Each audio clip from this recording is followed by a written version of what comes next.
We Okay, have so good conversations you backstage. are live, y'all. It says we're Rating. live. I didn't know that button just works immediately. No delay. It's everybody doing.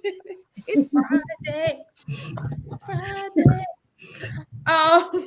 We were just talking backstage, and I was like, "You guys, I think I'm gonna push the button and say go live," and all of a sudden it's like, "You're live." Oh, okay. No warning, no countdown. I don't know how to do any of that stuff. When it comes to giving your bathroom a fresh clean, What in the BS is going on? All right, y'all. So, happy Friday. It's the weekend. You're going to have a great weekend. I just put that out there for everybody who's watching the channel. You guys are all going to have a fabulous weekend. And it's not that many people. So, all 8 of you, 9. Hit the like button. I'm sorry. Mistaken influenced me to get a turn up before coming on the show.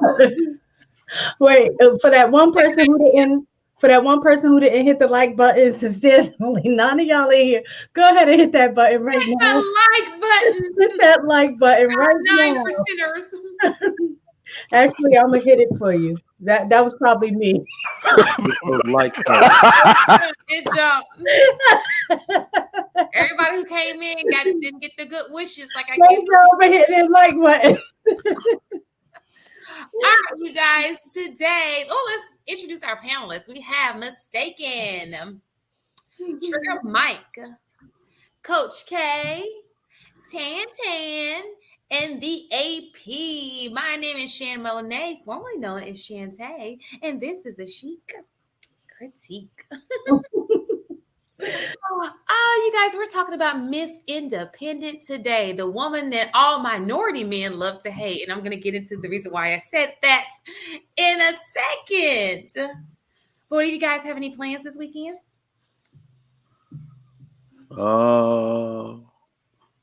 Yeah, it's a pretty busy weekend. I'm teaching a bunch of doctors and their wives. Look at you. Advanced shooting techniques. I don't know what they would need all that for, but I guess they're trying to shoot people and then patch them up afterwards. I don't know. But yes, I got a shooting. That's not why they need it. Or maybe they're trying to get more in depth about gunshot wound safety. I don't know. Well, maybe it's like they're like friends, and it's like, okay, let's get together and let's just have a shooting class. No, that's definitely what it is. 3 of those gentlemen are like, you wouldn't even believe it. 2 of them are surgeons, and they have like an arsenal of weapons. It's crazy that, you would think somebody so heavily invested in fixing people would be anti-gun. Why they have so much money? Yeah. So, but they buy some heavy. Oh, you know what I think? Once I think about it, a lot of doctors that I have come across have a fetish with guns. They are gun people. A gun fetish. Yeah. They like collect them. Yep. Isn't that crazy? And then I have a competition on Sunday, so my legs are going to be shot. Oh, that's exciting. Shooting? Huh? Oh, they are going to be shot. Oh, good. Yeah. Anybody else doing anything spectacular this weekend? I'm cleaning. That's it. That's what I'm talking about. No. The only reason is because now the company is gone. You know what I'm saying? Like, my son came. He's in the military. He's stationed in Hawaii. So him and his wife have been here for like since mid-December, and they just left. And so our house is just, kind of gets out of whack when you have other people here, you out of your routine.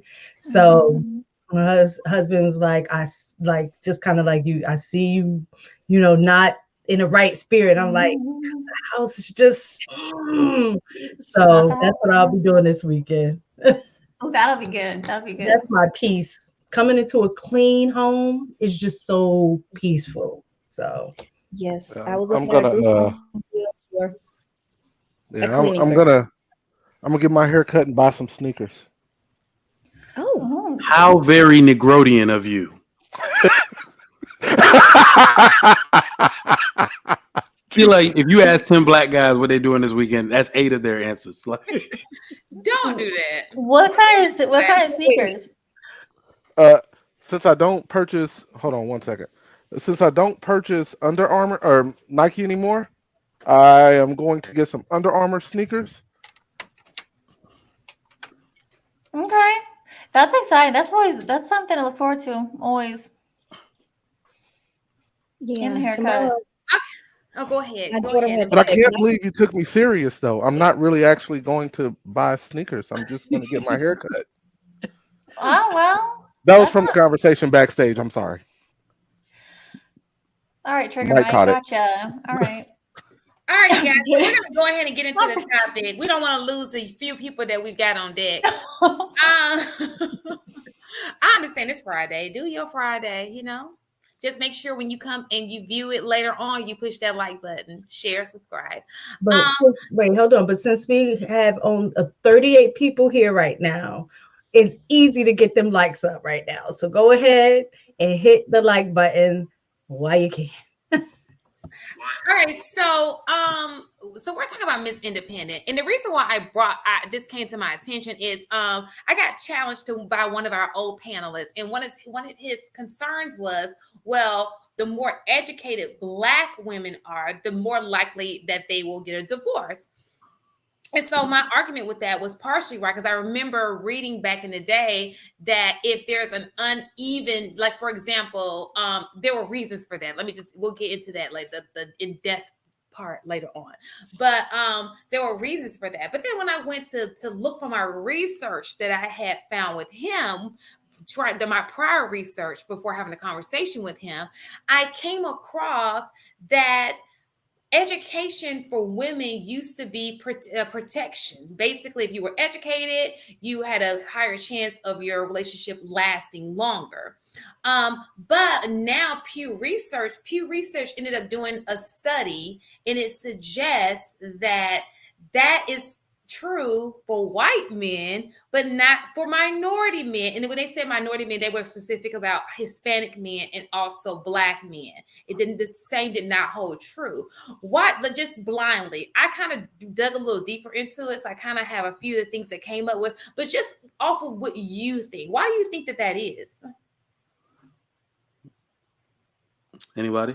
You know, I'm long-winded, so Yeah, I think that if Black you want to go men. anytime, go ahead. Yeah, I think that Black men like to be the man, and they want their woman to be submissive, so to speak, and they like being the leader, the head of the household. And I mean, obviously, in Christianity world, the man is the head of the household, but for minority men, Black men in particular, they like to be the man and to feel like they're the man and to feel respected and have their woman be submissive in all that entails. And so when that is not so much the case sometimes with independent women, because independent women have more of an opinion and sometimes want to be treated as equal, and they want you to help partake in the cooking and the cleaning and things of that nature because they're doing the same thing career-wise as the men are doing. So I don't know. I think white men in particular, when they're in college, I think they're looking for a wife. And Black men on the opposite end of the spectrum, quite honestly. I don't think Black men are looking for a wife, someone to go ahead and marry in college. Whereas when I look at my white counterparts who are in college, many times by the time they're graduating, they've got a ring on their finger and they're engaged. They're married in their early 20s, 21, 22. And, you know, obviously it's become a little bit later sometimes as of now, but Black men, that's never been the case. So. Okay. So I do have some opposing views to that. I do. So I want everybody to understand something about Black men in general, something that gets missed in the sauce on this conversation. 70% of Black men alive today were raised by a single mother. That means they saw an independent woman working for herself, some of them going to school, becoming nurses, and other professions that women tend to partake in. So that makes, if you didn't realize, that's the highest rate of single motherhood in the world, not in the United States. That makes the Black American man the most agreeable man to an independent woman in the world. Most of the things that women want to do, they will agree to. They will be the most agreeable in the world because they saw their own mother, the woman that they love most in the world, do it. So that's why it's kind of weird when women will say, well, Black men just don't like. Black men saw they're more agreeable than the average man to a woman being independent, to a woman being educated, to a woman having a job, so on and so forth. This actually lies on the woman's end. I said in one of my shorts that education was supposed to make you a greater asset to your family and not used as a dagger against your man to tell him how much you don't need him. That is the difference between what's going on in the white community. Traditionally, everyone knows that even if you are going to be an educated woman, you need to be marriageable and you need to be an asset, right? The goals are different. That's what it's really about. If I'm an asset to this family, we grow quicker. We buy bigger homes. We raise better children. That's the overall outlook and like the prime directive of both people being educated. Most men do not give. I mean, y'all really mischaracterize us. We don't give a damn about our woman being educated because most men are actually married to their educational equivalent. If I got a degree, she got a degree. If I got so we don't care at all. Mike, just a quick Shan, you're question. on mute. So Quick I want question. to table that thought. I'm not interrupting. I'm sorry. I'm gonna let you talk, but I do want you to come back to that question. Okay. So I want to say that because y'all know I got ADD and I forget. I want to go back to your equivalent. Okay. So I just put that out there. But go ahead. Okay. But yeah, I just feel like most men, especially Black men, are agreeable to a woman being educated. It's just the way it's used in our society. It has nothing to do with the man and his agreeableness or, hey, I want to be the man of the house or try to dumb you down. That's not the way men work, especially in this society. As we can see, most women are educated. They got a bunch of college debt. They bring that into the relationship and men don't care. They want to get with them anyway. It is probably a product of women, the outlook of themselves, the way they see themselves in the relationship. And unfortunately, what I could pinpoint that is to, they think it automatically gives them the license to renegotiate gender roles. And women changing so much did not realize that you achieving the same thing as a man doesn't give you license to ask me to change. That's because the answer is no. It's not that American men say no. Men across the world are like, no, I won't change. You see what I'm saying? So that's my answer. Well, my question, Mike, could that be to the detriment, us being agreeable, be to the detriment of the community? Because if we're always saying yes, yes, yes, go ahead, go ahead, go ahead, could it be us not putting our foot down and not taking a stand that leads to some of the issues in the community? It absolutely is the detriment to the community in general. So you'll hear me on plenty of platforms. The way I talk, some people think like my marriage don't go well or something because I'm so, hard about certain things and the way my relationship should be run. And the weird part about it is that the women don't respect men because we're too agreeable. The funny thing about men that we talked about assertive communication on one of the King Talks, foreign men, African men, Asian men, Middle Eastern men, these are very assertive communicators. This is the only way they know how to communicate. And the one thing people don't realize is in the West, we are very passive and passive aggressive communicators. Oh yeah, just do it, whatever. Oh, or we have that passive aggressive juvenile type of communication going on. Women leave those type of men and they stay with the assertive men. The men that gives them a hard no. We're not doing this way. We're going to wait. When you communicate with women like that on a consistent basis, they don't leave you. They learn how to deal with it. Especially if you're a reasonable man. They'll be like, well, he'll come around. That's what he said. So I'm going to deal with it. I'm going to figure out another way to talk to him. Women stay with men like that. So it's absolutely to the detriment of the community that black men are way too agreeable. So you don't think that you can be an assertive communicator and also at the same time be I don't want to say agreeable, but basically you can be assertive but still work together as a team? That's why I said the word reasonable, because if Okay. you definitely have to, a husband is supposed to be an assertive communicator. Mhm. When women talk about leadership, right, you will listen to an assertive communicator. A lot of people that witness my relationship up close would be like, wow, man, your dad must have really did a number on you. I said, well, or they'll compliment my wife for the way, she's submissive and she does all this, but you can't walk over a dude like me. You'd be put out of my house. It's the way I was raised. If you challenge me too much, I want out of the relationship. You weren't raised correctly, right? I'm a reasonable man. You bring me anything, we can go to it in counsel. As long as you understand, when I have serious pushback, there's a reason for it. And you don't always have to agree with it, because let's say it's something about discipline. That's my God-given gift. You can't outrule me on discipline, right? I'm not unreasonable. I want the best for the kids just like you do. So, right. So she'll kind of submit to that and be like, well, he said so. I don't agree. But so, yeah, with a reasonable man, you can absolutely accomplish that team partnership you talk about. Did anybody else want to talk about why? What was the original question? I'm sorry, I lost focus on what the original question was. The original question was, why do you think that Miss Independent is not really as welcomed into Africa? When I say black, we're going to talk about African American because I can't speak on Hispanic because they're not here today. But why do you think that is looked at like it's not as appreciated as for black men as this for white men? And I'm not going to say all, because there are a few that do want an independent woman. So I want to make sure we know. Yeah, that's what I was going to say. I think all men have their ego, right?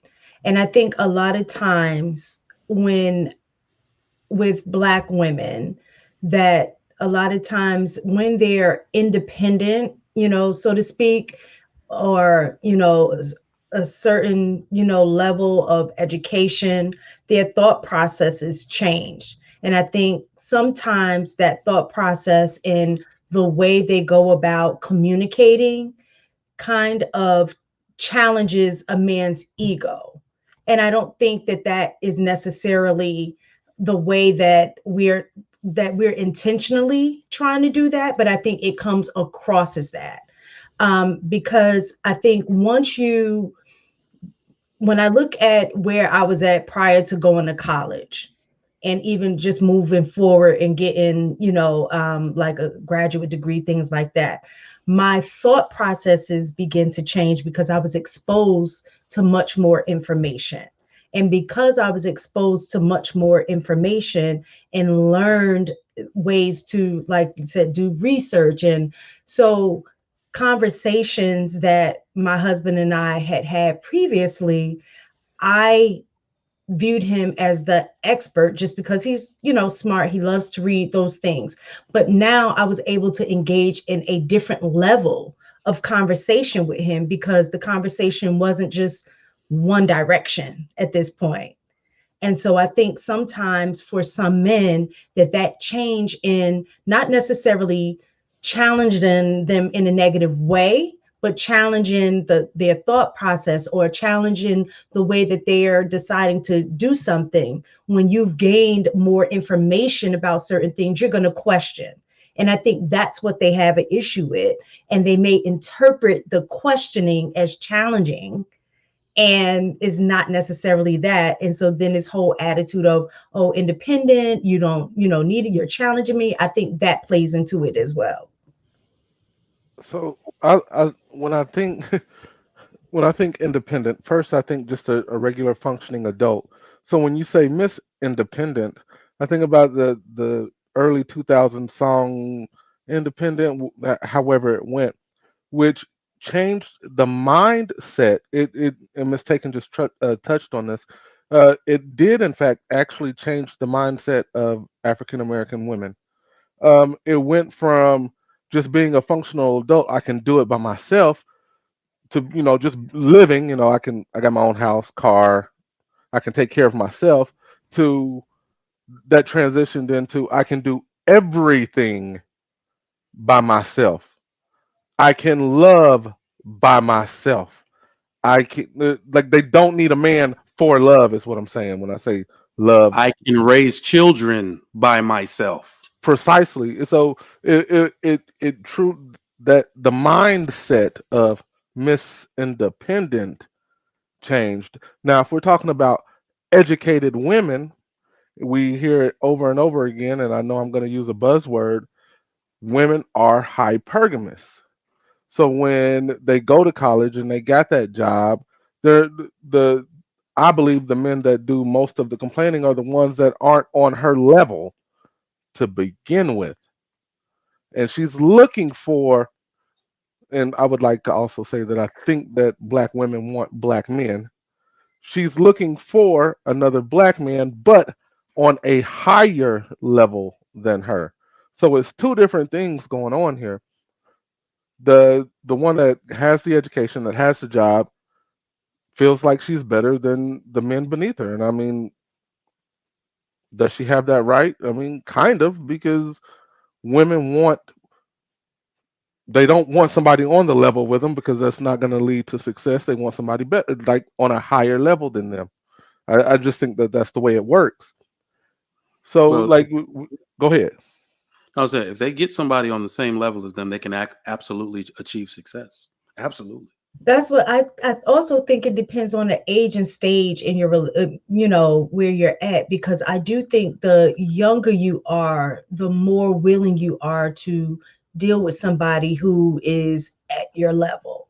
Whereas when you are older in the dating scene and you're like in your late 30s or 40s, you are looking for somebody that is above your level, because even based on what you guys are saying, that most men hit their stride in their mid 30s or 40s or what have you. So that expectation for women to say, no, I need you to be above my level, I think that's where that comes from, because you should be in your stride, at that age in your life. So I don't think women are necessarily wrong for having or setting that standard of expectation for who they date when they're at that age. I agree. They should have that expectation. Actually, um, I just think that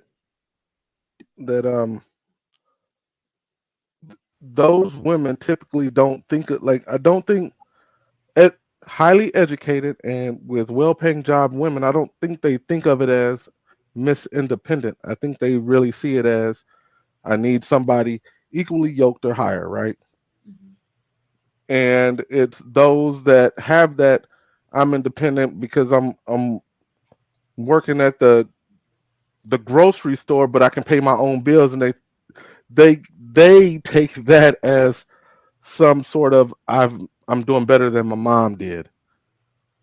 And I'm not gonna take a bum. I'm not gonna take no scrubs. You remember that song? I believe these all came out about the same time. And I just think that that attitude is what came with it. It's the attitude of the Miss Independent. And we are still men, regardless if we were raised by single parents or not. We're still men, and we typically aren't going to put up with that. I was about to cuss that foolishness. So we see still more broken in the community because if I were that guy, I would actually set a goal and be like, you know what? I might not be able to keep you, but I bet I can smash you. And now we got a cycle of you are now possibly a single mom, Miss Independent, and So I and I think we agree. actually So, see well, that there happen are a women little who bit. are independent who's still single moms. We'll talk about that a little bit later. Okay, so look, I wanted to hit this super chat because I think this is one of the things that Trigger might mention, and I think this is important because also in their research, I found that when women and men are equivalent, like for example, they have the same amount of education, that they do flourish in their marriages. Can you read this for me, Mistaken? Ray Alexander, $10. Thank you, Ray. Some college educated Black men with professional careers were proactive in seeking a college educated wife. In my circle, the married professional Black men are married to college educated professional Black women. And I find that a lot of men who are of a particular education don't mind it as much as individuals who are not. Do you think that why do you think that that is, especially in this space? Did that Can you question make rephrase? sense? No, can you rephrase? Yeah. So basically, I'm glad y'all told me that. It's the margaritas that Mistaken made me drink earlier. Blame it on Mistaken. So what I find is that men who are of educated men don't have an issue with women being independent or educated. And when we say independent, it doesn't mean she's bossing the relationship. It's more like she came in with her. It's kind of like the song, Miss Independent. She's got her own thing. That's why I love her. That's kind of where that title came from. And maybe we should have broke down what Miss Independent meant as far as this conversation is concerned. But I find that a lot of men who are educated as well don't have the issue as much as individuals who are not. So yeah, this goes back to when you look at men. We talked about it a little earlier in the back chat, right? Like men are extremely romantic. We're actually very much understanding, especially like you have to look at the way men applaud women in our circles. When women do the same things we do, like when it's in the military, people have some kind of facade going that, oh, men are trying to ostracize women and put us out of our circles. When women do the same thing we do, we cheer for them harder than women do. Women get jealous of other women. When a woman is when the goal is to do 50 push-ups and a woman does it, ain't nobody been looking like, oh, she didn't. We like, yeah, girl, that's what I'm talking about. We're happy for you to do it because we applaud and we know the effort it took to do it because we did it too. So that's the same thing when a woman has a degree or she's focused. You just recognize the level of focus she has that matches yours. So you're going to naturally be more open to saying, well, that's just the way she is because that's how anybody would be. You know, she needs to move forward and make something of herself, whether I'm here or not. That's why she's acting this way. Right. So it's more of a respect thing. Now, where that comes, where that starts to come as a problem to men who don't have that education. I really don't think most men will tell you up front on a date, well, it's kind of intimidating, you're really smart, but they're saying that to please the woman. It's the way the woman behaves. Women are very immature power wielders. If you have it, you're going to misuse it. Remember, I told you women with power behave like a short man given power over tall men. You wield it incorrectly. You always bringing up your degree. You're always telling them how much smarter you are than them. Men aren't immature power wielders like that. We don't want to beat down on the woman who knows less than us. We feel a benevolent type of spirit to nurture over her, let her know that we're good. Women wield power way like worse. You trying to crush these men every time you have I should never even bother with your ass. That type of stuff. That's what women do when they have power over men, especially in the form of education. We're gonna get to that trigger back. I think he's just like reading my mind here, but it's okay. We're gonna table it for a second because he brought up my next question, but I want to make sure we answer the first question. Yeah. Why do you think Coach K was about to say something. Go ahead, Coach K. Why not Tan? I think Tan was about to go too. But Oh, do you want to go, Tan? No, go ahead, because I'll go because I wanted to go back to the first Yeah, thing you that did. No, you can go. You go ahead. Go ahead. I promise, because I'm still formulating my thoughts, and I'm trying to figure out that when I think of Miss Independent, I'm thinking of the song by Neo. Is it no? Was it Lil Boozy? Is that what? That's what I'm thinking. That's when I stopped listening to music. Oh, I don't know that okay, Coach K. Yes, that's what I always think of. I'm like, oh yeah, there is Neo. So it's basically the same thing. It's just saying she has her own. She can stand alone without a man. So that's I think they had the same. I don't know all the lyrics to that song, but I think they're about the same. Well, are men, I don't think men are bothered. And correct me if I'm wrong, I'm not a man. Okay. I don't think men are necessarily bothered by women who are independent. Like when they're coming into a situation with a woman who going from that definition, with a woman who has her own car, who has her own home, who has, her own things. I don't think that they're necessarily intimidated by that or don't like that. I You are think correct. Okay, I think it's more along the lines of, is there an attitude behind that that comes along with it? So if the attitude is, I don't need you, I got my own car, I got my own house, that kind of stuff, I think that is more of the issue that men have versus women coming in with their own things. Actually, I think men can appreciate that because I think for them, part of it would be more of a, I'm looking at the way that she can take care of herself. She does these things for herself. She's able to grow and do those things on her own. So coming into a marriage, I know we're kind of on the same mindset of trying to, advance as a couple. So I think it's more so the attitude behind it of maybe putting out the energy of maybe unintentionally, some intentionally, passing on a wrong message that that she doesn't really need him. And I think that's where the issue comes in. Love an independent woman, can't stand a boss bitch. Hmm. And that is I have some information about that, but go ahead. Did anybody else want to speak on that topic before I move on to the next one? So, I'll just no, you go ahead, Tan. Then I'll be quick. So you go ahead, Tan. oh, you'll be quick. Go ahead then. All right. Honestly, I mean, I know it's hard for me. I know I'm the white person on the panel, and I'm like trying to think about at least people I know from school and things like that. And when I think about it, some of the girls did go to college, and I remember someone saying the MRS degree, and I was like, why? So, and I just remember like I never thought about this type of stuff. Like I was under the same impression of, oh gosh, I wasn't even thinking about what a guy was making or whatever. I don't know. For some reason, I did feel like I had a moral high ground or something like that. Even I don't know why though. Like I wasn't really thinking of a man and what he brought to the table, but I wasn't really thinking about marriage at that time. I mean, I was probably in my early 20s. So it's just interesting to think about again, broken record. I never really thought about this stuff in this way until Kevin Samuels, and all of this makes so much sense to me now.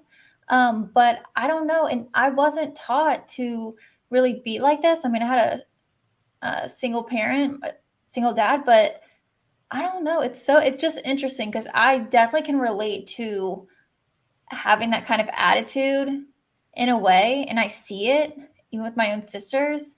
And I've definitely gotten better, but I definitely think it's how a woman treats her man or treats other guys too. And also I was thinking about, it's almost like everyone has degrees now at this point too. So that's kind of interesting at a societal level. Like they're not worth as much as they used to. But either way, I think it's just the humility, I guess. But yeah, that's all I got. So there were a couple of things that I had going back to Trigger Mike, but I'll mention, I think, what Mistaken was talking about. Well, Well, I'll I go wonder if it's going to be my next question because we're going to dig a little deeper into it. So go ahead and answer, and I'll tell you if it's going to go into our next question because I don't want us to jump the gun. But go ahead.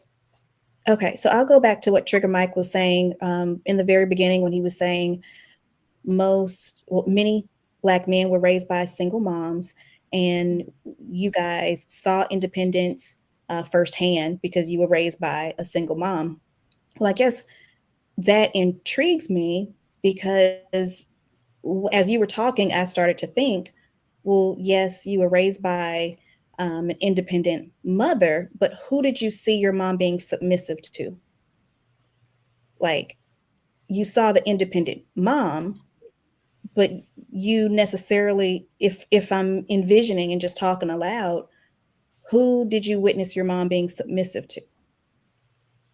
Does that make Personally, sense? I didn't. Yeah. No one ever, ever, ever. So I guess so. I'm trying to equate having an independent mother and the whole submissive thing, because I guess as I listen to that, because you make it a lot of sense, but I'm still not Mhm. connecting the pieces with that rationale. Yes, you were raised by an independent mom, but being raised by an independent mom, you're not seeing firsthand your mom being submissive to anyone in the household, so to speak. Well, I Well, wasn't raised by what a do you, single mom, Not what do but you, you, but a single but I, it's mom, I was, and I'll be more than happy to dive but would she be into submissive what I to was the able to see. father? Uh, well, it I'm depends if the father's in the picture. So for me, just to give a little bit of context to Tan, um, single mom, yes, but I did split time with my dad, who lived in Dallas, Texas, which was about 6 hours from where we lived, and he of course got remarried. So I got the opportunity to see the dynamic in their relationship. Also, I I spent a lot, not most of my time, but I spent a lot of time with it's going to sound awful, but with my Caucasian friends, because I played football and we had that in common. And going over there, got a principal. The principal of our school was my best friend's dad, and his mom was a school teacher. So I got to see what those dynamics actually looked like. In contrast, all of my friends, all, all, all of them back home in the, I don't want to, in the projects, it was all single moms, and they never got to experience any of those things that those relationships that I got to experience. Oddly enough, where I'm at in life, and this is not a jab at them, but where I am, they're not even close. They're still living in the same city, doing pretty much the same things. Whenever I go back, it's, yo, you still a cook? You're not owning the joint yet? What are you waiting on? So I fortunately got to see the dynamics, and I had different people in my corner. They didn't get to see it. They didn't get to see the submission. So they have relationships that are up and down, even with the same females, because they didn't get to see it. So the relationships are up and down, and they have kids, and they're not married and don't plan on getting married and things like that. So, and they still, they're still trying to up that number. I'm gonna smash the next chick, right? So it's it I believe, because of some of the things I got to witness and got to observe firsthand, is what helped construct me into who I am today. And them not being able to witness it, didn't get to see it, and thus are still in that repetitive cycle. But what I will say, the six that come to mind right offhand, every single one of them are in their children's lives in some way, whether it's with the mom and not being married, or if they get their child. They are active participants in their lives. Because I think we all looked at it like, we are not going to be our dads. Good. So yeah, was did that answer your question, Tan? What? it I did. just It wanted to elaborated. provide some insight. That's all. Yeah. Yeah. And I think it does provide insight. I guess if I could connect the dots or try to connect the dots, when Trigger Mike was saying a lot of Black men were raised by single Black women, and of course they like independent Black women because they were raised with one, firsthand. You see that Black independent woman, but that's in a different position. That's a mother figure. But when you marry a Black independent woman, and that Black independent woman is wanting you to do, and this is me assuming the whole independence role, wanting some things that a man to do equally, like the cooking and the cleaning and things of that nature. Maybe if one is equating that to some of the roles, or request of an independent woman, the Black man hasn't seen the wife, the mom, be submissive. So when you get with what you see or what you think you want as an independent Black woman, you didn't see your mom being submissive, but now you're with an independent Black woman, and maybe she is also not as submissive, just like maybe your mother wasn't as submissive, but you didn't see that in your mom because there wasn't an opportunity to see that. So maybe you think you connect with Black independent women more than you really do. Gotcha. Okay, I see Who, what you. me? No, Not, she's just saying in not general. Oh you. no, I mean I'm okay if you're saying who me, I because don't think Oh, she's or if you're talking. saying me, like for me, the way I see it is I I need a woman who is able to take care of herself and be independent that way. And that's the only way I'll actually even have that conversation. Like I'm not gonna walk, like we're not gonna really get into a relationship if you don't have your own, if you're 35, 30 to 35 plus, and you don't have your own car, your own house or apartment, and your own job, you this is, oh my god, this one sounds so bad. You don't really qualify to have that conversation with me. You're not on my radar, and we're not gonna get deep into it. As soon as I identify you're still living with your mom or your baby daddy and you're trying to get out, no, I'm not gonna deal with it. I'm just simply not gonna deal with it. But I'm also not gonna deal with the attitude of the person that does have their own house, their own car, but they that boss bitch. You can't tell me ish. Okay, keep it moving then. You're right. I can't. Take it You easy. know, a good word is interdependent. I like that one. Just saying, like that. If that's something like that, well, whatever. We move on. But you know what I mean. We got you. Yeah, we just use that topic because it's in the songs, and people are like, oh, she's too independent. That was Oh no, I gotcha. I just see in the chat that people are like, "Well, I want someone." When I think independent, I think of an adult. It's like, yeah, for sure. Like, and kind of goes along with what AP was saying, but I think like as we move on into the conversation, more into this topic, interdependent is like something that comes to mind, and what people may actually be wanting. But gotcha. I'll let the combo go. So let's read these super chats because they kind of go with the topic, and I don't want to lose that. Okay, marriage, politics, and sports, $10. Thank you. Black women who exclaim that they're independent and don't need a man is as silly as men discounting a woman's education and pay. The next level of I think that might supposed to be combo, seems to never be discussed on these panels. I wonder what that combo I is. don't, yeah. Maybe it's convo, like conversation. Yeah, that's what I said. But I still convo. understand the context in which he's saying, in terms of what, if you can do another super chat, and explain what go into a deeper explanation of what you mean. I don't know. I just pushed a With button. that last part. I agree with that first part, though. I mean, it's definitely silly for anybody to think that they don't need anyone else.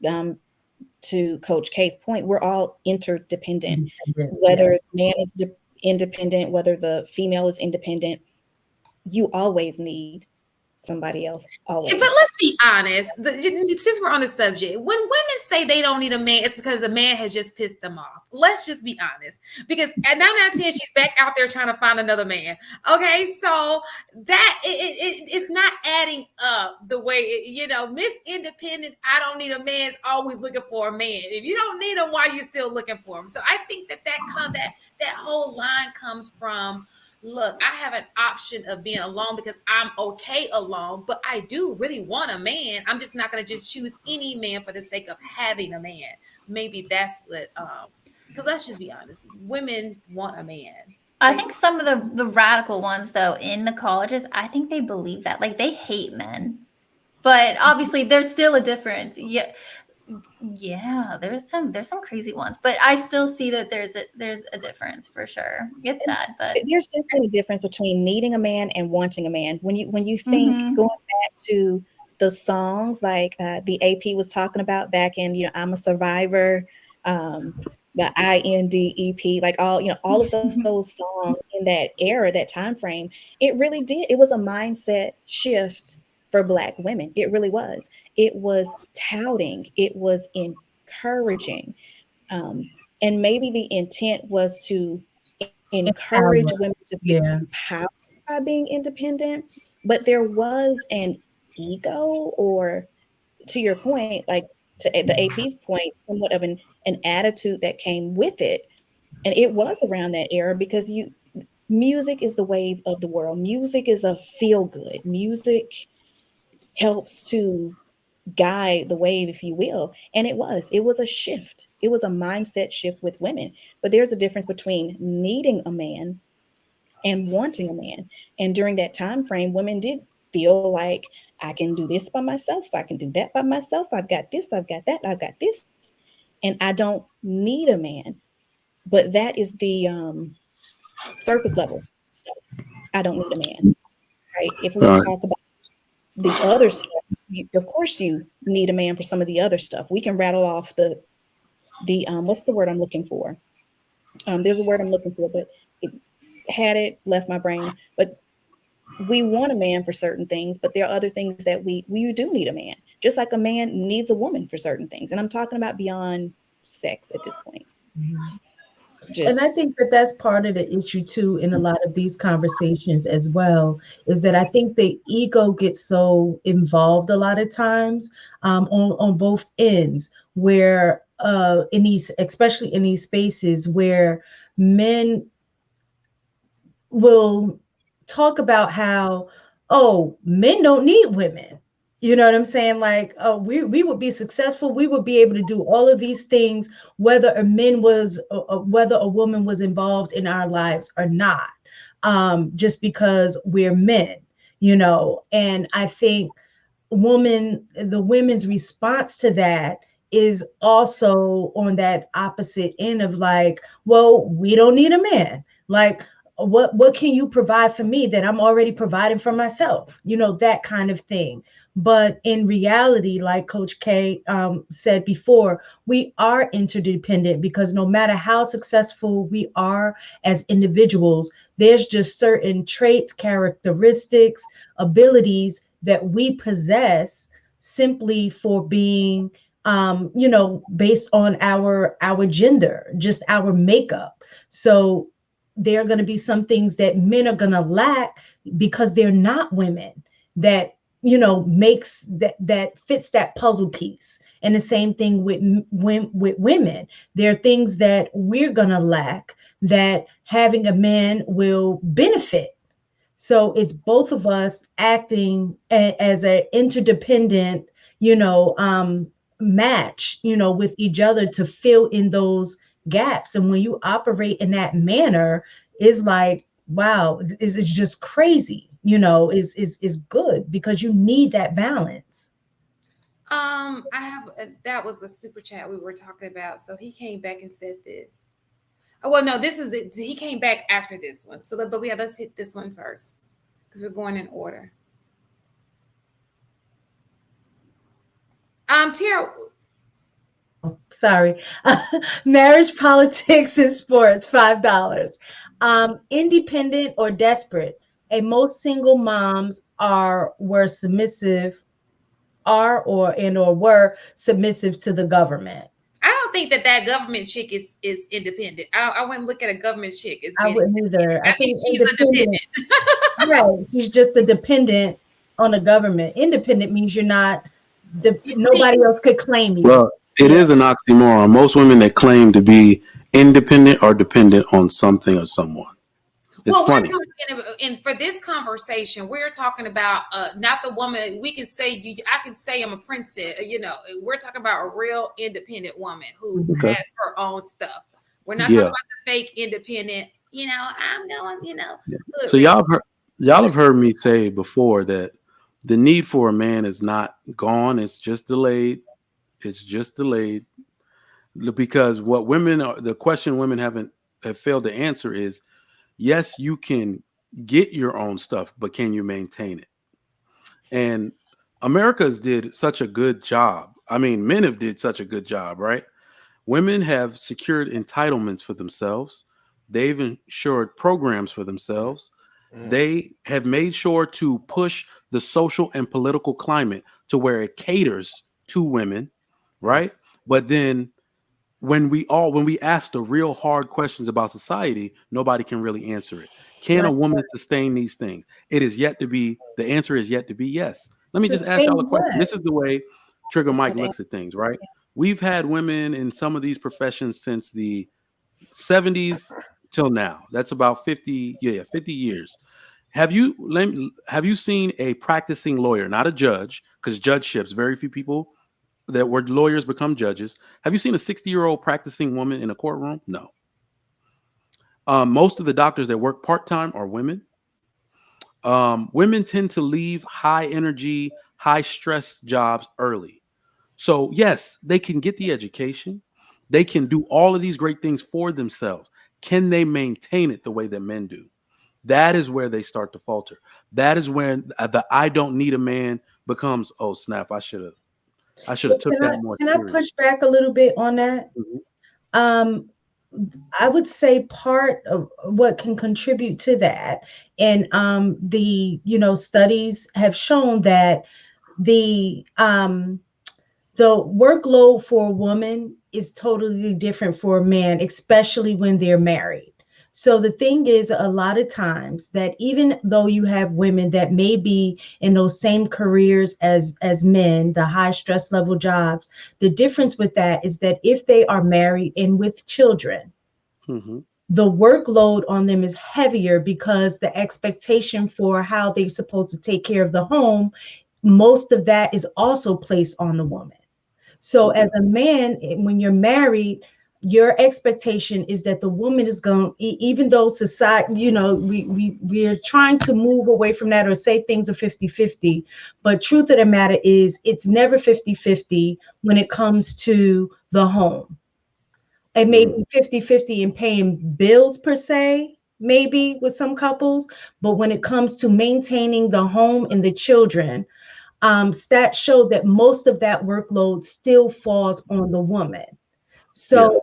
So I do believe that that is part of it. So as a man, you're free to put in them extra hours. You're not worrying about have to take off for work when your child is sick, because the expectation is that the woman is supposed to do that. So that makes, to me, it makes sense why a man can progress and stay in those positions much more so than a woman, as a husband, than a married woman, because she's Yeah. ultimately doing more work. That makes a lot of sense, but it's only part of the explanation for it. Mhm. What we've noticed, and what this is something that women will tell you, they're not built for the capacity of work like men are. Like we know that outright, right? The reason why we should know it is that even if the statement is also true when women don't have kids, right? So the least amount the birth rate is decreasing because women are having babies later and or not having them at all. So even with that same metric, women drop out of the workforce at the same rate. So I definitely, with respect to women taking on that role in the home, the one thing I would caution people to realize is that the funny thing about women choosing work over the house is they can't keep their mind out of the house.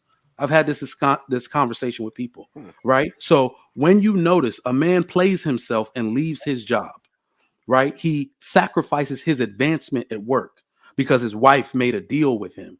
He's going to realize that at some point, well, if you're just going to check on me 9 times a day, why don't you bring your ass here and be in the house then? We got this over here. A wife can't physically come home after being stressed out all day and see her husband's feet up on the couch. That mentally does something to her. Okay, she like little by little, she's going to wither and break away to the day where she's going to want to switch that role. And the irresponsible part, this is why I said men need to be more assertive. If you are going to spend your life trying to make a name for yourself at work, figure out a way not to handicap your man. From the day he starts working, he does not stop. Men work close to their death date for the entirety of their life. Women cannot match that. That's why you never cut his legs off. You never handicap him, because when you're on maternity leave, he's working. When you just don't feel like it and you want to cut your hours back, he's working. Right? There are millions more women in the workforce than men, and we still outwork you in terms of hours worked. How is that even possible? There are millions more of you because more of us are in jail and we die sooner. That lets you know that our capacity for work, that's where we belong. So women naturally want to scale back.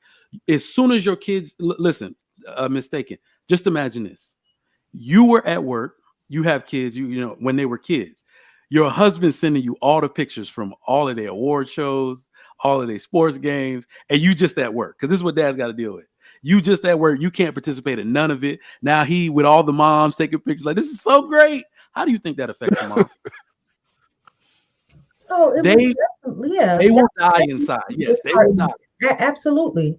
Absolutely. But well, the flip side, let me just ask, because I'm not a dad, but that doesn't bother you as a father to not be present at My your dad, so you this know, particular, awards and not being able to participate in those things. so this is a hot button issue in the Black community too, because moms will be like, it matters to kids if you're at the game. Of course it matters. And I do believe that a lot of fathers that have the free time, in fact, they take the lead role on their kids' sports career, right? That have the time. But men, being mostly blue collar workers, work essential positions with all varying types of shifts. So if he can't be there, my father attended one sporting event, and it was for my little brother. Out of all four of his kids, on one. That dude work. If he's not work, he sleep. We see him on Sunday when we all go to Old Country Buffet. I remember Old Country Buffet, and we have a good old time after. Like, you see what I'm saying? That's daddy's day. But otherwise, he's working. He's we are first generation Americans. He's an immigrant. He had nothing. He has to work, right? So we compartmentalize that to say this is what he has to do. It affects him, yes, but he has no choice at this point. It does not affect the father because he has one duty above all else, is to provide and make sure we got a roof over our head. He don't care about a game if it puts that in jeopardy. And that's something that we got to deal with. I bet he cares, but I could see the woman, and I would probably feel this way, almost like feeling resentful, you know, that like that she can't be there, and like this doesn't seem right. Even if, like, yeah, of course, majority of women are working to some capacity. I mean, not many are just going to be strictly stay-at-home moms, but because I've, you know, experienced that with my dad, and he was huge in our sports, but sometimes he did work one of those shifts where he couldn't be there, and but it's kind of like, gotta do what you gotta do, I guess. You know, they don't sit around and pout and use that against, well, he didn't have a spouse. But I wanted to add one thing that I never thought about until I read it on a blog. But also, if women are working full time and then they're with the kids whenever they're home and, you know, helping with their homework, whatever, also house duties, but they don't really have any spare time to also make the house a home. And I never thought about this because, you know, I'm 27. We're not really doing like holidays yet over here, whatever. But it's like, you know, the little things that women do that really make the house, whether it's like traditions or just the little things, she probably doesn't have as much time for. And I never considered that. And that makes me sad. Like, F the job or the career, but that's just me. But I just wanted to add something to consider, you know, too. So the question came up: do dads not miss it? And this is speaking I from kind of don't want to. That's a whole topic on itself. Maybe next week. So I didn't want to go off on a tangent with the fatherhood thing, but just briefly, and we can make that a whole topic. This won't take long.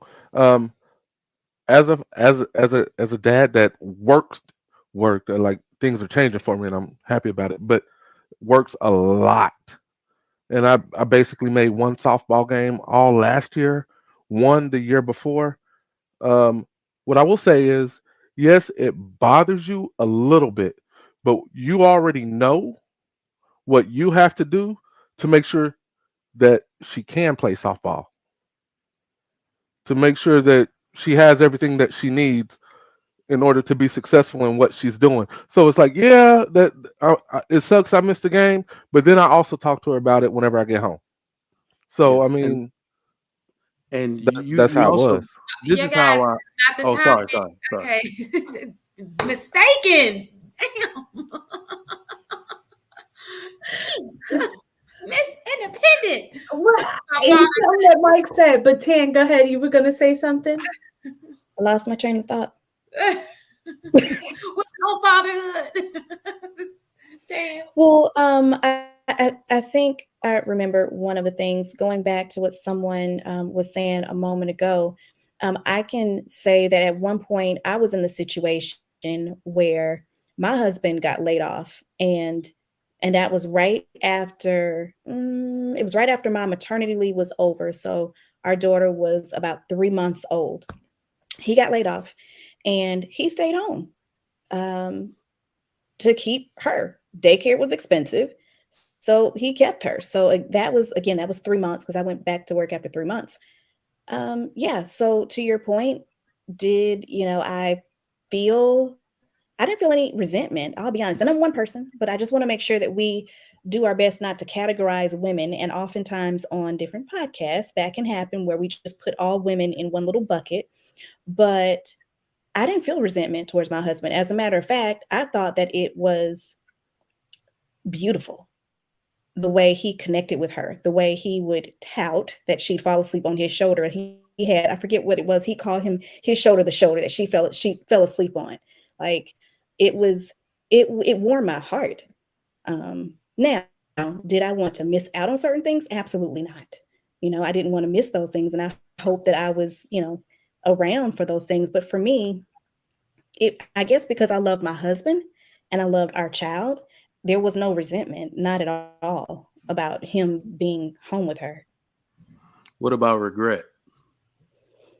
I don't regret it.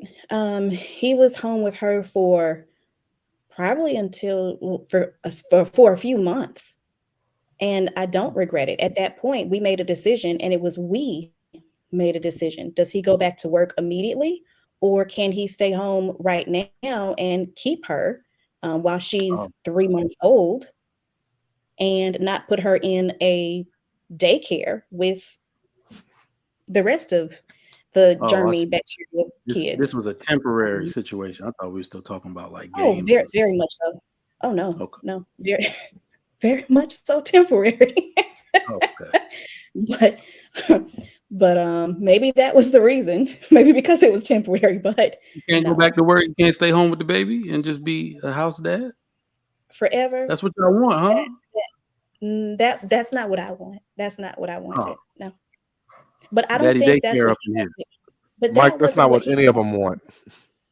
I don't think that's what I think. That if you're in a situation and something like that happens, it's not like this. He didn't have a job and he just went in like, oh, I want to be a state. It just fell into the lap, and it just ended up working out.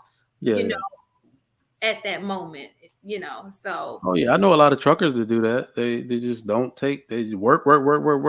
She had a baby. They just home for some months, and then they'll go back out. So it's very common, actually. Okay, so I have 2 more super chats, and I have another question. Marriage, politics, and sports, $20. Thank you. Conversation. I would like to get how we, men and women, get past the talking points on both sides. I tell guys, stop telling women their accomplishments don't matter. As men, we simply can't bank on that in a marriage. I can agree with that. I can agree with that. Anybody else? Yeah, I can agree with that as well. Thank you for the $20. Ray Alexander, $10. Few college-educated professional men marry down. The trend is to marry a woman with equivalent education and social class. I don't know any MDs, MBAs, or JDs that married the Waffle House waitress. Okay, those are the worst waitresses in the world. Did you see her catch that chair? Yeah, those people are ghetto. I don't know. That's the worst match in history. I know a situation like that, but it was not Waffle House. It was a different restaurant, breakfast restaurant at that. So, but sometimes those waitresses are like entry level. Like they do have an education. They're just getting their foot, So it just depends on the person. That's true too. Yeah. Businessmen, because I used to work at a breakfast restaurant. There's a lot of businessmen that came in too. So, Gotcha.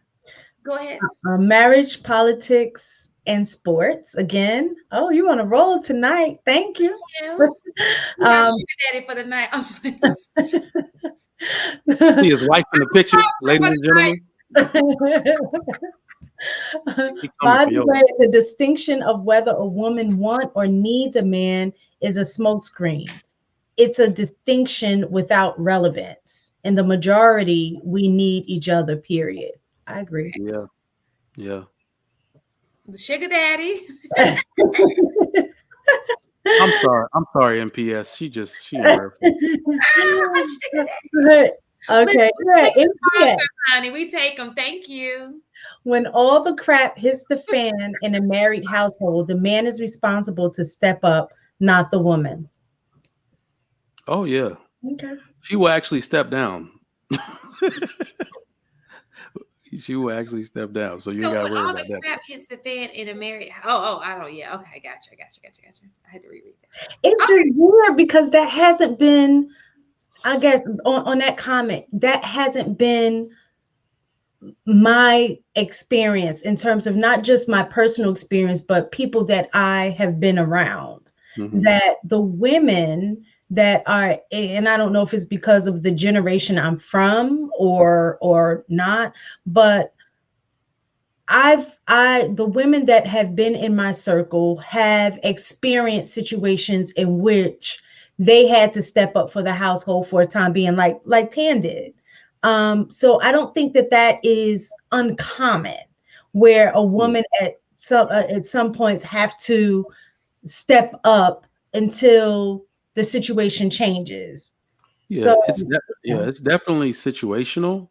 I think sometimes when we're talking about the frequency of it happening, what I see is hitting the fan is not a situation like where you both work, he gets laid off, he's looking for another job, unemployment is floating him. That's actually very common. What I'm more so talking about is situations where somebody has to take blame for something. You see what I'm saying? Catastrophe with the children. You have, like, when it comes to anything where blame has to be had, oh yeah, your wife will become a whole woman and hide behind you and say, "What we doing, Chief? You the man of the house. I need you to be a man." Like, you see, those are usually the times I can tell you is somebody whose whole family behind him are married. Those are very humbling situations for the female of the house, because she's like, well, if I go out here in the forefront and it goes wrong, I get the blame. No. That's all you, player. What are we gonna do? And I'll follow your lead. So usually when it's situations stepping up and the man can, and the fix for it is obvious, right? If you've been saving money, it's like, oh, keep working like you're working. Oh, you want to pick up an extra shift tonight? Well, thank you so much for the help. Yeah, if the situation is the fix for it is obvious, then that's cool. When it's not obvious, it's usually the man taking the lead role. Now, Trigger Mike, I just want to say this. You're not gonna play down my holding down the household. It was not common in 2009. I know that's right. It's not. Okay, so I have a question. So what happened? And so I wanted to hit on why men feel that way about Miss Independent. So now we're going to go back and go to the woman. We're going to talk about Miss Independent herself. Because when I looked at the research, I did notice, like I said, I agree with Trigger Mike earlier. I think that when you marry your equivalent, divorce rate is lower. Okay. But let's just be honest. There are way more educated or independent, not because I think a lot of independent people, but there are a lot more, let's just focus on education, a lot more educated Black women than there are Black men. That's just the stat. That's just how it is. So, but what's happening is these women are getting with men who are not, and their divorce rate is very high in that area. So why do you think that is? Well, we also got to characterize it properly. Okay. There are formally educated women through 4-year institutions. If you get with a man who started at 14 at the apprenticeship at a shipyard, and he's 30 years old, his level of education in his chosen field far surpasses the most human beings in life, right? So that's why I don't like the downplaying of a man's education, because it doesn't come from a 4-year college. Alternatively, well, no, I'm gonna wait to make this statement because somebody's gonna. Just to be clear, we aren't talking about formal education. Yeah, that's what because when you talk about the stats, they don't go into his like. Yeah, that. that's what I'm saying. I just wanted to make that as But for my blue collar brothers out there. Y'all not useless. I know Oh, they got degrees. absolutely not. That's not what we're saying. I want to make know. that very clear. We're just attacking. We're just trying to figure out, why do you think that it is that these women are not, that marriage does not succeed? Because that is what it shows. I'd like to hear from the women first.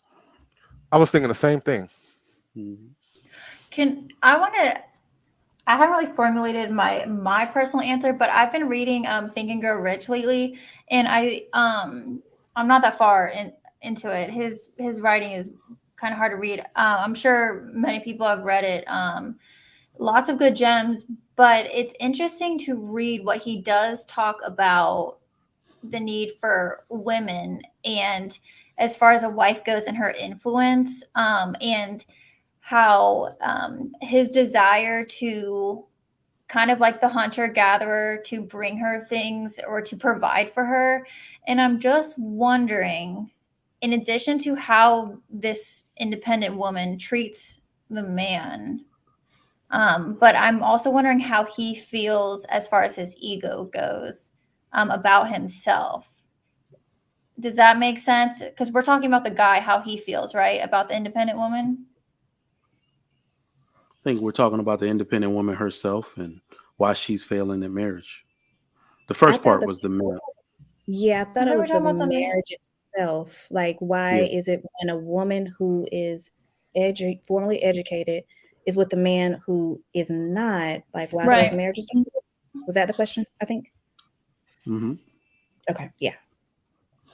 So I don't, Yeah, I haven't someone read else. any stats on that, but just looking at the situations around me in my life and experiences over the past, few decades, um, it's mixed. It really is mixed. I've got several friends who are doing well. They're formally educated, and on an educational level, their husbands they're not equivalent on a formal education level. And some of them are still married and have been married for years, like almost 20 years. And some of them got divorced. Um, so for me, it's a mixed bag. I've seen both, probably just about equivalent. I was trying to think, is there one a little bit more so than the other, just with my surroundings, and not so much. Like I say, really both extremes. One has been married for a few have been married for a little while, and the one that got divorced probably 2, 3 years ago, and she was just telling me actually 2 nights ago that he's on his 8th relationship with a woman since they've gotten divorced, and they were not equally they weren't equivalent education wise. So I don't know. For me, it's mixed. Hmm. I missed the Yeah. question. Can you? Of course, can you please start writing these down? Please go get a Yeah. notepad right now. Okay, And but look. I have asked them Okay. about every question that I have. She's still drunk.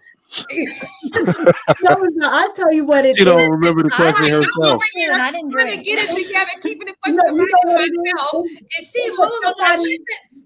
somebody will say something and it'll make me have a thought, and then I go to look up the information. That's why I So, suck at these panels too. yeah, that's what it is, because sometimes you guys are saying things and I'm like, oh, and a thought in my head pops up. So then, yeah, I'm like, oh, I didn't know that, And so then I'm sorry. somebody So, talks if you get it. yeah.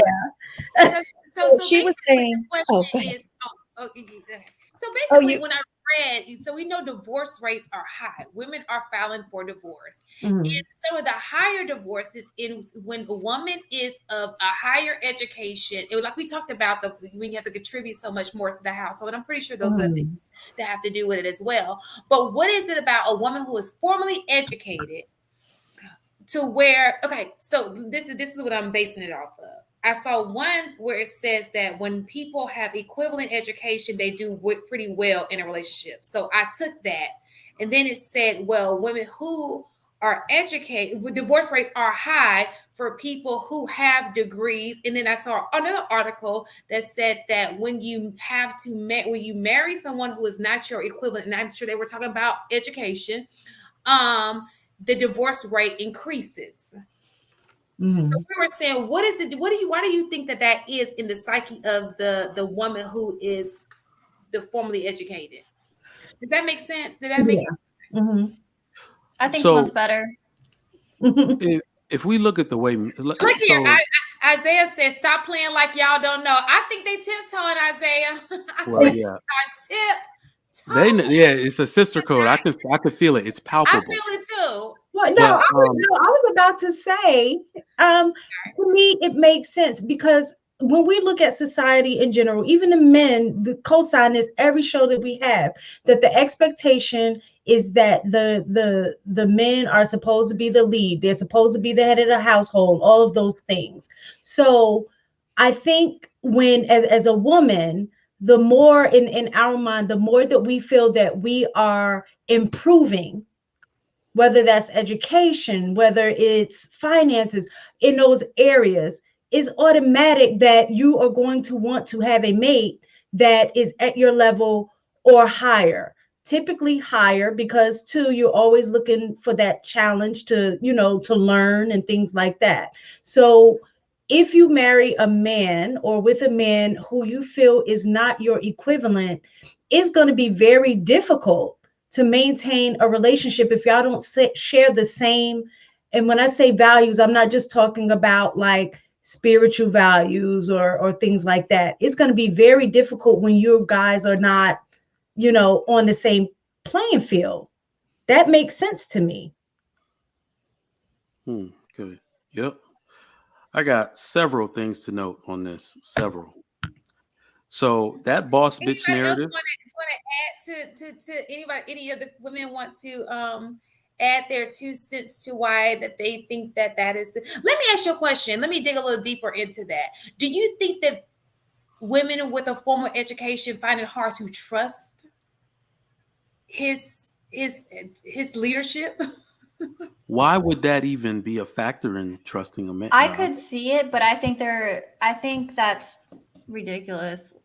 Well, I no, think that that's kind of not goes. what's ridiculous. We're talking about the question. We I think know it's No, it's it's ridiculous, so but do you think? it's the yeah. Go ahead. I don't think so. I think it's about like how we say it's about their record.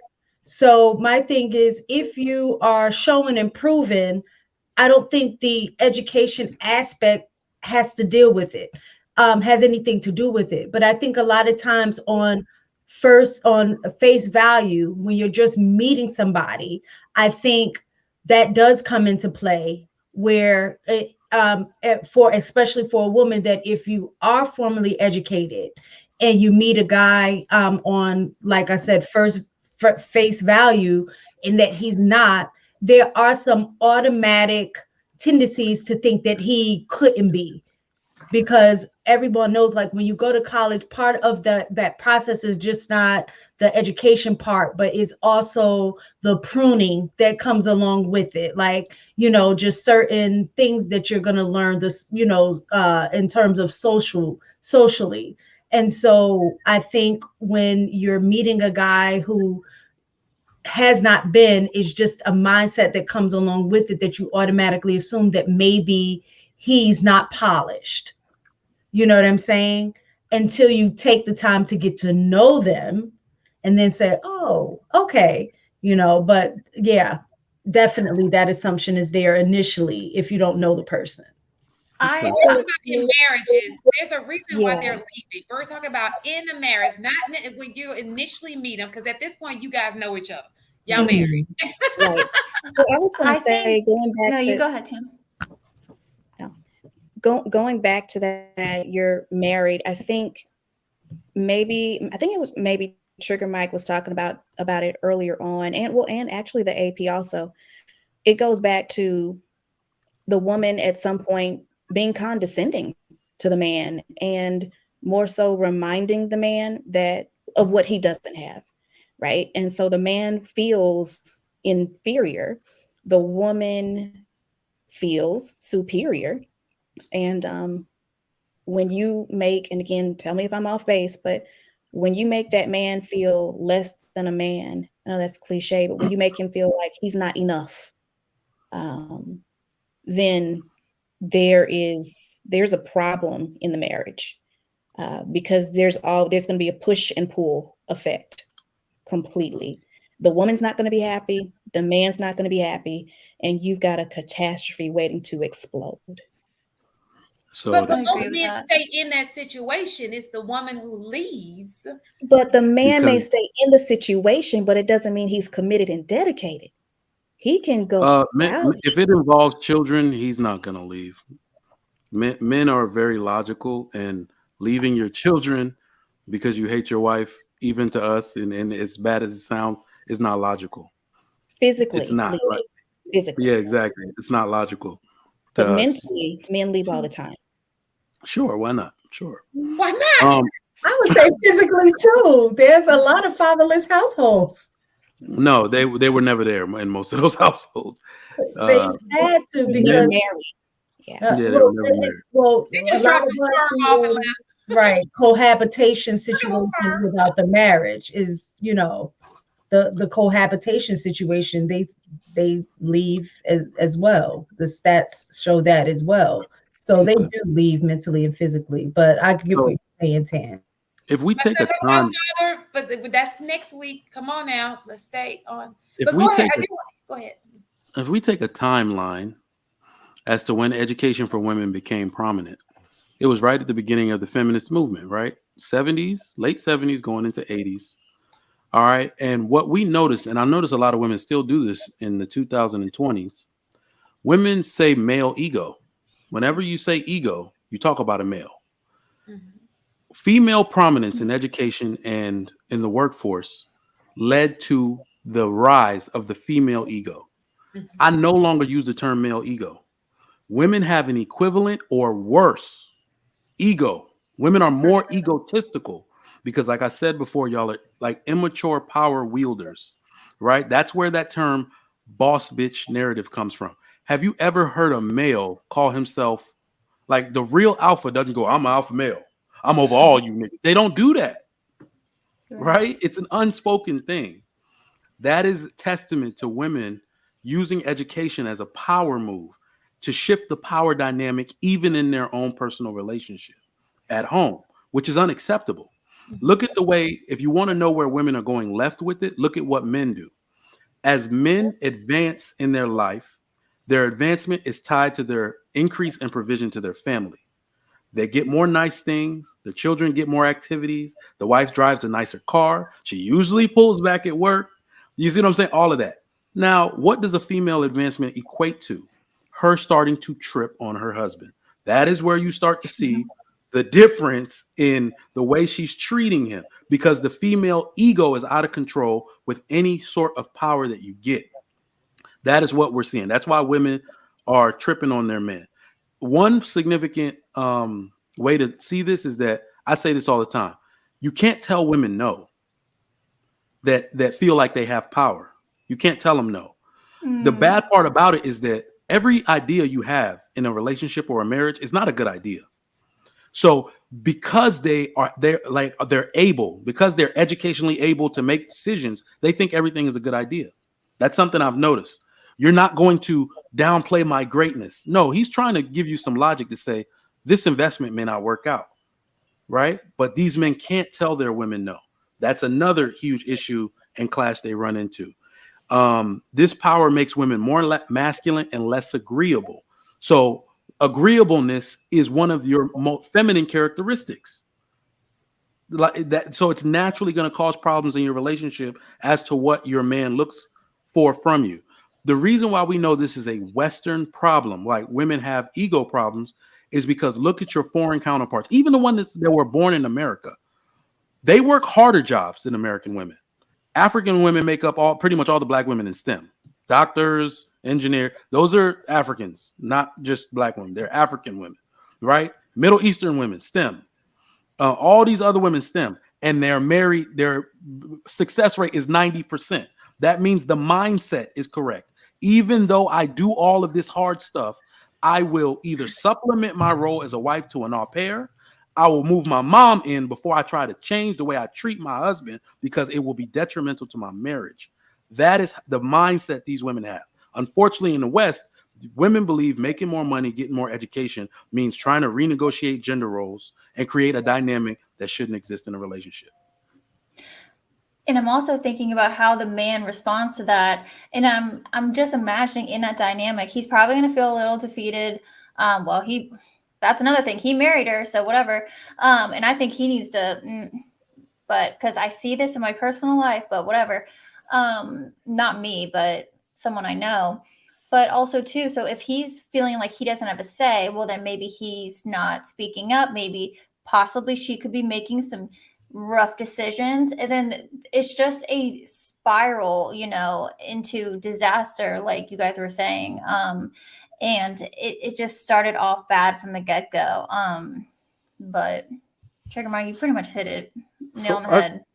Yeah, I think I really think it's actually might be a little bit simpler than all of that. And I think you were right. The dynamic was wrong from the beginning. From the beginning, the dynamic of the relationship was wrong. But I think that women that get into those relationships and get married to a man where she's educated, formally educated, and she has a career path, uh, get into those relationships assuming that the man is going to keep up, or that he's going to elevate in some way, and he isn't who she hoped he would be.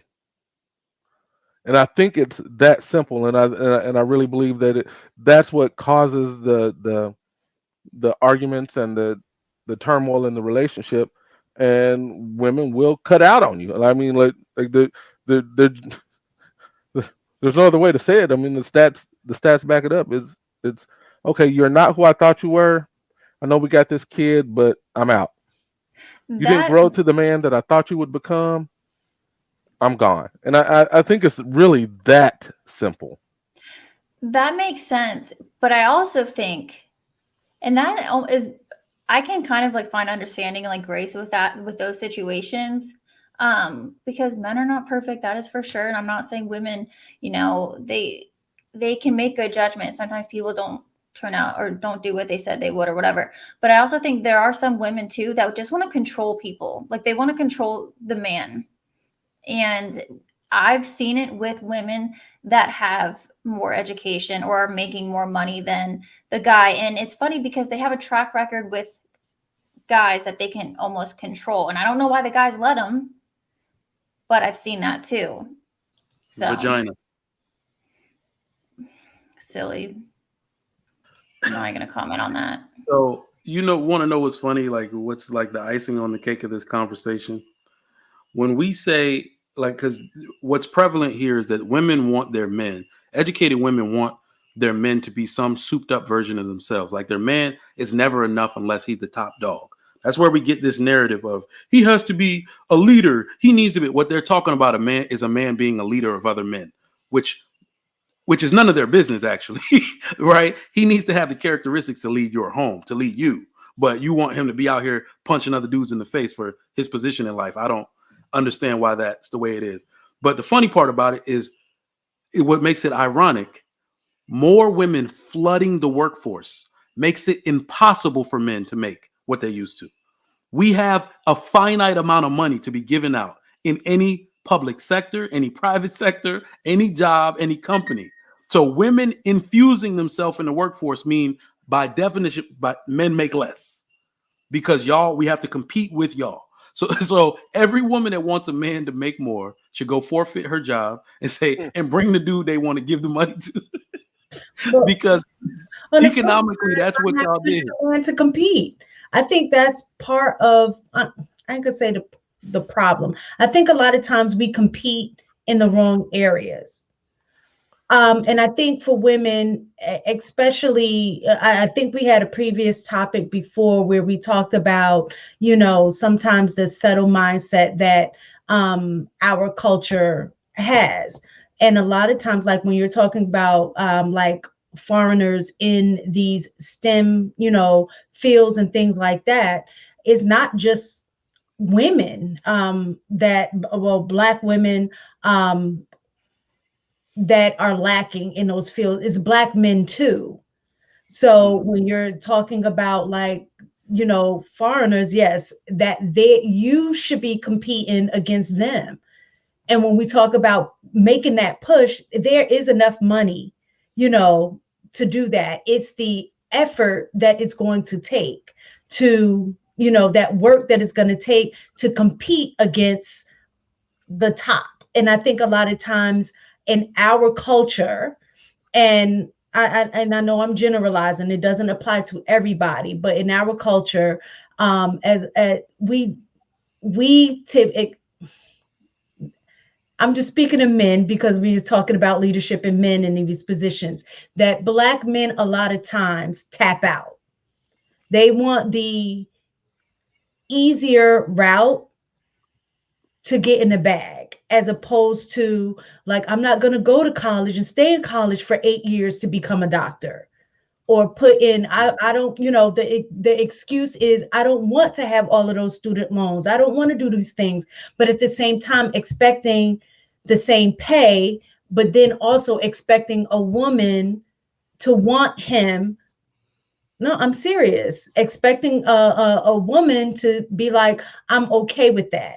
If you are a woman that is progressive, so to speak, that you're working, most women are going to want a man that's like that as well.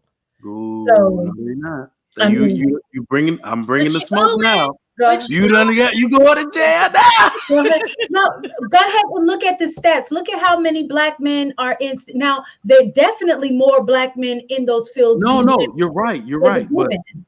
no, you're right. You're right. But when you look at our culture, let me say, when you look at our culture, the things that especially of this generation, they're going into entertainment. Yep. You know what I'm saying? They're going into sports. They're not Yeah. looking to be the person that owns the sport team. They're not looking to be, those are the things that I'm talking about. That sometimes we have a lack of mindset and we take Yeah. the easier route. These boys, Yeah. 70% of these boys were raised by their mamas. Mhm. Let's just put that out there. They are not going to be. So the issue here is that what black boys would have been in a two-parent household is everything they were right between the 1930s and 1960s, where black doctors, Tuskegee Airmen, and all this type of the great stories come from that block of time. So that's black men were either equal or exceeding their counterparts at that time. So that's what would happen. If you want to make a comparison to boys this color, look at African men. What are they doing? They make more.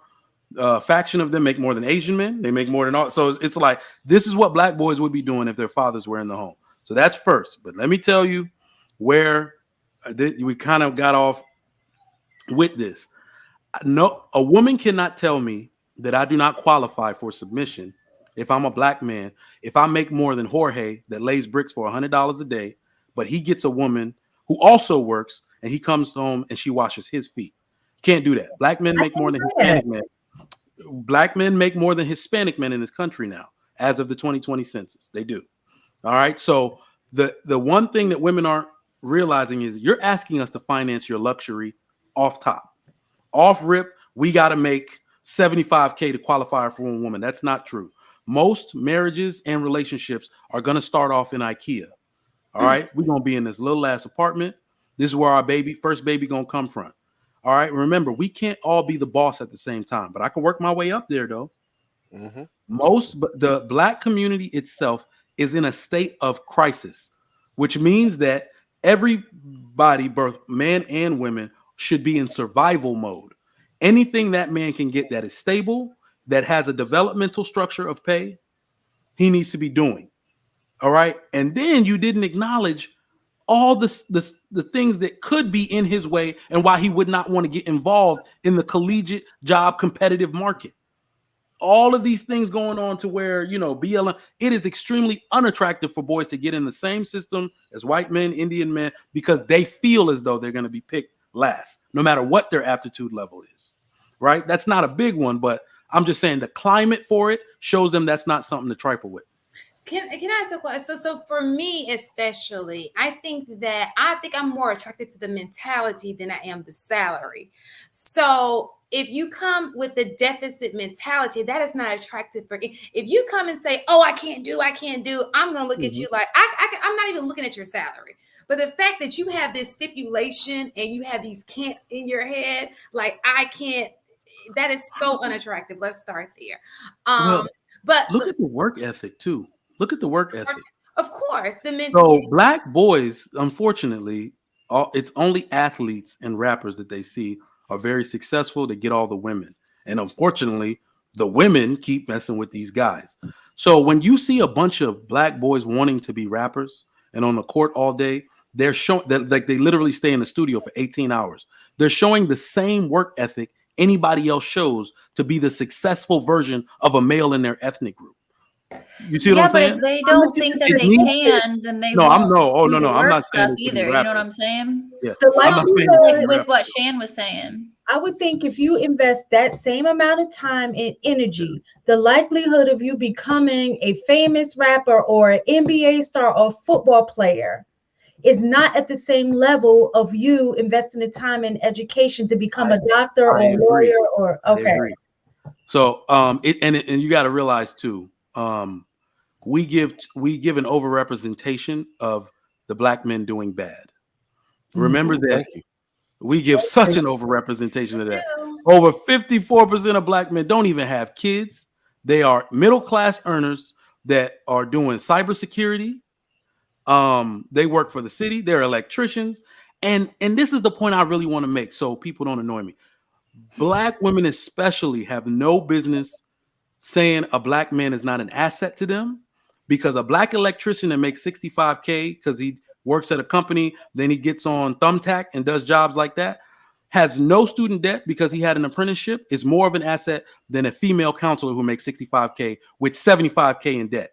When they go to get a home, if they get married, her debt is weighing down their debt to income ratio. They won't get that house because of her, not him. So let me like I hate when people put in debt because I think that debt is debt. No, it just depends on where you put it.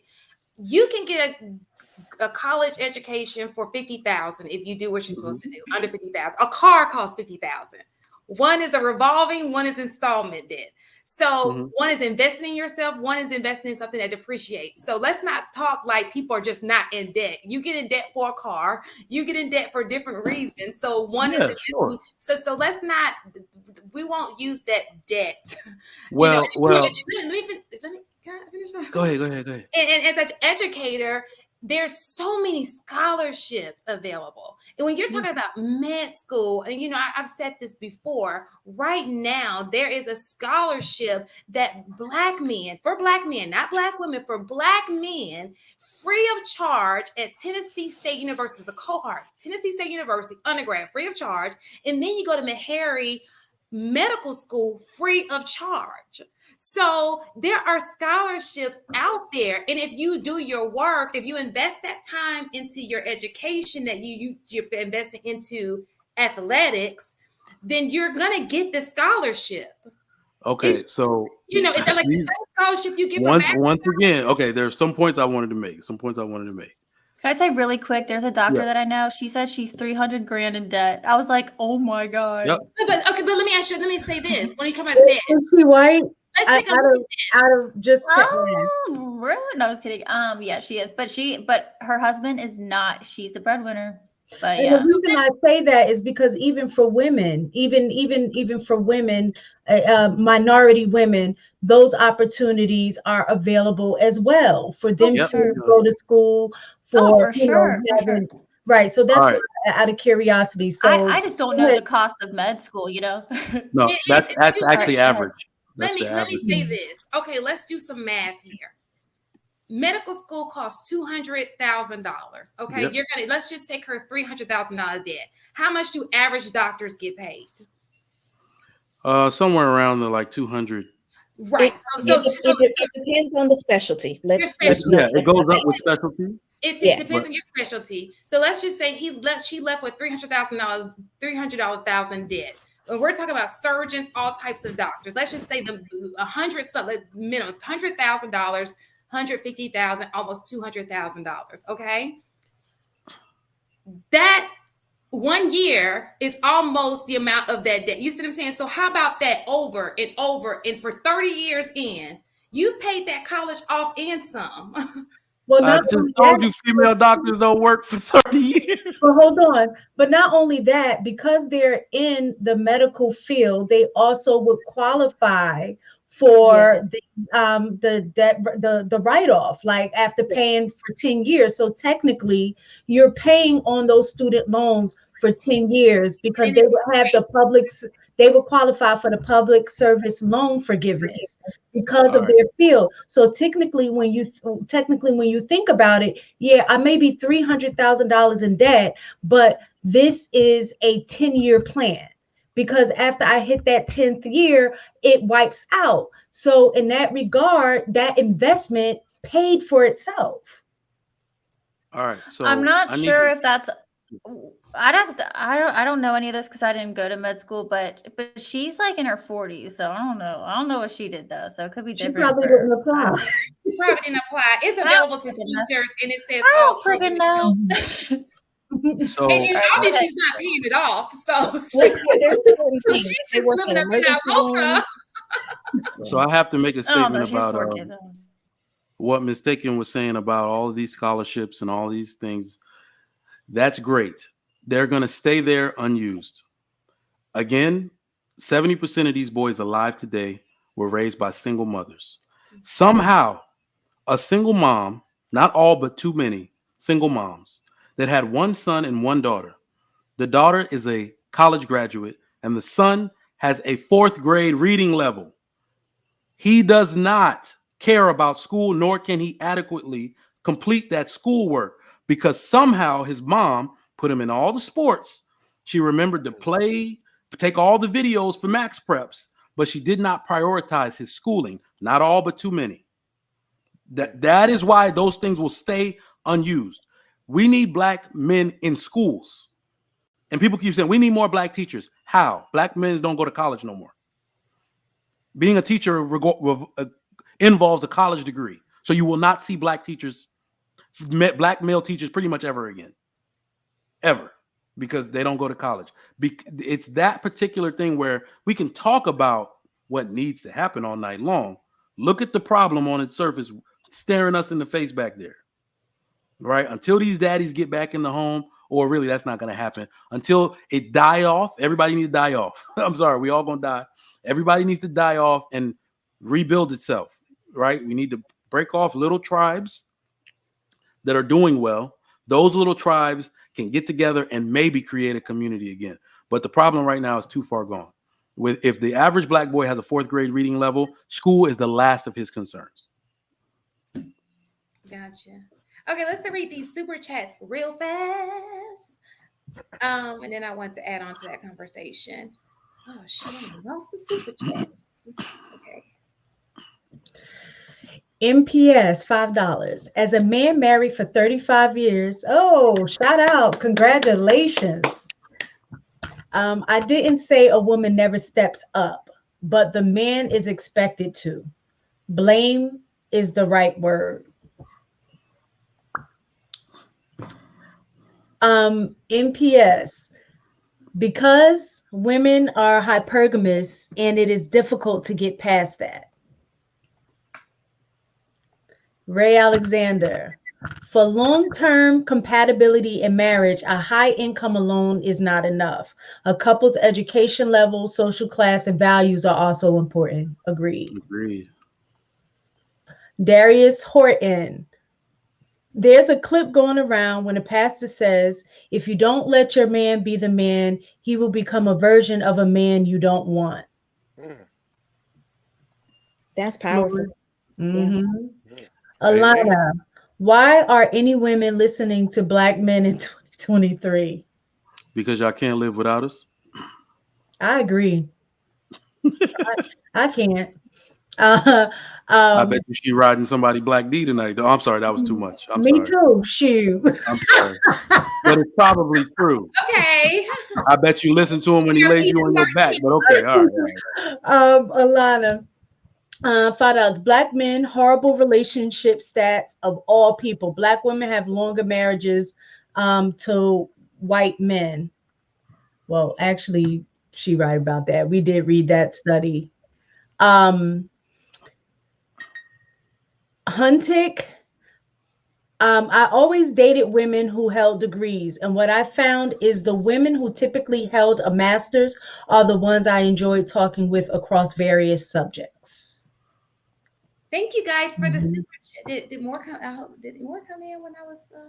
Oh no, that was it. Thank you guys for the super chats. Which goes into and it doesn't. It's not race specific. So I wanted to put up this because I know a lot of people are like, oh, Miss Independent, but there is a Once I find it, y'all, I'm just playing with. If y'all can see me playing with these buttons, trying to figure out where I am. So there was a study done because we always like that. We look at dating apps data. So I went to one of the most not lucrative, but one of the most expensive dating apps, which is the League. Anybody have heard of the League? So it's a very expensive dating app, meaning Oh, it costs $1,000 a yeah. month to be a member of the League. And Does it then find the person for you? Like what? listen, No, it's a. $1,000 I do a know month, what it is. $100 a week if you don't want to do the monthly plan, and it's a Yeah, A waiting nice list. pool They of don't even accept everybody. options. it's a high elite class type of thing. I got It weeds invited everyone else out. once upon a It time. wings everyone else out. Few So of my yeah, frat it's brothers a in there. waiting list to get into the league. Interesting. Okay. So that's Um. interesting. Okay, go ahead. So this is data from the league, and one of the things they found was mistaken. Can you do the honors? Sure. Women CEOs and executives were more popular than the average woman, even after controlling for age, education, and race. The same trend holds for men. Male CEOs and founders were hearted 4.5% more than the male average and were 20% more likely to message first. So from the league, and these are guys who are spending some good dough to be in it. They found that the opposite to be true. What we hear in these spaces, that women who were of a high, executive roles were chosen more than women who were average. I wonder why that is. Do you guys know? I That was think it has to do with what we've been talking about compatibility. I really do. I think that that's where it boils down to. I think it was Ray Alexander that had that thing that it's not just about the money; it's the other areas in which that the match is. So I would assume that both of them have a lot of similarities being in those roles. That's just my Well, there opinion. are probably certain people, certain caliber of people who are in the league to begin with, right? You have to look at your audience. So the people who are in this pool are probably the more elite people who can afford to pay the $1,000 a week, a month, or whatever it is. So you've first got that situation. And then, as we've been talking about, it's the attraction. What are we attracted to? You're attracted to the person who has that commanding presence. They also said the same thing held true for men, right? You're talking about the commanding presence, certain characteristics and traits of these men or of these women. And on all of these dating sites, first you put out the pictures that you want people to see. Let's just, so it is the perspective or the what people put off and what you're attracted to. And obviously these people are probably putting off that some aura, leadership, commanding presence, attractive, maybe physically, and even if not physically, let's just be honest, you don't have to be physical. Well, yeah. Oh, money talks. That's always, you're right. You're right. But even outside of the physical, dress nice. How are you dressed? That's what's one. How are you dressed? The haircut, the hairstyle. How do you look? Right? It's that attract. What is attracting me to you? What did Trigger Mike say? I think maybe you look like money, you act like money. You didn't say all that, but yeah. Anybody else want to So say? interesting. Um, the female seat. So yeah, I don't know why women tend to think that men are intimidated by like I met my wife while she was doing her master's degree. I don't think I had started my master's yet. But we're not talking about you, Trigger Mike. We No, know that you are. no, I'm just saying that we're not intimidated by women doing it. It's actually we can look at it as somebody we respect more, right? We respect the process. We're You're like, sure "Ooh, of all right, yourself, though. what she got going on?" Yes, some dudes can take it into a fetish type of thing, but no, most men can respect it. The issue is that if you now you have to be aware that, all right, this is one of these ladies that's about to shift the power dynamic. There's nothing sexier than a woman of high status that is still feminine, that still understands that she shouldn't raise her voice at men. Like that's actually more sexy, right? So yeah, I think it's definitely understandable. It's par for the course, really. Of course, they get more likes and looks at like, oh, she did what for herself? Oh, this lady can facilitate a dream. What else can she do? Right? It makes you more amazing, and that's actually something I put in my subject box to make a short about. If your woman doesn't amaze you, don't get with her. If you want to know why men stay with women above other women and don't cheat and do all these type of things, it's because their woman is more amazing than every other woman that they met, that they would have chose from. So I'm Anybody else actually want to say?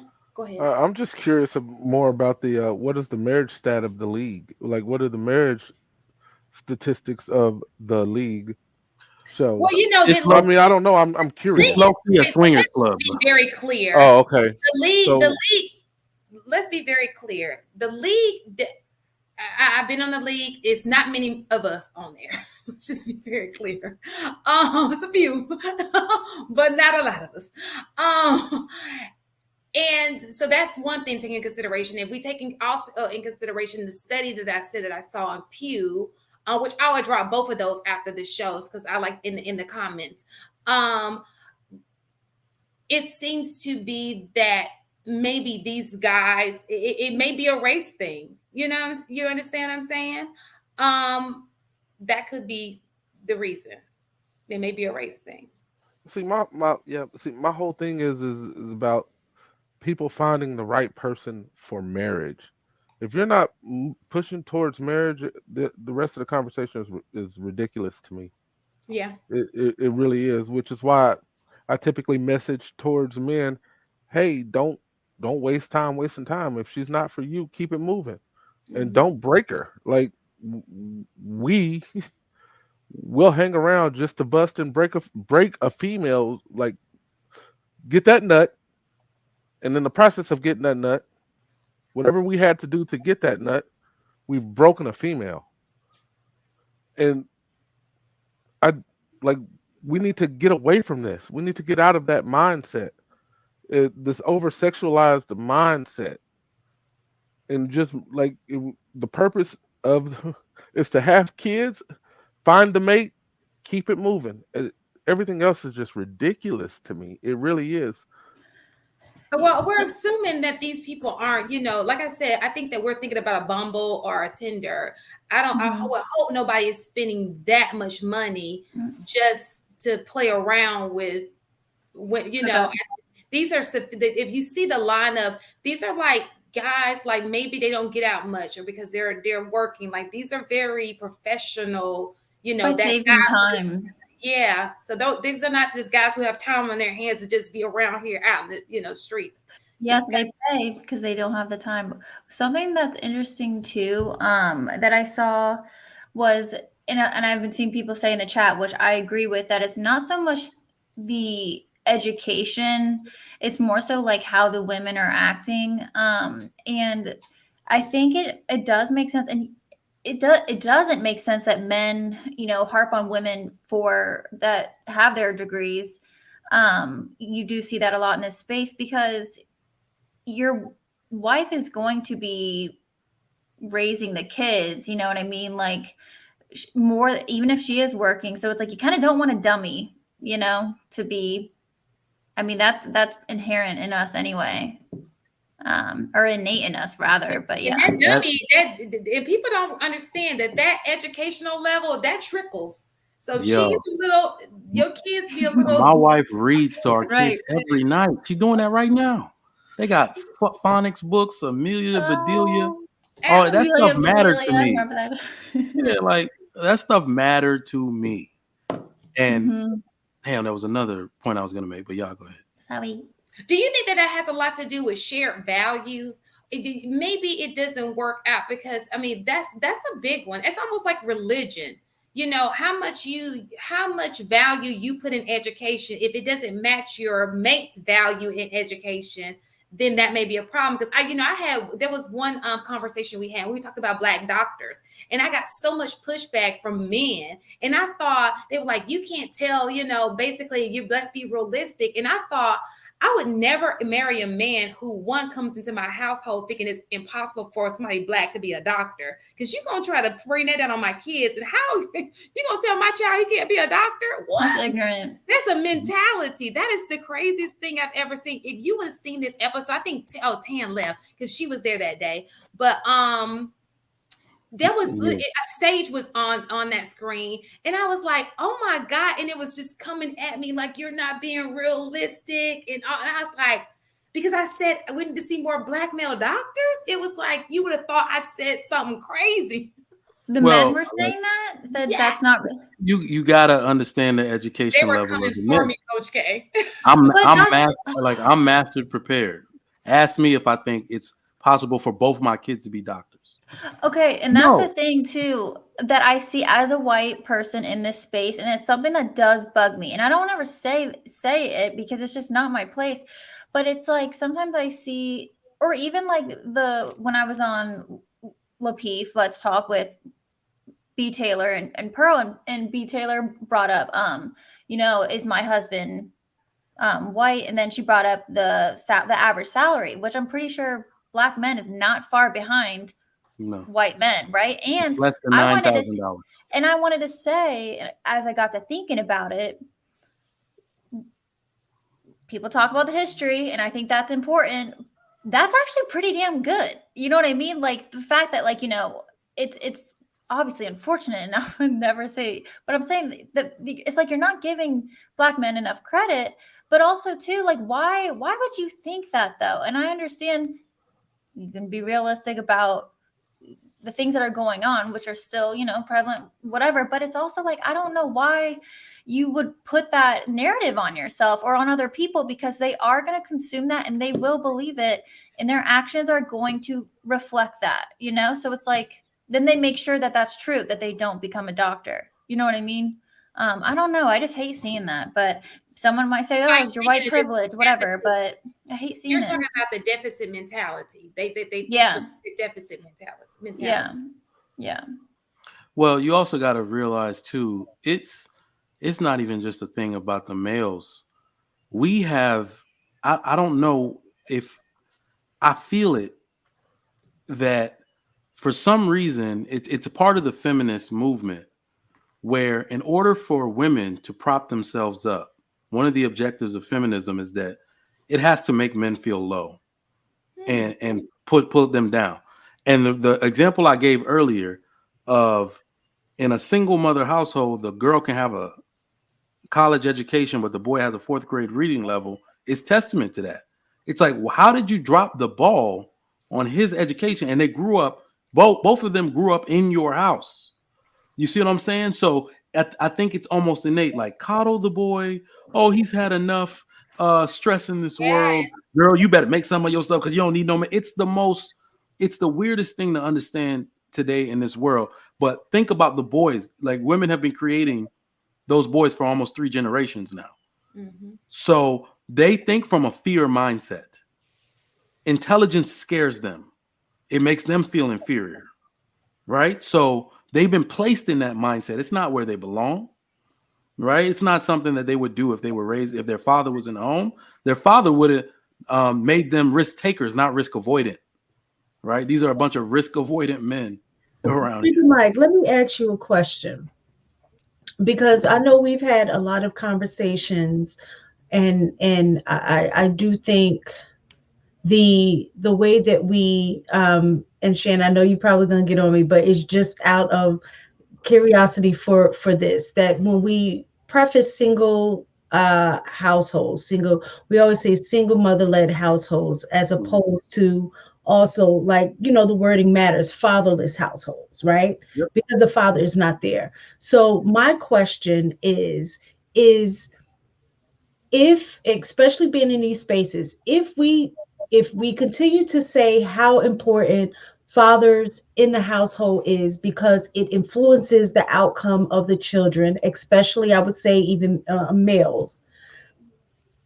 then why is there a lack of fathers being in home? It doesn't mean you have to be with the mother, because I think a lot of times men tie their relationships with their kids to the mom. So when they're not with the mom, then they necessarily don't invest in Whoa. children, or not necessarily there with the children that they need to be. So my question to you is, if that's the case, then why aren't more of the dads stepping up to, I guess, counterbalance or counteract what the mom is Did doing? not want to talk about today. We're going to talk about next week, but Mistaken just wants to talk I- about it today. No, that's because that's something that he just pointed out, and that's what made me think Yeah, about it. but you're going more in detail, in depth with it. We could have just answered it next week. I'm gonna do a live, and I'm gonna invite you, Mistaken. We could talk about Now, it. okay. Yeah, because Now like somebody's stealing our idea. Now we got to talk about it. AP want to get in there too. I could tell. Look, Yeah, and I want to make sure, because AP wants to make it about him. We're talking about in overall. When we're talking about, we're not talking about the percentage of you guys who are. We know that you're a great father. We've heard it we know that you're a great father. We know that there are great fathers. I got great fathers, and my kids have great fathers. People, Mistaken's husband's a great father. We know that great fathers exist. We're talking about the few where the father is not there. Because we did do research, because that we were just depending on, we were trying to decide whether that was going to be our topic this week or next week, which Mistaken. Yeah. But that's not what I was getting into. What we discussed for next week is not the question that I asked. It is. We're talking about fatherless homes. That's the umbrella. How does that not? No, we were talking about fatherless homes, but I'm afraid to answer. no, but the other stuff that we were talking about under that did not have anything to do with the question that I just asked, is what I'm saying. We had talked about other things based on what we were reading. It was going to be the whole segment. Why are we talking? Oh my God. It's just Okay, go I ahead. could have answered the question by now. Go ahead, Trigger Mike. All right. So one is that women control custody of the children. They don't. They don't. Women don't have primary custody of children. They do, but what I read, because I read this when I was we're about to do fatherless home. Most men don't apply for custody of the kids. Most of them, when they go to court, you can read this yourself. Google it. What happens is now when we say primary custody, absolutely, probably so. But say custody, period. Whether it be every other weekend how they do 1-2 days out of the week, and then the next weekend they alternate weekends, which is the custom that seems to be the standard when you ask for custody. A lot of times, what I read from the research when we were about to do that tonight, the show was men go into divorce saying that they think the kids should stay with the mama, and then they like that setup. But that's why you will find that a lot of men who are married and got a divorce, they are more involved with their kid because the court kind of already mandated with the divorce. Whereas men who, let's just say, had kids outside of wedlock and the courts were not involved, those are usually the ones who go astray because the court is not, it's nothing, and they don't really want to petition the courts. They think that, child support may come along with that, or other things may. No, they don't do it because it costs money. TLA did talk on that. I heard him talk on that. Right. Yeah. It costs money to fight and lose. What did TLA say? He said that he doesn't encourage them to, I guess, file for that type of position because of how much it's going to cost, and then. I think he was just talking in general. Yeah. I think he said you shouldn't file to put yourself on child support. I do remember him saying that about going to put yourself on child support. You should. Yeah, that might be that probably is a thing too. but it was just how much they're going to have to spend in general, and then getting or putting down the retainer or whatever, and then fighting that or something. But but I have a question. So when we're talking about fighting for your kids, okay, because that's a big one. Because at the end of the day, we keep giving excuses to why they don't have custody. We're gonna keep on having kids who don't have fathers. Okay, so at this point, let's talk about a solution. Let's not get out of the race before we even get into the race. That's not just assume, because what we're doing is giving guys way out. Oh, I'm just gonna let it go because she can just do what she want to do. If you've never tried, because I know for me, if anybody tries to take my child away from me, I'm going to go to hell and back. Because there's no price for there's no price for my child. That's just me. I'm a mom, that's just me. And I feel the same way about my kid's father. I will hope that that's how, fortunately we have a great co-parenting situation, but I will hope that will be the same as it relates to how they will feel about their kid. We're talking about the same guys who will bet they consistent when it comes to the vagina. They gonna go hard, not bend over backwards for some cuckoo. You know what I'm saying? Why not go bend over backwards? Yeah, most men. The state too. Just a caveat. That's definitely going to matter is the state. But yeah, go ahead. Most of those guys that you're talking about don't have $37,000 to go through the long legal procedure to try to get some type of custody of your kids, and you still don't get the kind of custody that you want. If you're not married, typically the state will take over the case to get the money for the child support. That has nothing to do with custody. So you have to go to the court, and typically the first part of it doesn't cost anything. We're talking anywhere from $250 to $750 to file the petition. Then you have to go into court. So what you're saying, because I hear what you're saying, and it's all legit. We just got to suck up the fact that you're giving there's a reason not to be a father. Well, I'm sorry, but what it was saying, from what we were reading, what it was saying is actually most of these situations are resolved outside of court. So that doesn't necessarily go along with what the AP is saying. It depends on the mom. That's why I just said majority of struggling women out there. We know right. Majority of these setups in terms of custody and all of that are done without even getting a judge involved. So we can't use that as an excuse in terms of not being involved. That's actually that might even be worse. That might even be worse. When we look at the narrative, we don't ever get the father's side of the story. The first person who's rushing to tell the story first is usually the woman, so she can control the narrative. Mm-hmm. Fathers want to be involved. Listen, mothers I told you, they wield power. The child is power. They wield power immaturely and incorrectly. The state needs to get involved at this point to say mandatory 50-50 custody at least. Give that to men if you want to see men involved. You cannot. So this is actually proof of this. There is proof all over the place that a father is more important to a child's development after infancy. Look at all the risk factors a child comes up with immediately after his father leaves. A doctor can mandate this in any state at any given time to say, I'm petitioning for this and I will not rest until somebody makes it so, because all of these jails y'all trying to build, you wouldn't even need them if you just give these people 50-50 custody. The father will take care of it. Even in a single father-led home, the child has dramatically better outcomes. Has like an 80% reduction in chance of going to jail simply because he came from his house and not hers. So until the state gets involved, we cannot presume that women are wielding this power responsibly. Oh, I want you to see your kid. No, they are using this kid to take jabs at him. And you know what's funny about the custody? I don't think that's the majority, though. You know the funny thing about the custody thing? If a mom misses a visitation, a father has to hire a lawyer to petition the court to say she missed it, and then wait for the court date so she can miss every visitation she wants to until the court date, right? So it's like, people do not understand the system against fathers. And I don't have the situation. I'm just going on the facts that I do know. It does not work in a man's favor at all. Y'all are oversimplifying it. I'm telling you. I'm not. Go ahead, Coach. I don't have kids. So, and I only know what I know from the people that I know that experience this stuff and what I hear on the internet. But as mothers, Shannon Mistaken, what do you think?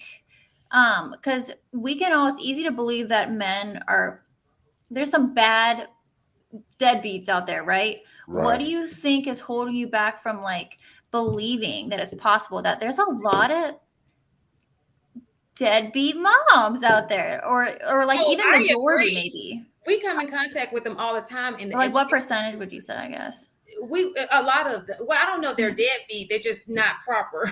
I wanted to curse, but I was trying not to. I was just going to say they're just not as involved as they can be. From my viewpoint, what I see, most moms want the father involved because they want a break. Just that simple. A lot of times being a single mom, just from the women that I know who are single moms, a lot of times they are having to do everything. So if you have a father that is involved, that helps alleviate you having to have, 24/7 with the child all the time.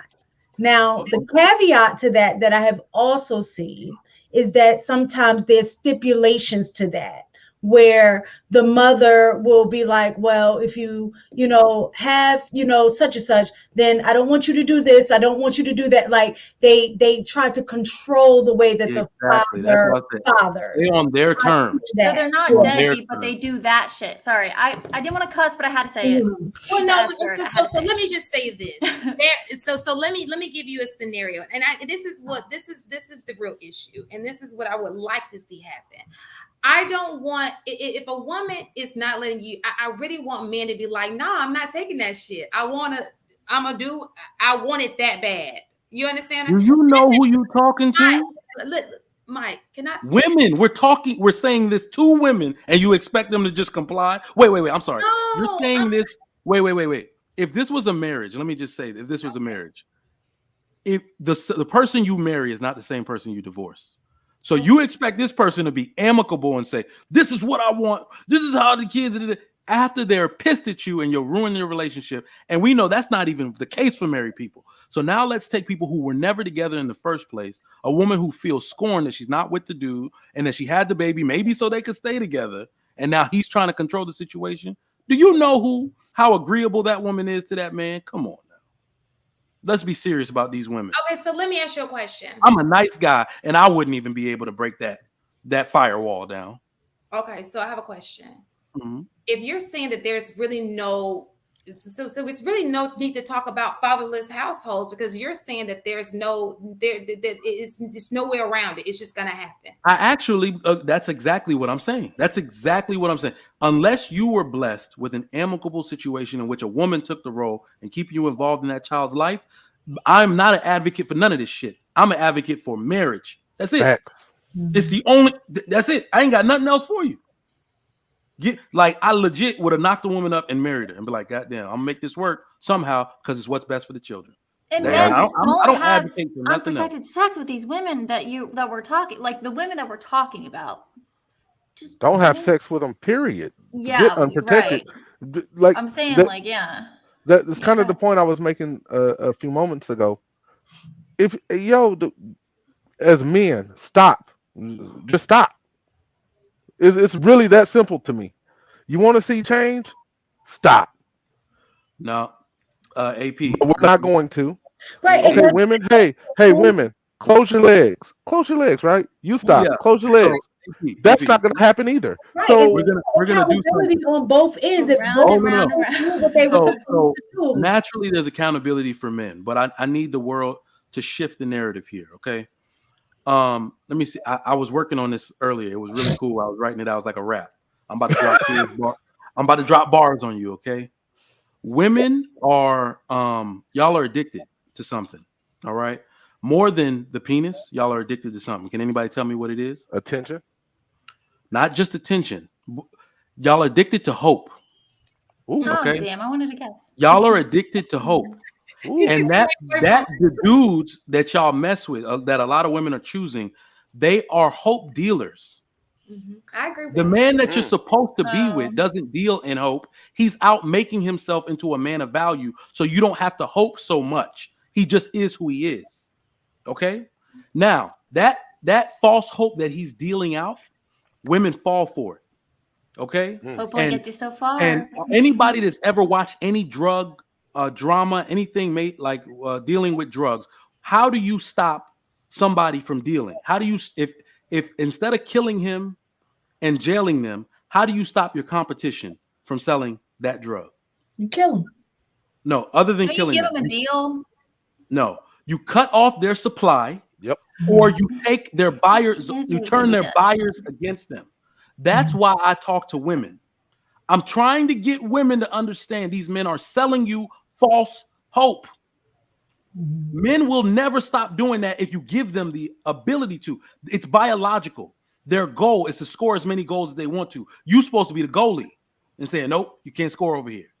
If I get these women to turn against these men and say, stop selling me false hope, bro. That is what I'm out here doing. You know, These dudes Mike, are literally I don't want to cut you off real quick. That's the first manosphere. That's the first manosphere talking point that I have fully agreed with. I love it. Keep going. But I wanted to point that out. I'm like, I'm also Mike. Go ahead. Yeah, Go so ahead. I love it. Wait, can you women break will this say- down again real quick? Like not all the way, but like tell me exactly what you said. Somebody said hope is dope. Oh, exactly. Like Women briefly, will like say, stop messing with the dope dealer. The dope dealer is the hope dealer. Mm. All right. He's giving you false promises that he never plans to deliver on. You Ever. should only date men who are who have a plan and they're actually at the action. Their actions are working. You can see them, the steps that are being made. And Right. if I can get the buyers to stop buying, cut off their supply. Because here's the thing, AP, when we tell men to stop doing something, we're actually telling them to go against their biological nature. Men have never practiced. I know this is something we like to say in the manosphere space. Men have never practiced discipline ever. The thing is, in fact, the reason why men approach a girl's door is because you're eventually trying to get the ass. Let's just be real. But her father was standing in the way. An example of somebody that practices discipline. I think if you were brought up in not to say religious people don't be stepping out, but I think a lot of times when you're seeing dick discipline and women keeping their legs closed, a lot of times it is connected to a religious foundation. Yeah. We took religion out of the equation. And we took fathers out of the home. Well, outside of religion, her daddy was standing in your way. Her uncle was standing in her way. Her brother was like, what you doing over here with my sister, bro? She ain't like that. That's you see what I'm another saying? thing. Men have never practiced dick discipline. They just had obstacles. First being, outside of the men protecting that girl, a woman's own self-respect. So men have always tried to score. Women were just better goalies. That's it. Yeah, I agree. I like. You think I'm about to tell? You think I'm out here lying to my wife? Talk about something? Yeah, I really respect you. My wife looked like a whole 3-piece meal when I seen her. I was damn if she would have let me hit that the first night. I would have done it. I'm sorry, I would have done it. Yeah, but she had enough self-respect to make me wait a very long time. And guess what? She got that ring on her finger. I agree with everything that you just said, Trigger Mike. I think it's just such a passion for me because I see it in every day from what I do, and it becomes so frustrating because you see where this could have been all so different. Like this, where the tackles we have in the classroom could have just had a different outcome had, two parents had a hold to these children. So when I come at it, it's not to offend men or to do anything. It's just we need to get it together because you may not be suffering, but the kid is suffering. And that's suffrage that's going on from generations to come. It continues. It's a generational curse and it just continues and it continues and it continues. And is that really how you want your last name to continue? So I think that we just have to do a better job as being, both women and men, and I don't want to put it on men, as parents, and understand it's not about us that relationship you have with the person that you have a kid with is not about you. It's strictly about the child and making sure the child is a well-rounded, mentally stable individual.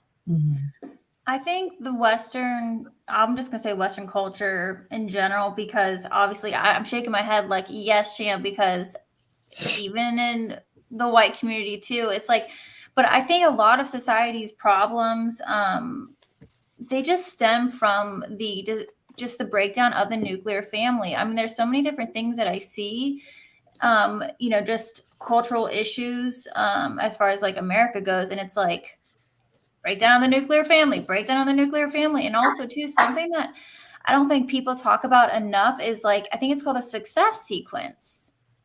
You guys know what that is?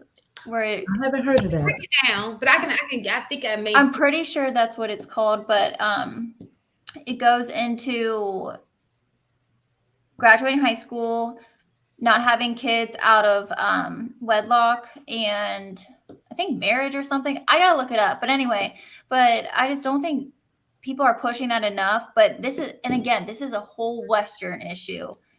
I don't know. It's just a lot. Yeah, the nuclear family. Absolutely. I agree. So Mistaken took us all off the topic when we went into fatherless. Well, bring it back, Shan. You still drunk? I'm not drunk anymore, but but Like, good. Take it off. I'm good.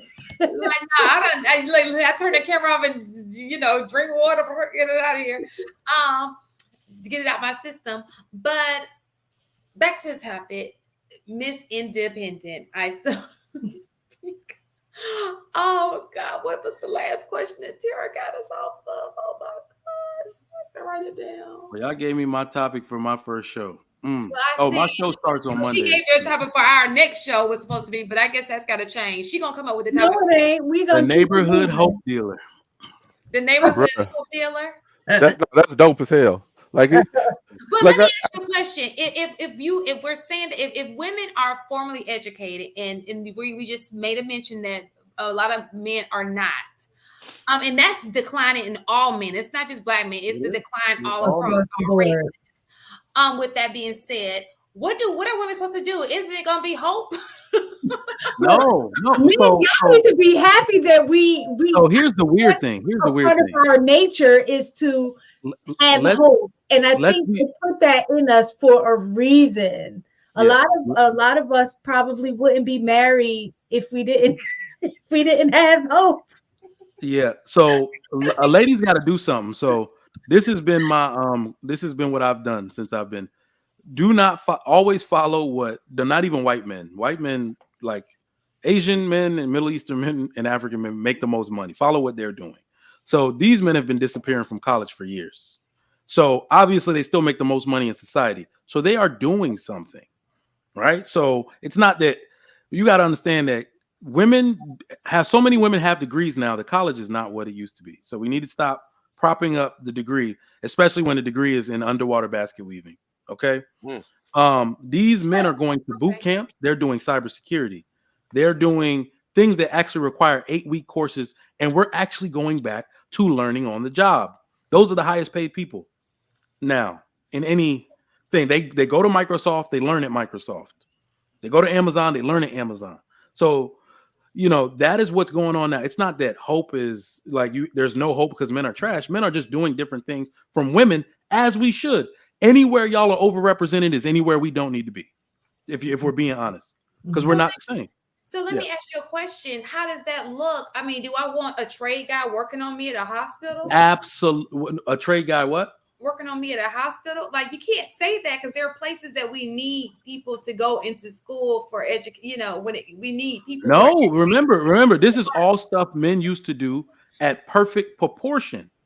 Right? We used to work the long hours. We used to work the double shifts. There was no such thing as maternity leave when men were the ones in the workforce. Now, because women have taken over anything, like I said, anywhere women are, and I'm a nurse, this is crazy. Anywhere women are overrepresented, men don't necessarily want to be. It makes us feel like we're doing something wrong.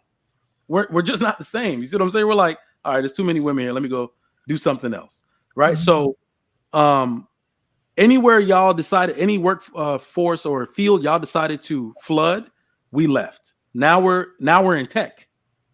Now we're in tech support. Now we're in, all the information security stuff.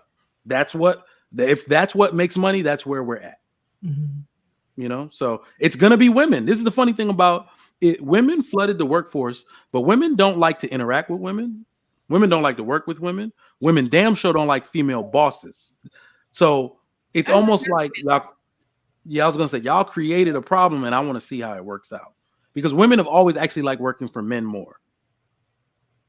That So like literally. So go back to what you were saying because it was a mouthful, but you said something about the beginning piece, the educational piece. What did you say about that? About men?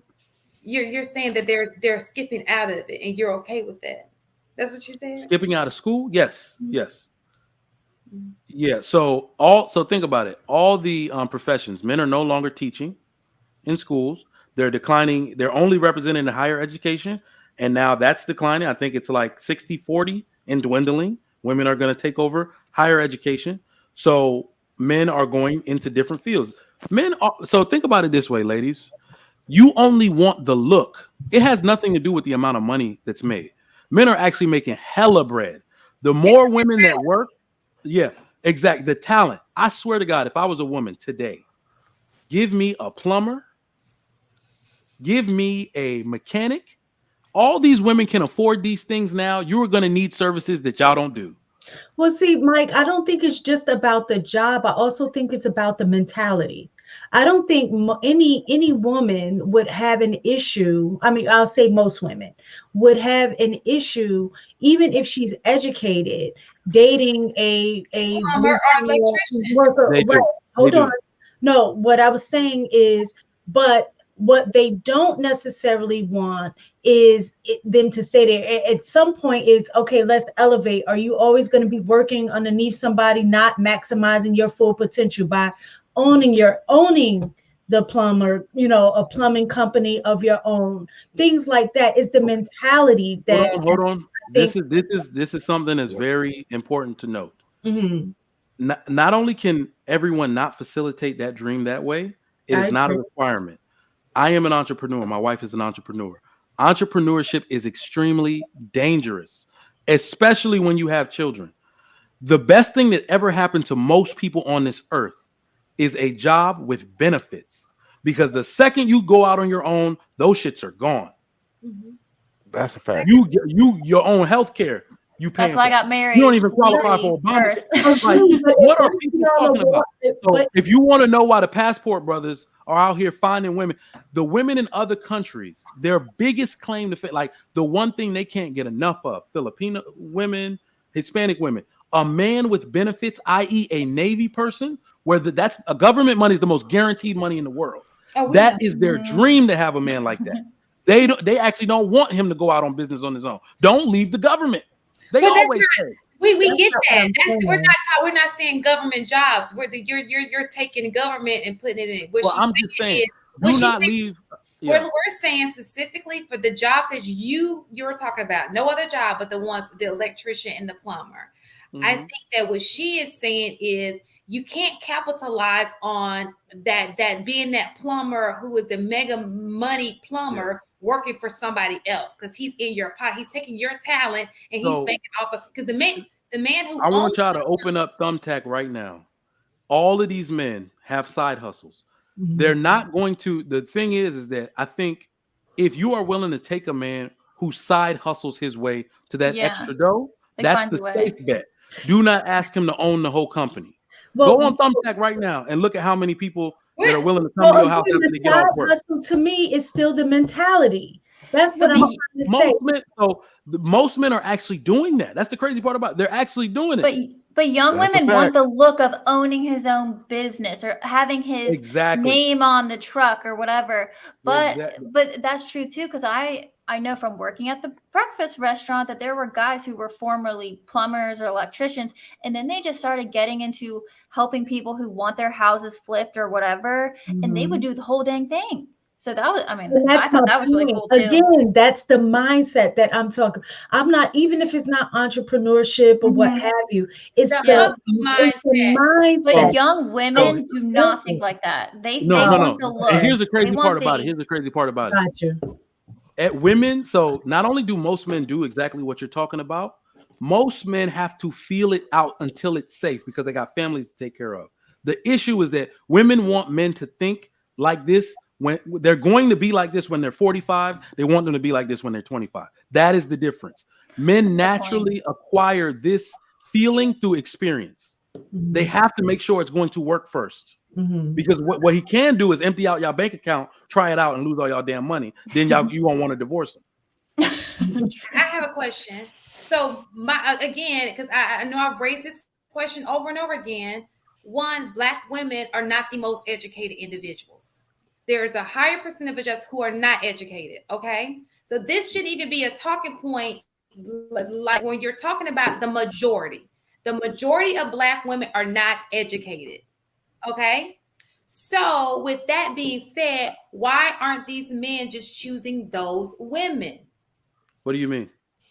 So, Yeah. so for The example, women that are not educated? yeah, So I think it's a few things. These women who are not educated act like they want ballers. Facts. Like you, these men are perfectly suitable. Remember, I said these men are perfectly suitable to start a life with. Let a man, an electrician that's making $50,000, go to the club and be like, "I'm really feeling you. I want to marry you. You're not established enough for me. I need you to make more." She needs someone. See, I think women are doing this thing. I think I got it nailed down.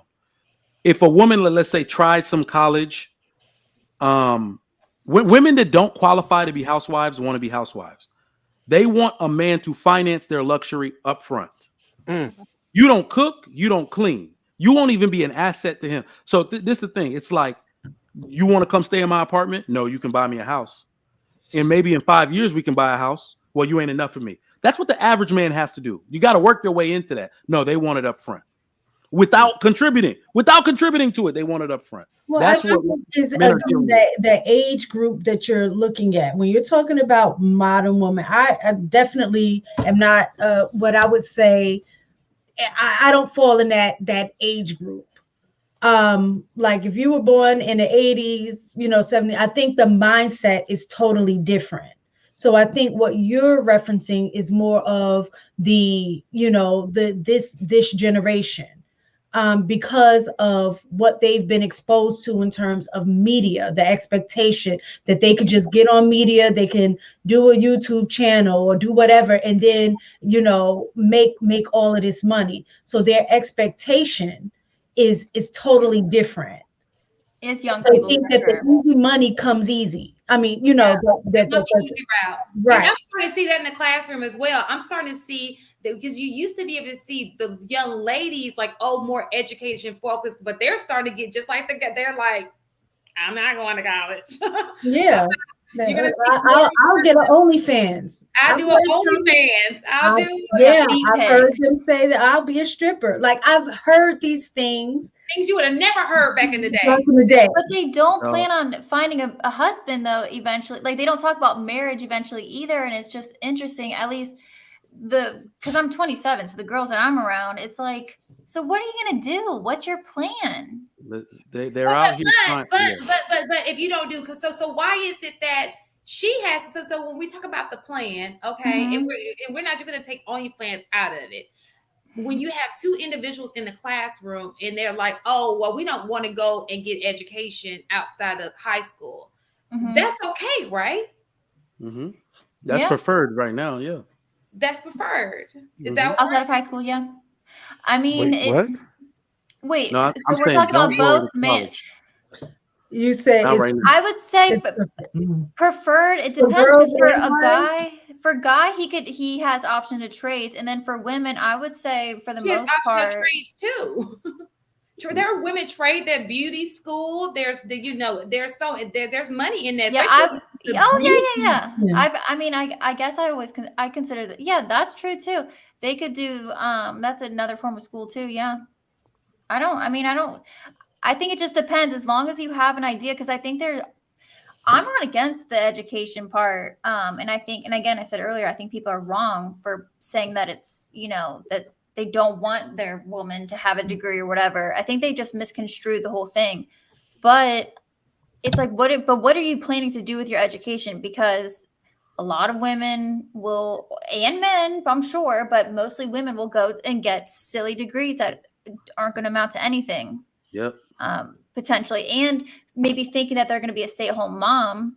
But we all know that just from talking to women my age, the guy that they want, it literally is exactly what you hear on these panels, or even with I don't know if it was Jordan Peterson or whoever. Like, the guy that they want is literally maybe less than 10%, or it's like, do you think money just comes out of thin air and what it requires for a man to acquire all this? And you're not going to be seeing that money until he's 45 or 50. Like, come on, and they don't qualify for him. That's what I was about to ask. That's Are the they whole willing other thing. They don't know what there is. I've said this before. There's another human being in this equation, and he has wants and desires too. So, but it's. Yeah. Are the women in that age group willing to date and marry a 45-year-old man? I mean, they want him to have it now. Which women? I was gonna say and I'll say anecdotally, because I didn't actually. Well, I did research some, but not the point that I was gonna make. From what I've heard, just speaking to younger women, a lot of them are saying that they would, hey Marcus, that they're not attracted to men with that big of an age gap. So if they're like between 18 and 20, that they're not attracted to a guy that's in their 40s. And they're not willing to date a 25-year-old grinder? Yo, it's so crazy. Am I this right? Women want men in their social age group and expect them to make $100,000 more. Exactly. Yeah, it is the funniest thing. It's unrealistic. It's unrealistic. But let me. That's just. But they work too and got a degree at the same time or something like. So let's take the degree. Look, let's take the degree out of it, because what we said, that is not we always talk about that degree woman, and she is not the majority. Okay, level of experience. Okay, so the woman who is the majority. Let's talk about the majority woman right now. The woman who has a trade with, I don't know where she working. That woman. Ulta Beauty. I spent all my money at that damn place. They all want to be muas. What do they call muas? Mac counter. God, she's at the Mac counter. Let's think about this woman, okay? Why can't we have more conversation about this woman in trying to change her mind on things? Because she's the majority. She's the most delusional woman on earth. Then she's the one who needs to change her mind, because she's delusional. No, you can't. So I believe that is literally negotiating with a terrorist. Try talking to the majority, though. Look, go watch Chic's show from earlier. Anna Margaret is 23.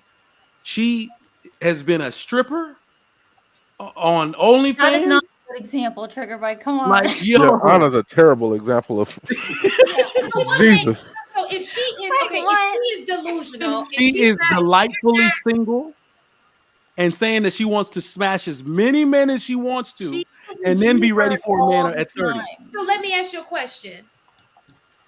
Would you not agree that there's a different mentality of a woman who goes to get her formal education, and there's a woman who does not? You said, is there a what? Yeah.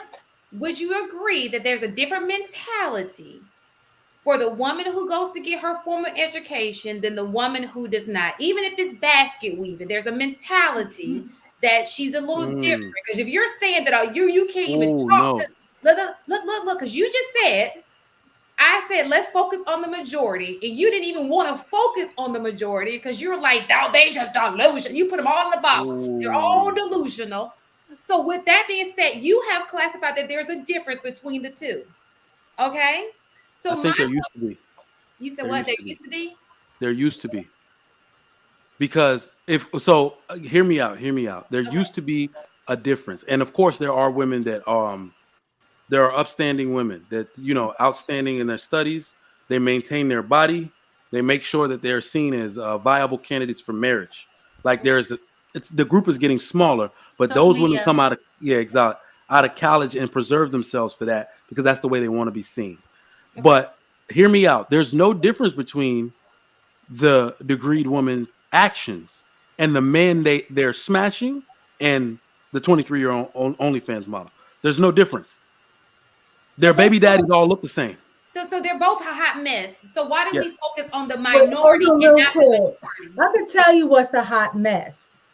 These likes.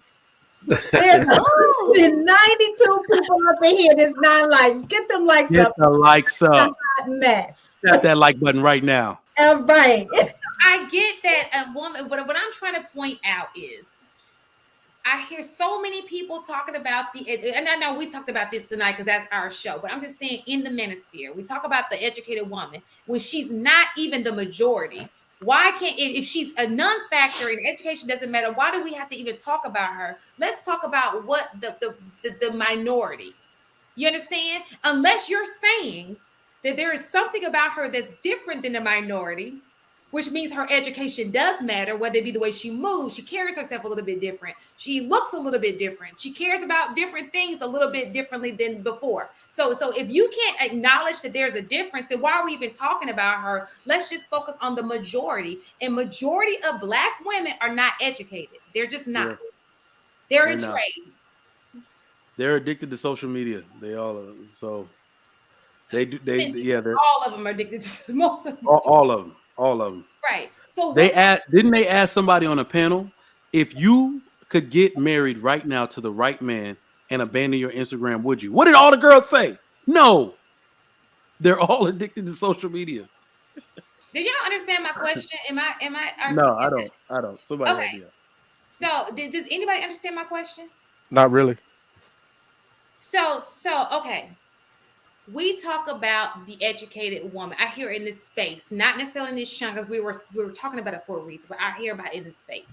But she's not even the majority of the Black women. Okay? The majority don't have college degrees. Okay? That's a fact. So why are we even talking about her when she's not even the majority? It's kind of like when we talk about the high value man, they're not the majority. You understand? So if we're talking about a minority, why are we even looking at minority of women? Just like, why are we even looking at minority of men? Why are we focused on the majority? And majority are not educated Black women. They're not. And the majority of men are not out here having babies out of wedlock. What? Like what we were talking about earlier. If we're talking about majority, the majority of Black men are actually not out here having babies out of wedlock and being absentee fathers. That's just not the majority. That is the minority. Fatherless homes. So when we talk about fatherless homes, we weren't talking about the men themselves, but we're talking about the home, fatherless homes. Yeah, but still, that's the majority of men are not part of fatherless homes. We weren't talking about I men. just want to clarify your question, Shan. I'm not exactly sure what you're asking. You're saying that in terms of potential marriage, why are men focused more on the educated woman when there are minority, when they have more options of choosing those who are not educated? Is that what the question is? So okay. If education is a problem, okay, and educated women come with attitudes. Educated women come with all of these things because of their education. Just choose from the majority. Well, we could say that the majority of women are not educated, and the majority of women don't want the average 5'8" man either, making $65,000 a year or 45. I mean, I don't know what the actual number is, but they want the high earning man. The high earning man wants the educated woman. It becomes circular, right? You said what now? I'm sorry. Repeat. I'm So sorry. everybody want what they. I ain't gonna say can't have, because I do think you have, but that's what you're saying. Everybody is focused on the things that they want, that is kind of what they think might be out of their reach. the majority wants the minority on Right. both sides. Okay. Shan, could you explain, but in your perception, how you see them, how you're hearing them talk about educated women? Maybe that add more clarity to it. Like, what are you hearing them say? That's bringing that up. So what I hear in these spaces is, oh, she always brings up her education. She always, the negative. And I know I've seen it myself. I told Mistaken, I ain't never heard a woman say that, but I've met one that does do that. But so I know that they exist. But my question is, why are we dwelling on them when they are the minority? Majority of the Black women don't have education. They don't have a formal education outside of high school. That's the fact. Majority are not. So with that being said, okay, choose a girl who, that's a problem. If you're getting that consistently with an educated, formal education woman, just don't choose a formally educated woman. Go to a woman who's not formally educated. Because Okay, she can't about the education she ain't got. Okay, I think I understand the question. So I don't think it's so much about the. Can you still see me? I guess. You're static a little bit though. Mm-hmm. Marky Mark. You can hear me though, right? Yeah, go ahead. Let's You're talk. I'll tell you if you take it. Okay. Oh, you. So I think I understand the question. Go ahead. I hear you. Did I come back yet? You did. All right. So the issue is, if you like looked at a lot of KS videos, he had a sounding board, right? And I'm a PhD was one of them, and on there it was like a list of things that women who were delusional to the point that maybe they wouldn't get married hit a check mark list. So I think that just gets grouped in there. It's like, what's your dress size? So you fell into that category because you hear men complaints typically about the same list of things, and a lot of that stuff is what KS used to talk about, right? Like overweight, attitude, or I'm a PhD, and I think PhD don't just reference education; it reference the I'm better than you mind state. So that's really what they're saying. So you don't really even have to have a PhD to have that mind state. It's just to assume that you're better than the men that would be your equal cohort. So it's not as much an education issue as a I'm better than you, or inflated and maybe even delusional self-esteem issue. I think it's also from social media too. So even the women that haven't maybe gotten, because again, I don't think it's necessarily all the time the education, because I have met or I've seen women. I mean, we can find examples for all of these different things, but regardless, I think that even women who are not educated or are going to school are still exposed to these different things and are getting and receiving attention maybe too, like us women do, but then they get that sense of entitlement, but also that attitude and that mindset, I guess. I guess for me, I think that then we should tackle that. You know what I'm saying? Because it gives a false sense that you're talking about educated women when you're not talking about educated women. Just go after women in general and say, look, y'all all have an attitude. When you come into the relationship, I guess because they literally say the talking point is, oh, you lead with your education, so that will only be educated women. Because they also include you lead with your money. You lead with your profession. You lead with your BBL. I don't know, something that would give you your BBL. I might not be a good example, but that's even smaller percentage. yeah. Maybe the BBL is back. Right. But it's speaking to a mind frame. Like, if you ever been around somebody who puts value on something more so than anybody else, and then tries to make you assign that same value, that's more the conversation. Well, again, everybody, let me just, y'all not gonna sit here and influence me that everybody out here balling. I don't believe there's no way. There's no way. Right. The majority of Americans make 50 grand. Like, what? Some people just have to be okay with that. So if you know that that's I'm not understanding why you just won't date that chick. How often do you see women say, I'm independent, I don't need no man? Or how often have you that's what we're talking about today. Yeah, I don't think women will settle sometimes. Now that they going to get the food stamps, they need a man. I'll be honest. I have never been in a situation where I've seen women that say, and again, maybe it's because of my age group, is, I don't want no man. I don't need no man. I haven't. I haven't seen that. Most women that I know have already, if they are saying that, it is a matter of they've already been married and got divorced. And now they're like, I'm done with that. You know, I don't want to get married anymore. But never have I heard any women say that they don't want a man or need a man. So I think the translation from that to current day, because that might have been like the 90s, early 2000s, where that was like a real phrase. Now I think the translation, or at least how men perceive it, is I don't want a man. No, I don't need a man. I want a man.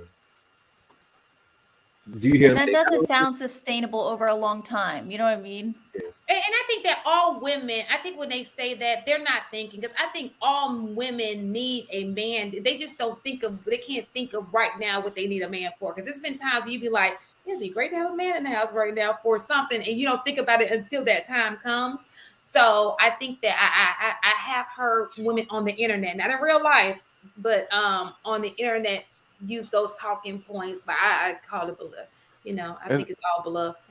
I think. I'm sorry. Go ahead. No, I think that both sexes have like they talking points that they think are universally translatable, and they translate very differently than what they're actually saying.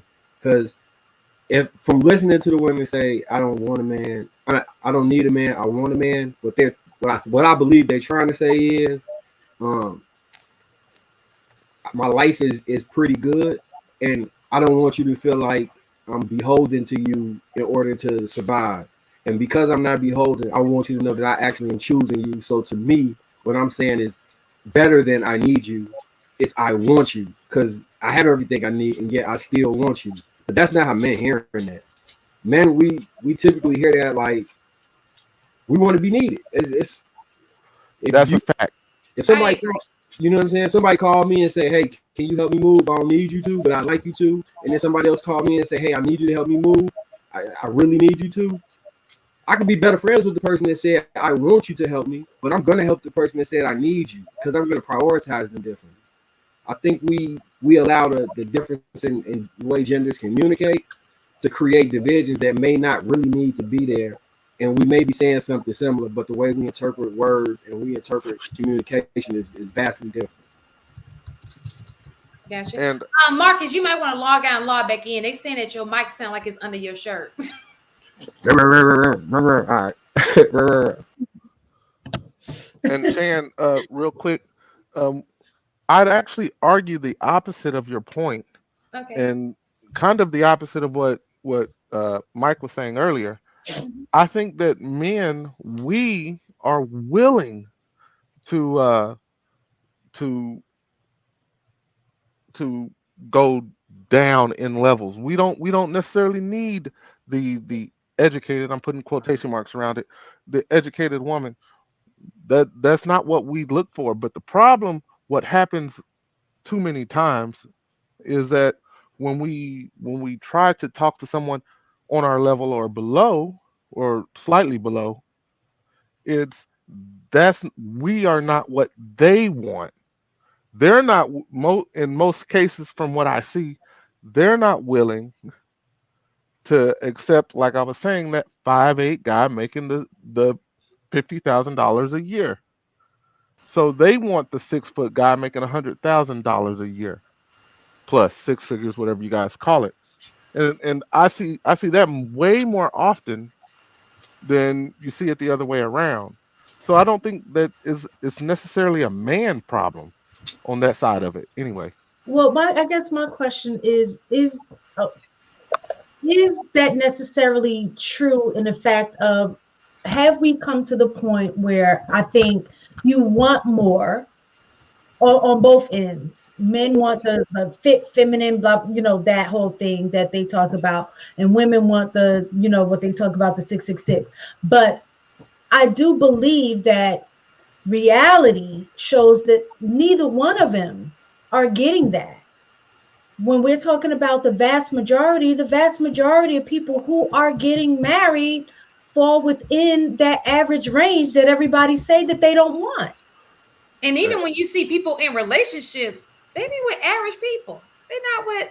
And that's my point. So even though, and that's why I say that I think that a small minority is sounding like they have a majority voice, and I don't think that that's the case, because when you look at it statistically, just looking at the numbers, there, most men aren't the 666, and most women aren't the fit, feminine, friendly.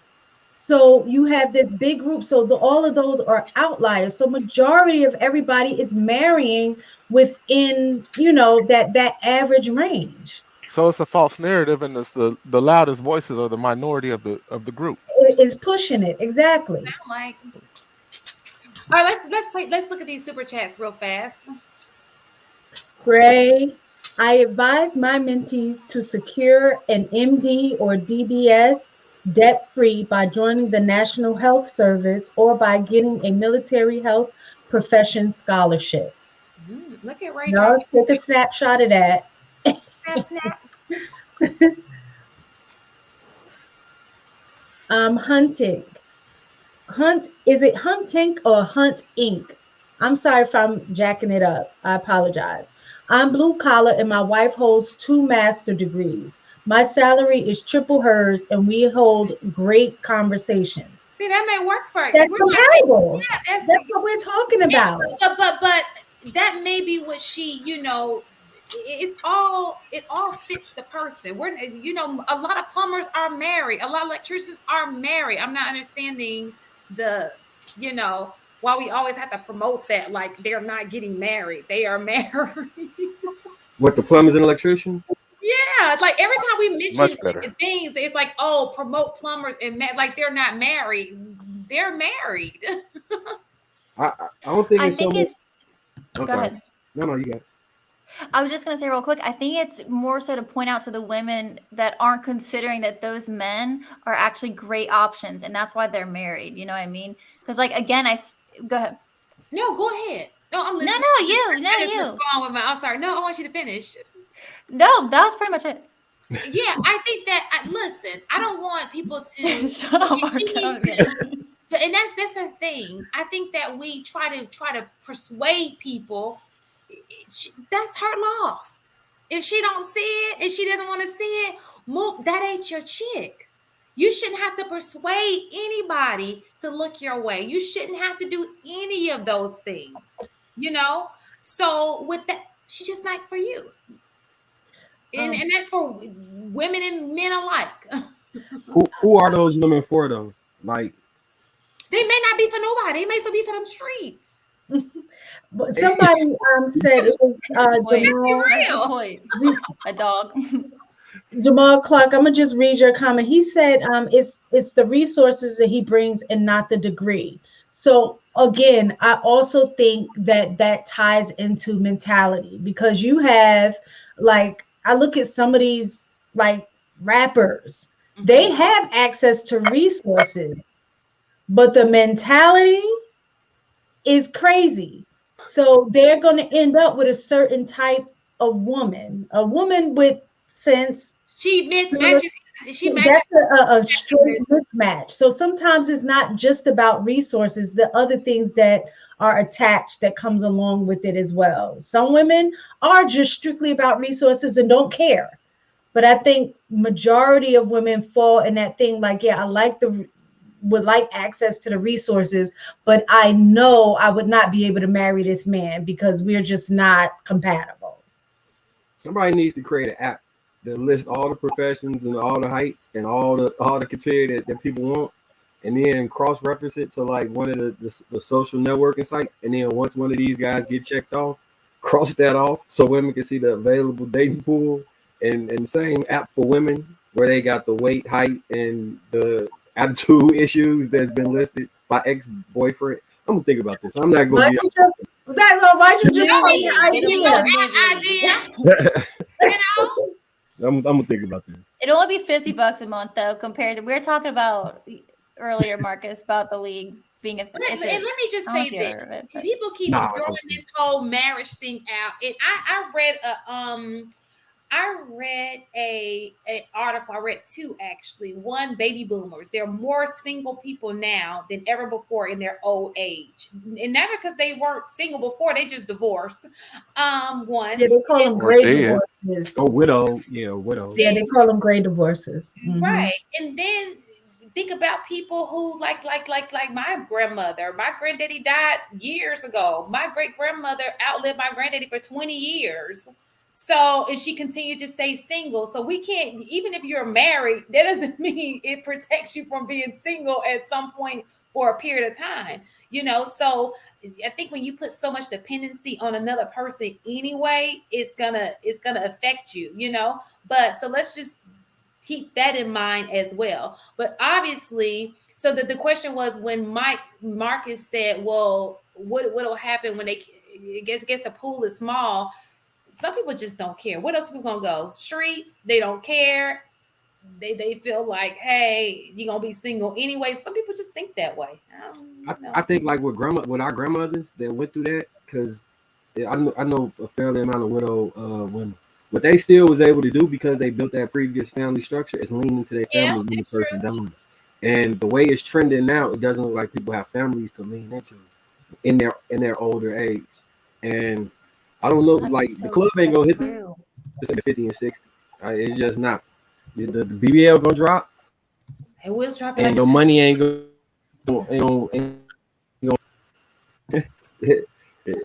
Listen, your buddy ain't gonna feel the same like when you go out to go in the club. Well, I told part of it's I think part of that is the world has gotten smaller.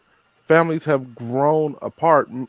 Like the United States, I'm just talking about the United States. It is a big country. So if you move 13 hours away, I mean that's essentially what has happened. Mm-hmm. Like the world has gotten smaller due to the social media and the communication tools, but we are further apart than we ever have been. And the breakdown of the family. So then when people run, and this is obviously completely off topic, but when people run into emergencies or things like that, or fall on rough times, or even like I used to volunteer with the Red Cross, even when they had house fires, could they, lean on family? You know what I mean? It's things like that, especially if your family has not built a foundation, and usually a foundation comes with some sort of stability with finances, even if it's not like, luxury, it's still something. It's so funny. And I thought about this, especially if you've never been married. Like my grandmother, she was very close to her brother. And so he ended up passing away, but he had no kids. He was married, but he had divorced a long time ago, and that woman had passed away.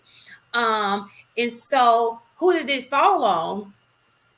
My grandmother's us. And luckily he had us to step in because he didn't have kids of his own to step in and say, okay, we'll take care of it. But a lot of people don't have that. When you don't have kids and you don't have people after you to take care of your what's going on with you, even when it was part of him being sick, making sure he was getting to the hospital, make sure he was doing all of these things, the doctor's appointment, he was legally blind because he didn't go get his cataracts fit. It was so many things. And so he had to rely so heavily on family. And just imagine if his sister did not have the legacy that she had to go in and step in, because she's 9, she's as old as him. She can't do it all. So we had to keep going in, taking turns to take care of him, something that his family would have done had he had it. You understand what I'm saying? I think that people be sleeping on kids. No, they really like my grandfather, he taught me, like, he was like, by the time you're 30, you should have, like, if 1,000 people, 800 of them should owe you a favor that you never asked for nothing back for. You have to pay into people.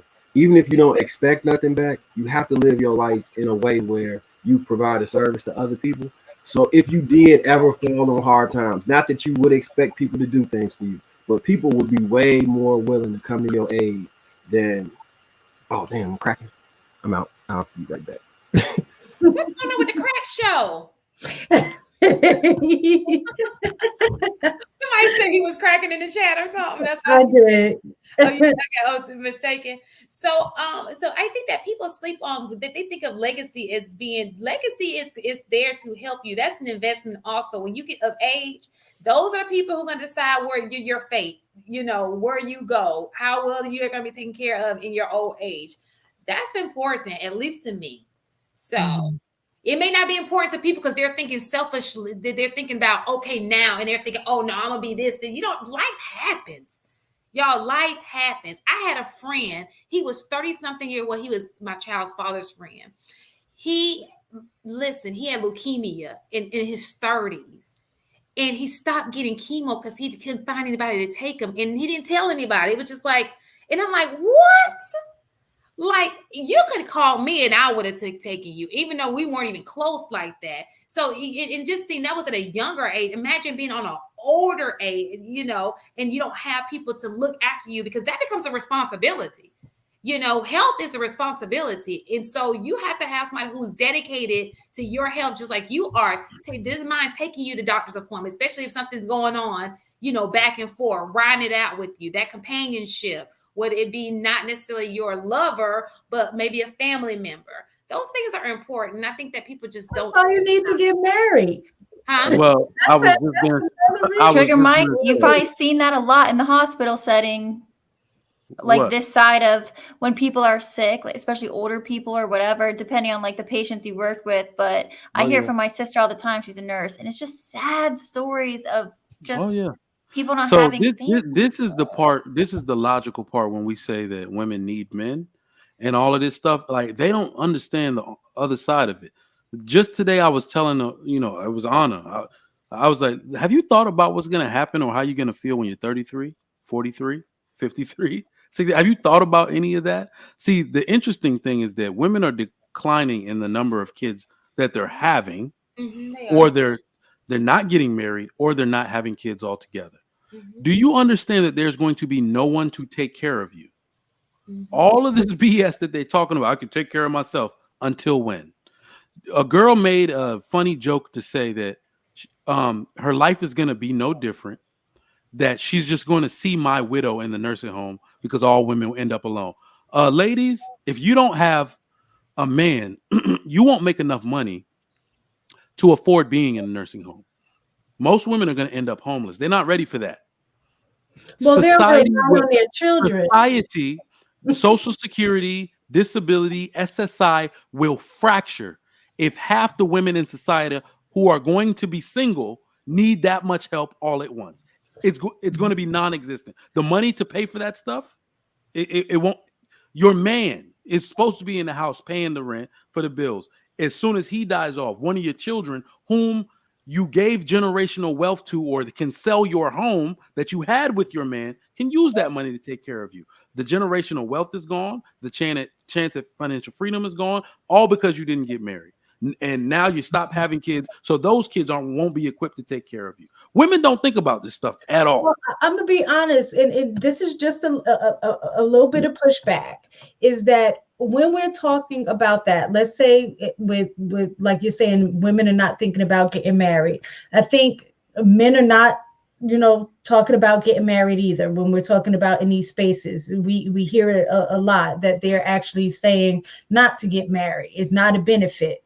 Which and I know that what we're talking about right now, as you get your older age, there is definitely a benefit. But with women, if we're talking especially Black women, we're saying, they are, head of their households, that the men of the fathers of these kids are not necessarily there.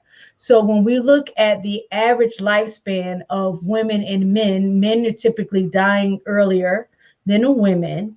And then when we look at the fact that if they're not in a household, we can assume that they don't necessarily have a relationship to the degree like with their fathers. So I think women will not necessarily, because they don't have a man, but they're going to be relying on their children that they had. That is so unfair. We also know that not only is it unfair, children that come from single mother-led homes are a significant less likelihood of getting married themselves. So now you're asking a single man or woman or your single son or daughter who's probably going to be, you know, in their 40s, 50s, to carry the financial burden. Where you, the mother, have nothing to leave them, nothing to sell, right? As in a family home, anything. So the entire financial burden of a mother is on a child. This is why I said most women are going to be homeless. These kids or that woman's kids will likely just be self-sustaining and able to take care of themselves. That's probably what they'll be doing at that age. The medical bills and medication for their mother at that age will fracture them. That's why a lot of these women are going to end up estranged from their kids and on the streets because somebody. Yeah. I'm speaking from what I ain't gonna say what I know, because I know my own personal anecdotals, it does not necessarily represent the majority. But what I'm saying in terms of the people that I've been around and that I know, or who are currently in situations that have the mom is single and they have children and they're of age, that those children are taking care of the mom. They are. Now, whether you say that that is not fair, when we look at historically, that's what families do. It's not just related. We don't know what this new generation they on. Right. I was going to say that's going to leave. That's actually going to leave with this generation. The last generation that was raised right is going out. They're going out. So this is the generation of kids whose parents were never married. Right, the last generation of married kid, like parent, these kids had married parents. They had married examples. We're going into Gen Z, millennials, and Gen Z, who 70% of the black ones, they never saw an example of marriage. Most of these men, unfortunately, I'm sorry, they hate their mother. They secretly resent her for not giving them a father figure and all that. A lot of these boys hate their mother, and the daughters hate their mom too. They're not going to. You see the jobs they're choosing. They're not getting married. That's the part about it. They're not getting married or creating any kind of substantial wealth. So that's why I brought up the example of them having at least one asset to take care of the mother with. Right. My mom and dad still live together. They pushing 70. They've told me all of their plans. I'm the eldest. The second one of them goes, my dad said whether she wants to or not, it's probably going to be me. You bring her, or you or your brother, take her, sell that house. Don't let her keep it and have you paying mortgage on it or whatever. Don't let her do that. Sell it to take care of her. Right? So that's what this generation has. Our family built something that we can sell to take care of them. And life insurance. I'm sorry. Sell that if I need to, but I also got $1 million in life insurance coming when he died. These kids behind us, Gen Z and millennials don't have that. They won't have it. We got a real bad deal when you think about it, because we either was latchkey kids or a lot of people didn't have an active parent in the home. Then when they parent ages, they didn't really do everything that you might have felt was necessary for a parent that you felt was acceptable to do. Then when they age, we still got to take care of them. That's not a great deal. I ain't gonna lie. You didn't get what you needed when you're young, and now you got to give them what they need when they're old. I'd be really resentful. But why would you? Because I mean, well, I ain't gonna say why would you, but when I just like how I said, when I think, and I think that actually speaks to the point that Trigger Mike, you were saying, or even Coach K, in terms of the nuclear family. To be honest, that was the life cycle. That was the expectation. That when you're young, of course, your parents, they take care of you, and then when they get of a certain age, then you take care of them. So I don't understand why that's not like a thing, like, or that's being looked at as not something that you know that's normal. So you shouldn't do. Like I thought that was what's supposed to happen. It was a clip that went viral the other day about a young boy who his mother was saying how she bought him everything that he could have wanted. He had all the Jordans and all this stuff, and he didn't want that. He didn't want that. He wanted her there, and he was upset because she made him raise her kids for her. I think that there's more people that had to do that than maybe people know about. Especially how do you have multiple? That's true, because people think, because I'm an educator now, but I remember I I used to work for JP Morgan. And I remember when I had my son, I said, I don't want to work here. You know, I weaned my way out of it and went into education. I went into education for my child. I did. I left it. I felt like there was more motherly. I wanted to be involved in my child's education. And so I went and got my higher degree in education and left my job for that reason, so that I could have more time to spend with my kid and to be, you know, the best mom I could possibly be. Just wanted to share that. That's a great story about how you did it. I mean, it's so mistaken. You definitely hit the nail on the head. That is the unspoken agreement and sometimes spoken agreement between members of the nuclear family. There is no more nuclear family in the community. So that's no longer the agreement. And as Marcus said, the kids secretly despise their mother. They do. That's what I'm noticing now. They don't want to take care of her. And the worst part about it is that they feel that the mom did birth them as an insurance policy.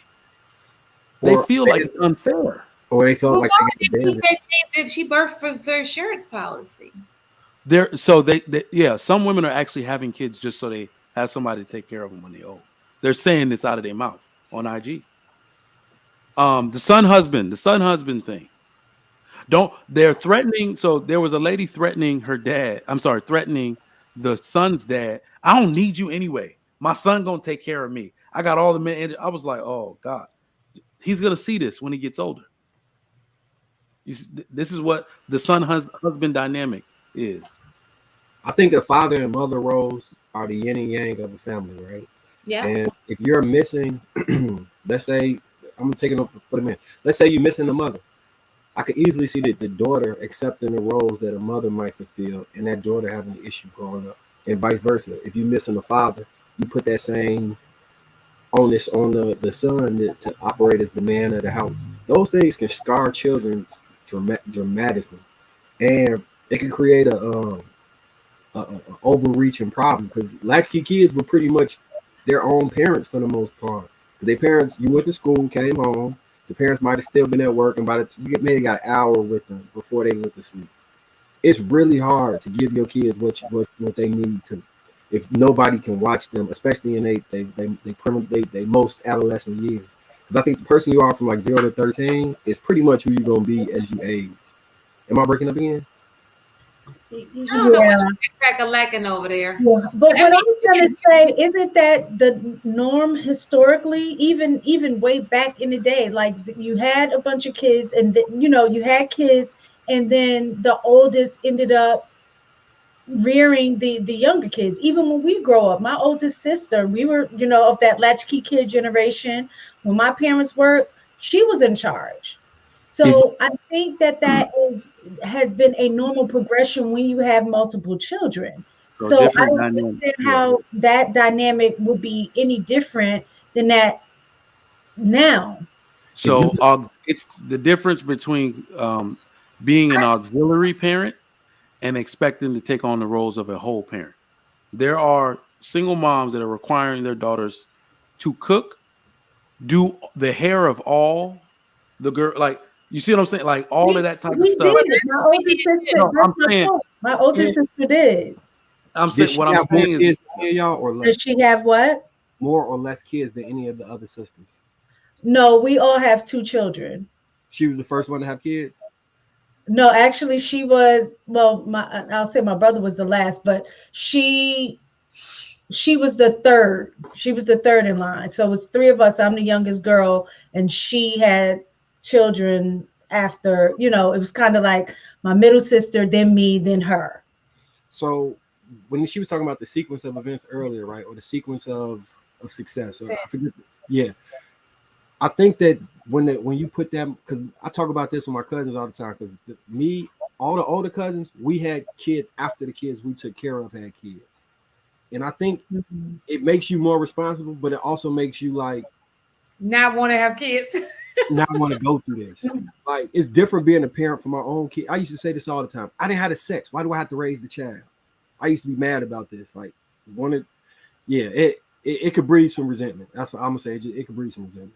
Okay. That's how, and I agree with that, because that's why when I had my son and my daughter were so far apart, I wanted to make sure that if I had to go somewhere, I'll ask him to watch her sometimes, but I'll pay him to watch her, or I will just take her to her friend, to the sitter's house. You know what I'm saying? I want to make sure I didn't have one of those situations where my son took on, taking care of my daughter. You know what I'm saying? Like, I just didn't want to be that parent.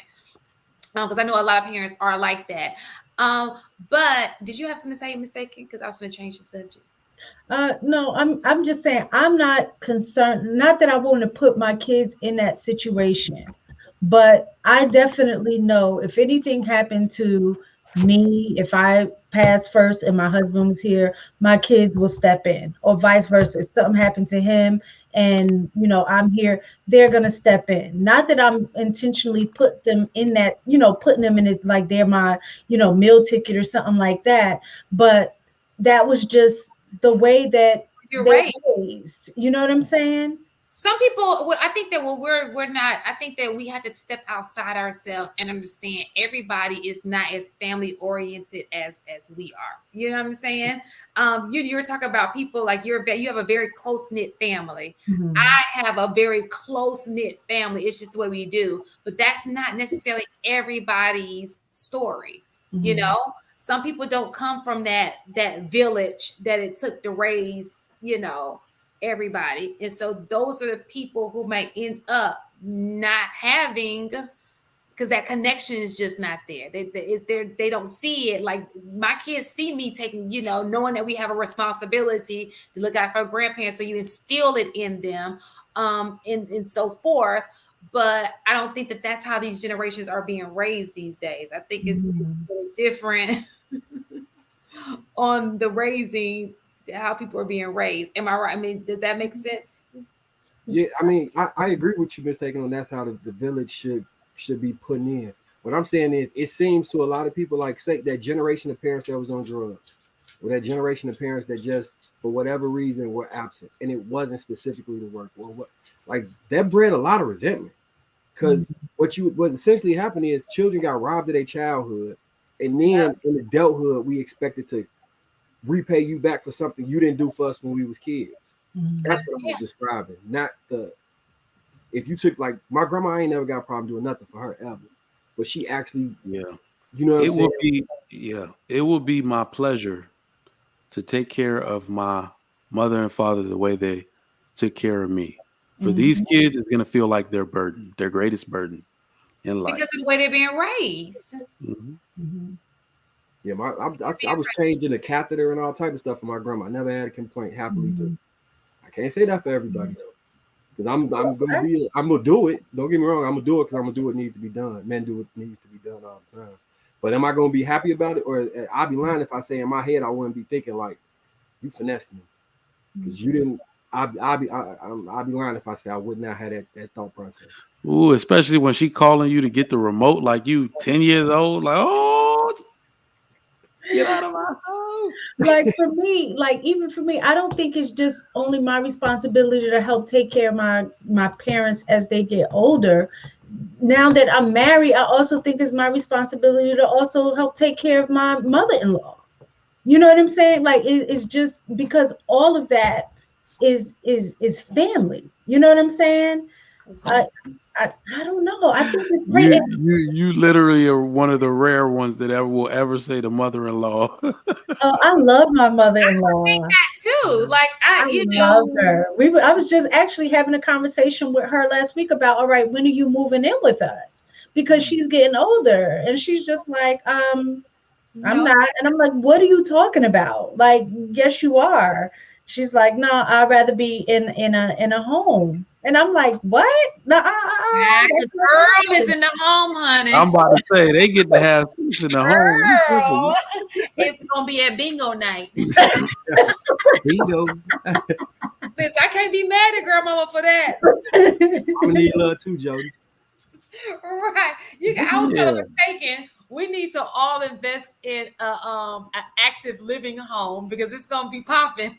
Do you know that's what Morgan Stanley did, right? They have a division that's trying to figure out what the actions of women are taking when Oh, it comes to marriage, for sure. because For they're sure. trying to figure out what investments to make.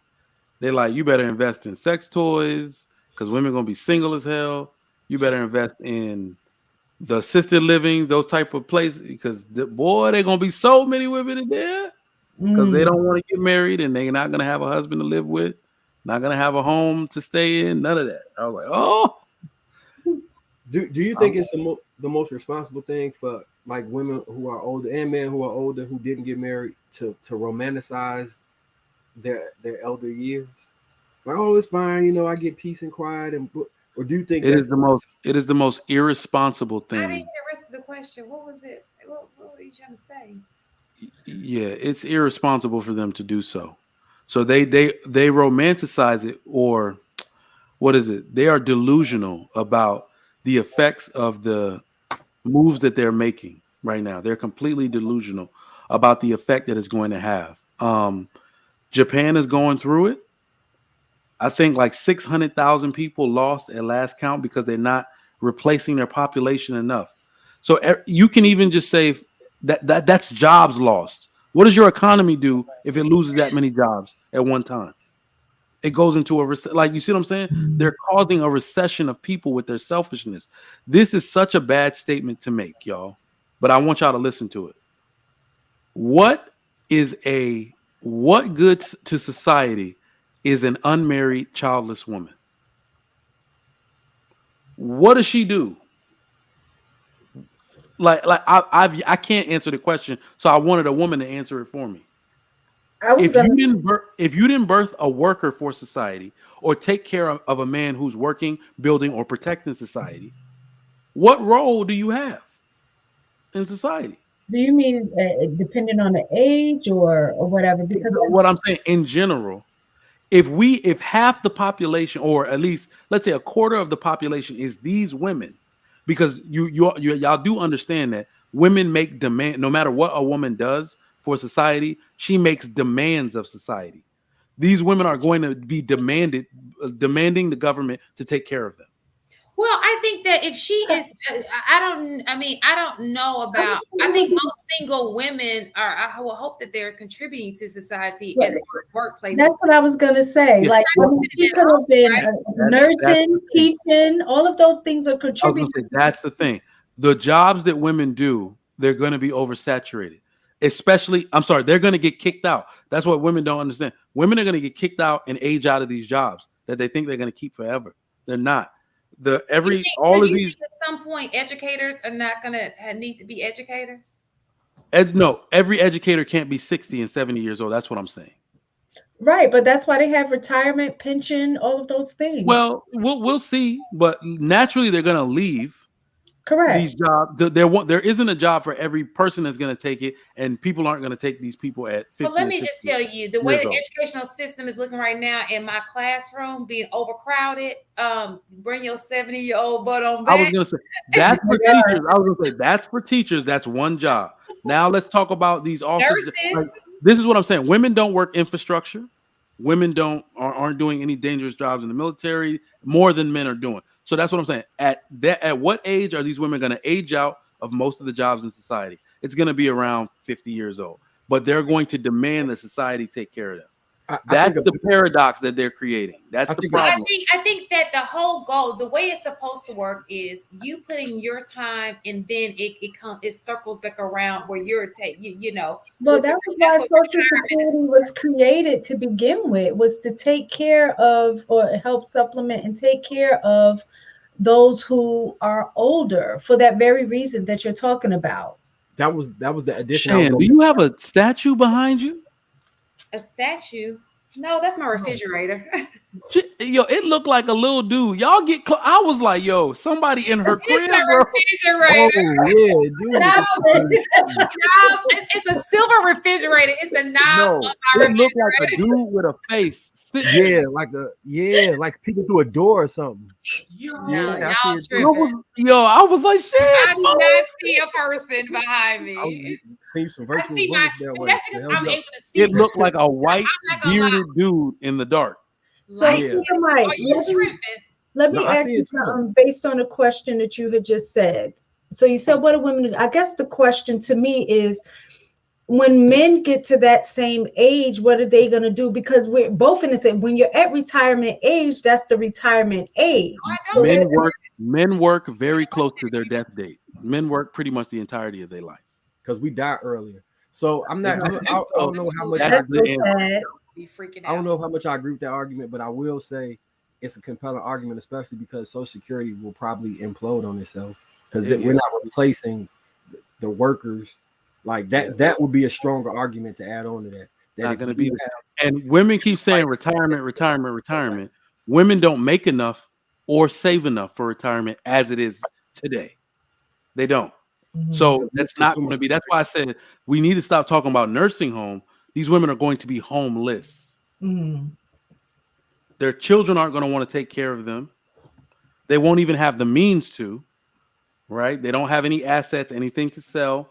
They won't have any life insurance. They their 401k is going to be depleted, within 2 years. Probably going to have 25k in it because they didn't do the matching or anything properly, right? So I mean, we're going to see the effects of this probably, in about 25 years, but it's going to be bad. But the funny thing is that society is going to correct itself. We have a lack of families. People don't adhere to the nuclear family structure that's designed to raise children and all of that. The only people that are going to thrive in society are the ones who focus on keeping their family together. So that ethnic switch that we were talking about, like, we talk too much about white people and their white people are literally suffering the same way black people are. If black people got the flu, white people got a really bad cold right now. So they're following right behind us. So the South Americans, the Mexicans, they're gonna be popping out here. They keep their families together. Somebody, if 12 people already live in the house, somebody gonna take care of grandma in there. You see what I'm saying? And then everybody gonna work to take care of that person that take care of grandma. So they got the structure figured out. Africans are gonna be the only black people you gonna see in about 50 years. If they my complexion, they're gonna be like, hello, how are you? They're gonna have that voice. Who else? Middle Eastern Mike, people. I don't think that part is true because, like specifically like FBA or ADOS, we are some of the most survivalist people that you can imagine. Well, what I'm saying, this is the thing. The Passport Brothers isn't just a movement. That's a real thing. What I'm saying is ADOS people are going to be racially ambiguous. You're not going to be able to tell what race they are because they're going to be breeded out. So ADOS people are going to be mixed. They're going to be like all mixed people in 50 to 100 years. That's what I'm saying. Do you think it's an agenda pushing that right now? It's not an agenda. It's like nobody's pushing the agenda. It's what's happening by nature. When you break up the nuclear family and black men aren't marrying black women, it's something that's naturally going to occur. But is it that black men aren't marrying black? And this is just a question that I'm posing. Mm-hmm. Is it that black men aren't marrying black women, or they're just not marrying? Because I think that's some of the issue too. I get what you're saying, but I don't think it's just that they're not marrying black women. Well, it's not. Remember, black men primarily want to marry black women, Mm-hmm. so they're not exactly. If they don't find some black women marriageable, then they just won't get married. And then now, what you're going to see with this Passport Brothers movement, if men start getting viable options for marriage, so it's going to happen later, right? You're going to see it jump from in black community age of first marriage instead of 29.7, it's going to be like 36.7 because it don't matter when a man get married. It don't matter. So he can be 40. You say again? Shan, you say it does? No, it does. Well, we were looking at researching this, just kind of saying some of the stuff. It does. Wow. What do you mean? What matters? How? Okay, so when men, men confuse quality of sperm with quantity of sperm. It is a known fact from research. So what happened was they did a study. More men are starting to date younger women. And so what they noticed is that some of the higher risk factors that were normally for women of age were being shown in these kids from the younger women. And then they thought, well, let's look at the man. And so there were they looked at the sperm quality, not the quantity, because we know that you can produce a kid, but we're talking about the quality. Of the sperm. I mean, that's biology. Yeah. So you deformity, more special needs, more the leukemia rate went up with those kids. It was a lot of things, and we all know from back in the day. You know how you had to have one friend who had the old parents, and you was like he wasn't quite. No, Right. I've seen a study like that too, and it said that the results was inconclusive because the Yeah. margin of error. So that's what I'm saying. Like, I've seen several. These weren't these were like ongoing studies because and it's more than one because I think the that one that I saw was really more about having more inviable sperm count. Like, but you know, eventually the that's quality. the one that I saw. Once you produce a child, your chances of there being a deformity is greater per every child. I mean, Yeah. I would believe that just from but I'm probably sure like it's not some kind of significant number.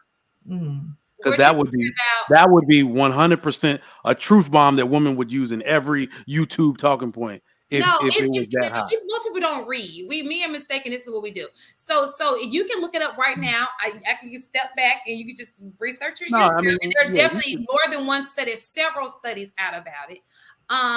About the male sperm quality after a certain age. I think it was like 50, and then the older you got per one, it was just like, you know, it's the quality, not the quantity, but the quality. And it makes sense. Why do you think? No, I was gonna say it even makes sense.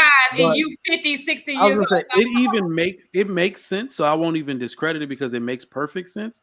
But they can still have men who you can still have kids. Absolutely. If quality doesn't make a difference, you don't care, then sure you can have children.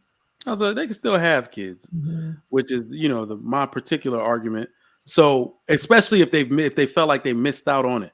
Most men, as we already know, aren't having sex, and so they damn sure aren't getting women pregnant because women are going after the same groups of men and getting pregnant by, you know, a small percentage of men.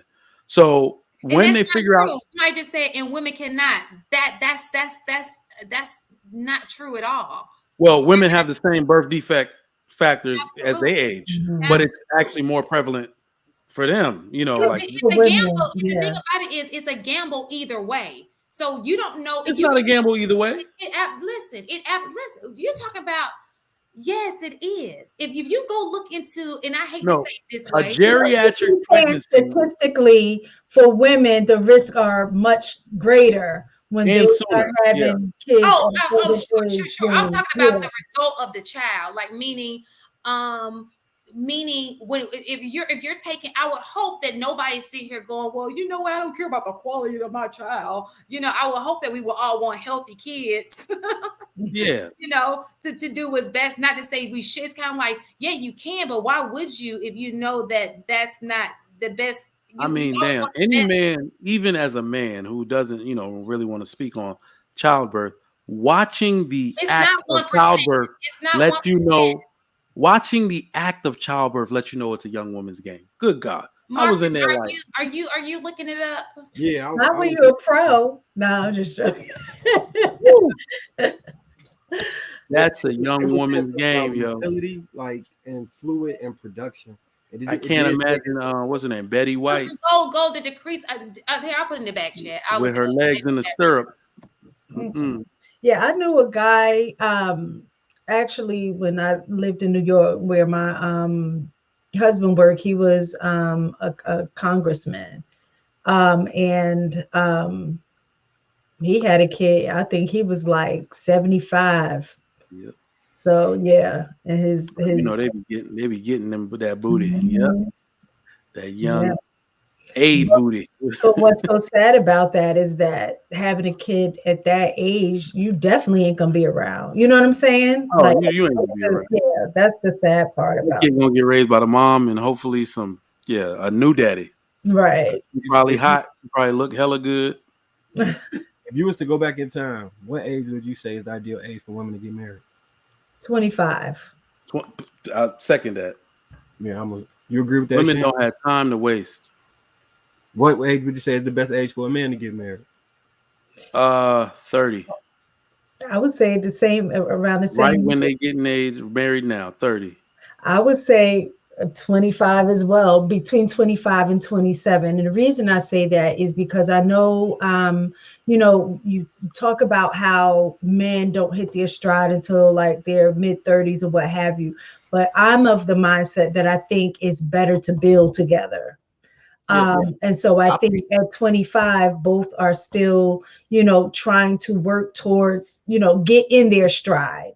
And Absolutely. so it's at a place where you're in the middle where you might be making a little bit of money, but still not enough, and that you'll be more reliable, relying on each other at that age where you're building together as opposed I to. still think you do that at the 30 and 25 gap.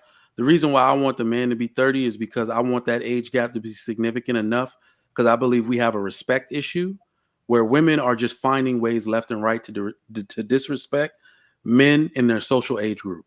They have so many false expectations of a man that's the same age as them, and that it's almost like they're setting themselves up to disrespect him and his grind. Like they don't respect like that. The respect is such a reported thing for men to be like, what am I doing wrong? That maybe if he has a little bit of a head start and figured out one thing and got one promotion, that maybe that'll be less of an issue. I still think it'll be an issue with I modern think women, but it depends on a man, because if you're a man that is that, exudes that personality of leadership and demand respect, and I don't mean demand it like, woman, you better listen to me. I mean just in terms of how he moves.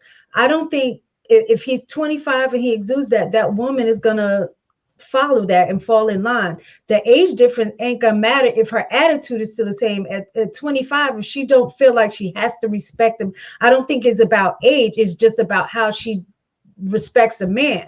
So whether he's 25 and have a head start, if that's not in her nature to be respectful to men, she's not going to be respectful to a man. I see what you're saying, but I think that head start would be the best chance then, because if what women don't have anymore is the patience to let a man grow into who he's supposed to be. So he will naturally develop some of that maybe through the relationships he has before her by getting that 5-year head start. Because women don't understand it. This is a developmental game. I think the women in your generation, mistaken, were actually very patient, but it's also you actually very spoiled because you had more examples, right? It was the moms in the neighborhood like, girl, won't you be patient with that man? I remember hearing that when I was even young. Be patient with him, That's a girl. good man. He's a good man. He got a good daddy. Like they would used to say stuff like that. What you think Rome was built in the day? You remember those people? Mm-hmm. Right? These girls don't have patience like that anymore. They want luxury up front.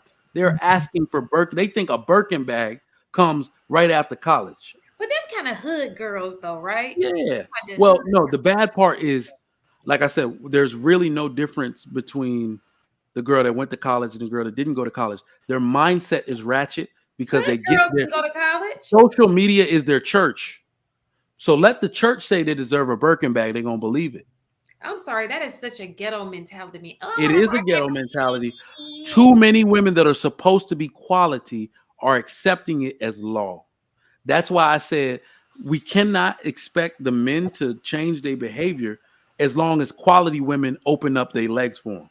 Who resists quality that they're not supposed to have access to? No one in their right.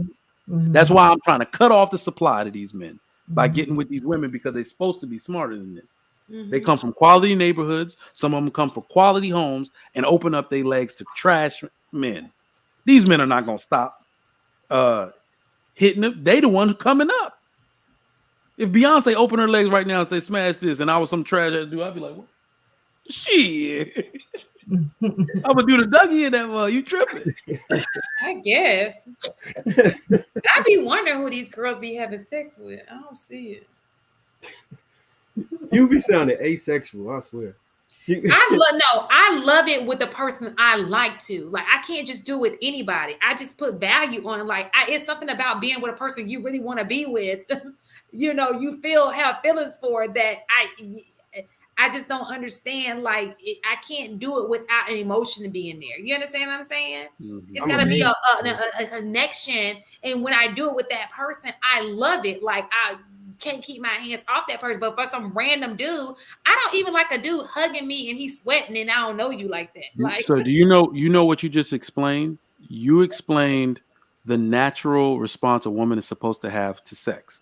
Women today, the modern woman does not realize that she is confusing sex with intimacy. Women do not like sex, and they don't get the same thing from sex that men do. Women love intimacy. That is what y'all are in love with. That is what y'all crave. That's why y'all release the same chemical that y'all release when you're breastfeeding your baby to bond with the baby. Y'all release that same chemical with the first few men y'all smash. That's why you want to be up under his armpit. Ooh, he my husband now. That's why y'all behave that way. our feet got a touch. That's And my every boy. man that you have sex with after that, you're chasing that intimate connection through sex. You don't actually like the sex because y'all don't orgasm every time. We do. What they doing? It depends on who.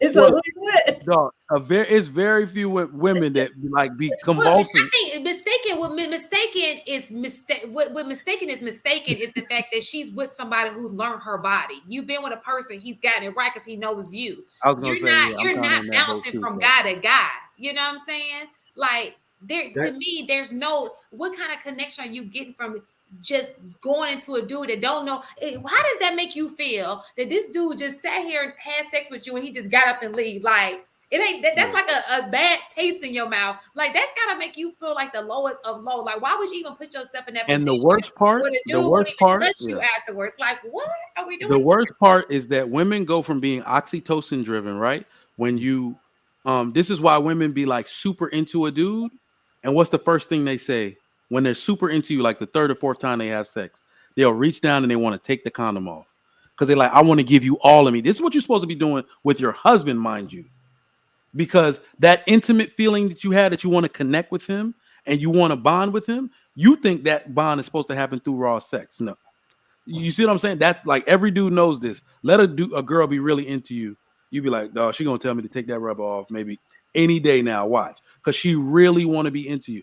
They're chasing that. So that switches you from being oxytocin driven to dopamine driven like men. You're chasing that nut, that feeling we get after we nut. That's why we keel over like, boom.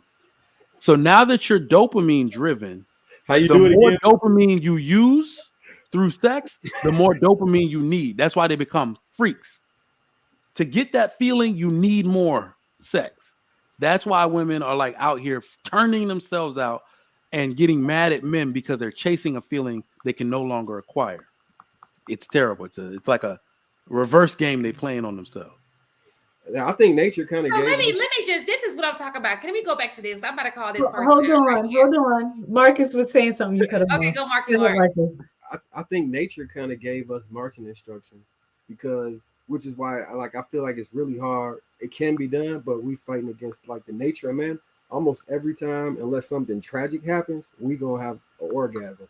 Our intent with sex, we will almost always achieve. Women, it doesn't operate that way. So for us to compare our experience for trying to get sex and one sex, it's just two different things, and I don't think many women in this day and age really truly understand. I don't think men understand women's intent in sex either. But if you understood our intent fully, then I think y'all have a different understanding and respect for what we're trying to do, or disrespect for it. Because it's like a drug. It's really like a drug. You can I dated a sex therapist that explained that to me. She said, yes, there are a few women that climax every time, but they're usually with that man. He learns her body, right? He does something every time that most men won't do. I'm in that situation, right? It's like, whoo, gotta go ahead and. But if a man is willing to do that, he can take a woman. It's like 90-something percentile of women that do not climax every time. And one of the things that's lost in this society is, when you first get in a relationship and you blowing her back out and she doing the shakes every time, that's because it's new, it's exciting, and that can feel intimate. Then as you keep going, maybe it's every other time she doing that. And then as I was dating her, it's probably like month 2. I'm like, what's going on? Let me, do I need to go? I'm getting tired now. And she still ain't finished. Like, good God. "Ooh, you almost there or what?" She's like, "No," and then she kind of sat me down and was like, "Just do this, do that." And she's a sex therapist. She said, "I get pleasure from watching you get pleasure." She said most women no longer have that ability.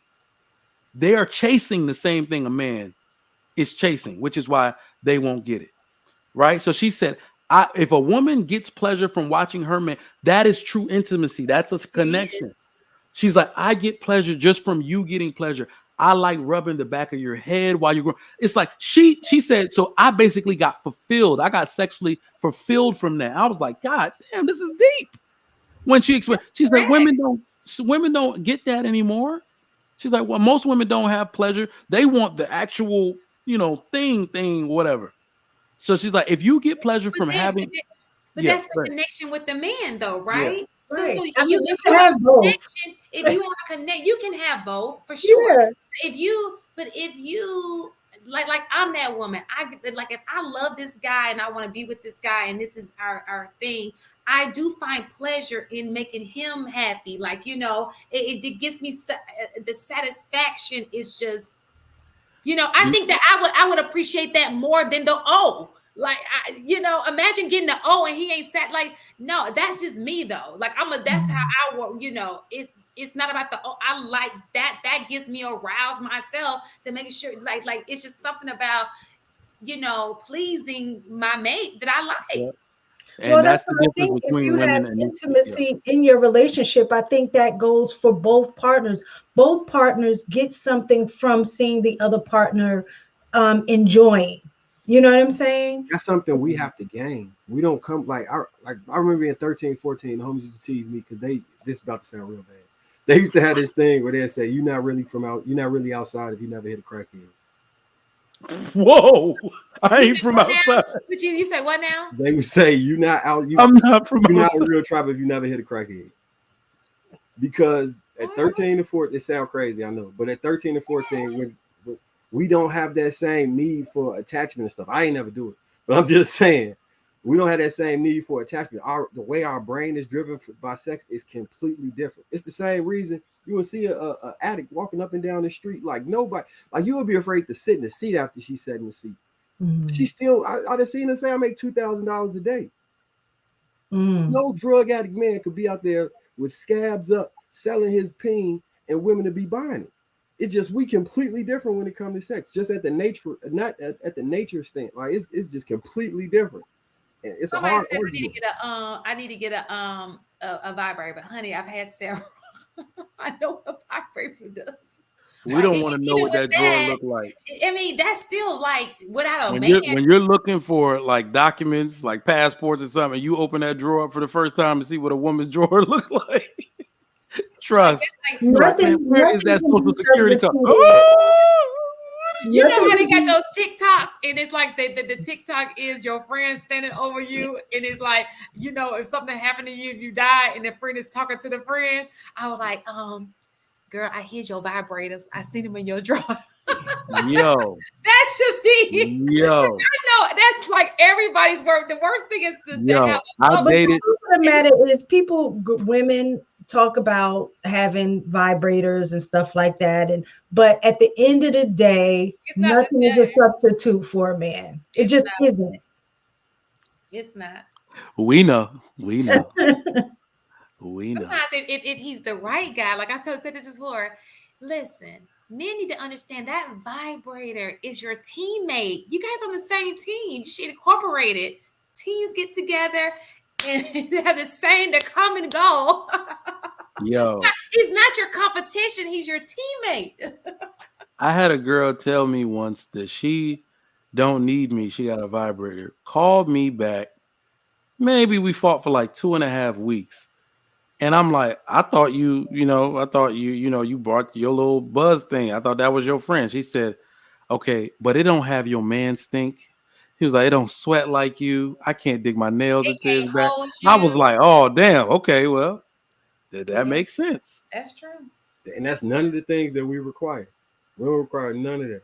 Like, none of that. Get your weight. Marcus is like, I need y'all to get needed your weight on top of me. I was like, oh, okay. That's hilarious. You said no men need any of that. Now, do you think that that's well? I'm gonna take your word for it because I'm not a man. But do you think that that changes over time, especially when you meet the woman that you want to be with? What do you mean? What changes? Like what, what what Marcus was saying, like he was like, man, we don't require any of that. But I was saying that, do you think that that changes after you find the one and you're you're No, married? that's some goofy 50 Shades shit. So what happens is I think we appreciate the intimacy that can occur with Mhm. our woman. If you ever heard of like a dude like shedding a tear or something because it's like, yeah, maybe we can appreciate that happening every once in a while, but we can like literally, we know most marriages, your dude can like look, as a woman had more babies, her hips just get wide. We can hit that joint from the back straight for like 30 years. I'm sorry. Where it's like, yeah, girl, bend that ass over. I love to look like we are simple as hell when it comes to what can get us to climax, right? Mhm. So our woman, if especially if we love her, we'll be open to being more intimate and doing them things that she likes. But for us to get there, to see like he enjoys this too. No, I literally could do a quarter of this to get what I needed to get. But this was for you. Yeah, so yeah, I agree. When you in a relationship or whatever, and you in love or whatever, you can reach higher levels of intimacy where it all of that can go into effect, and you can get a feeling from it. But men in general, there's a porn category. There's a corn category about glory holes where these men walk in the room and then they just stick their jaw through a wall. They lined up, just running in and out. 5 minutes. That is, They in and out. We are so different. Like I couldn't see y'all putting a hole in the wall and saying, anybody want to come over and handle this, come handle it. And being happy with that. If that existed in real life, they'd probably be one of the highest grossing things next to marijuana. Man, to be in there. Like that'd be a real thing. We are so different.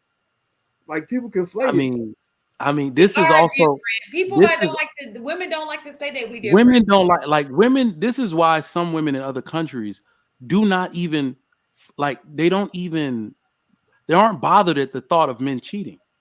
They're not. The one thing that a woman will ask if it's like you take your provision out of home, like, do you love her? Because they understand the need to release part, right? They completely get that part, but they're like, do you love her? Wait, you spent $500 on what? Because that's not how we do this. They understand that this man needs to release. I took about 4 weeks off. You see what I'm saying? Now I found a condom in his pocket. They're not worried about that part. They know that's all he's getting from Shorty. But that most women understand that. Like I've heard Hispanic women talking where the daughter says, I used to have two students. In fact, that it was a mother-daughter combo. I was teaching them like phlebotomy or something. And the girl was like, Mom, I had to break up with him, something. He cheated. She was like, you don't want a man to cheat? And she was like, I guess you don't want a man. She understood it was biological. They were like Venezuelan.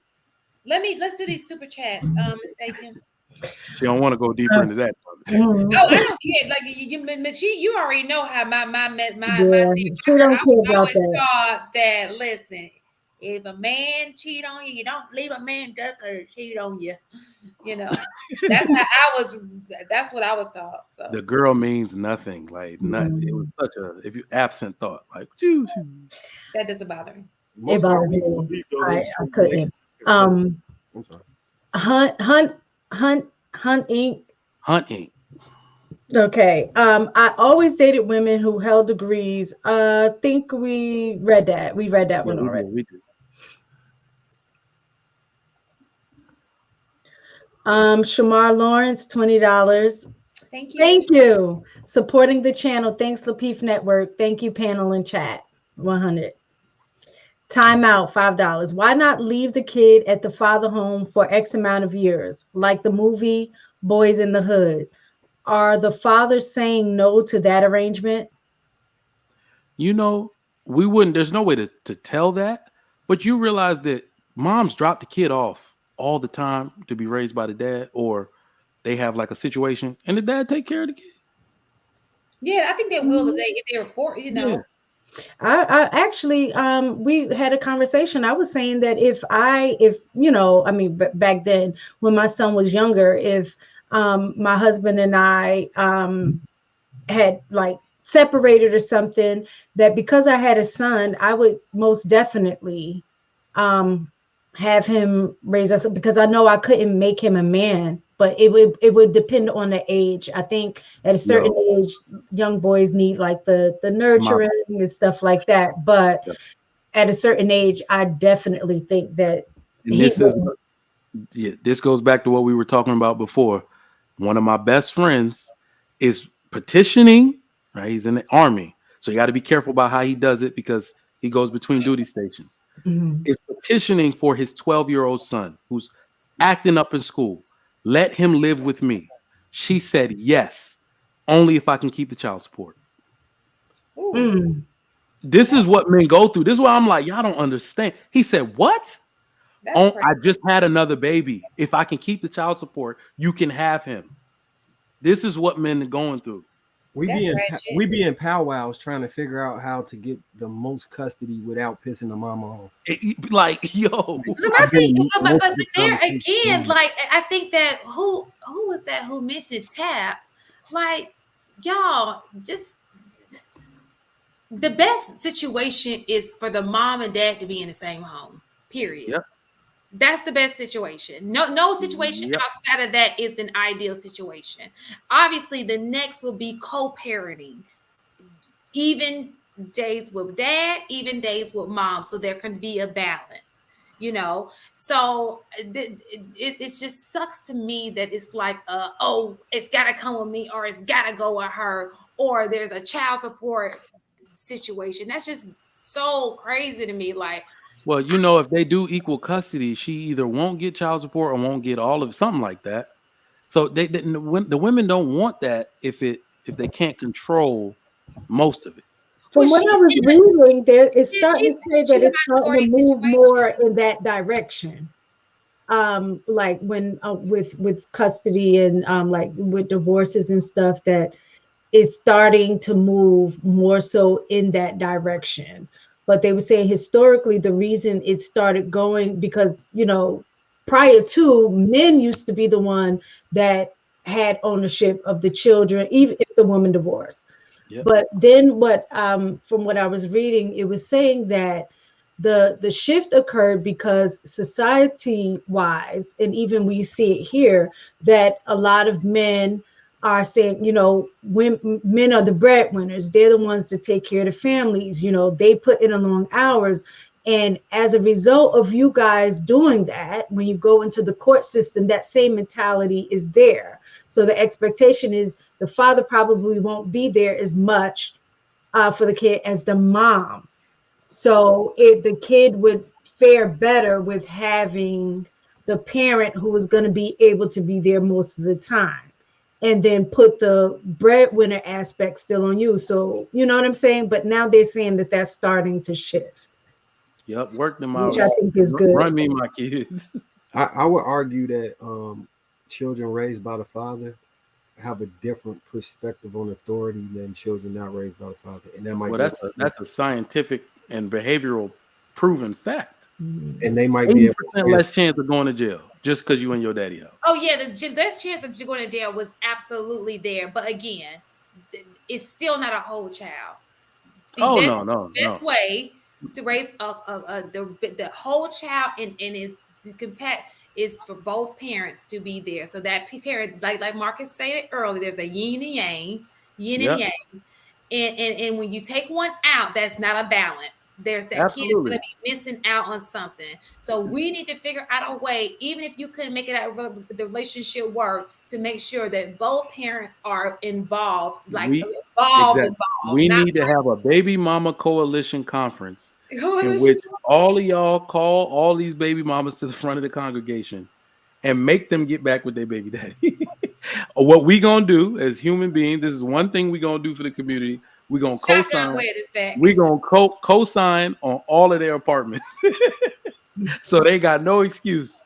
All of the apartments gonna have top of the line accommodations. They all got a basketball court for the kids, pool open year round, no excuse. Y'all pay your own rent.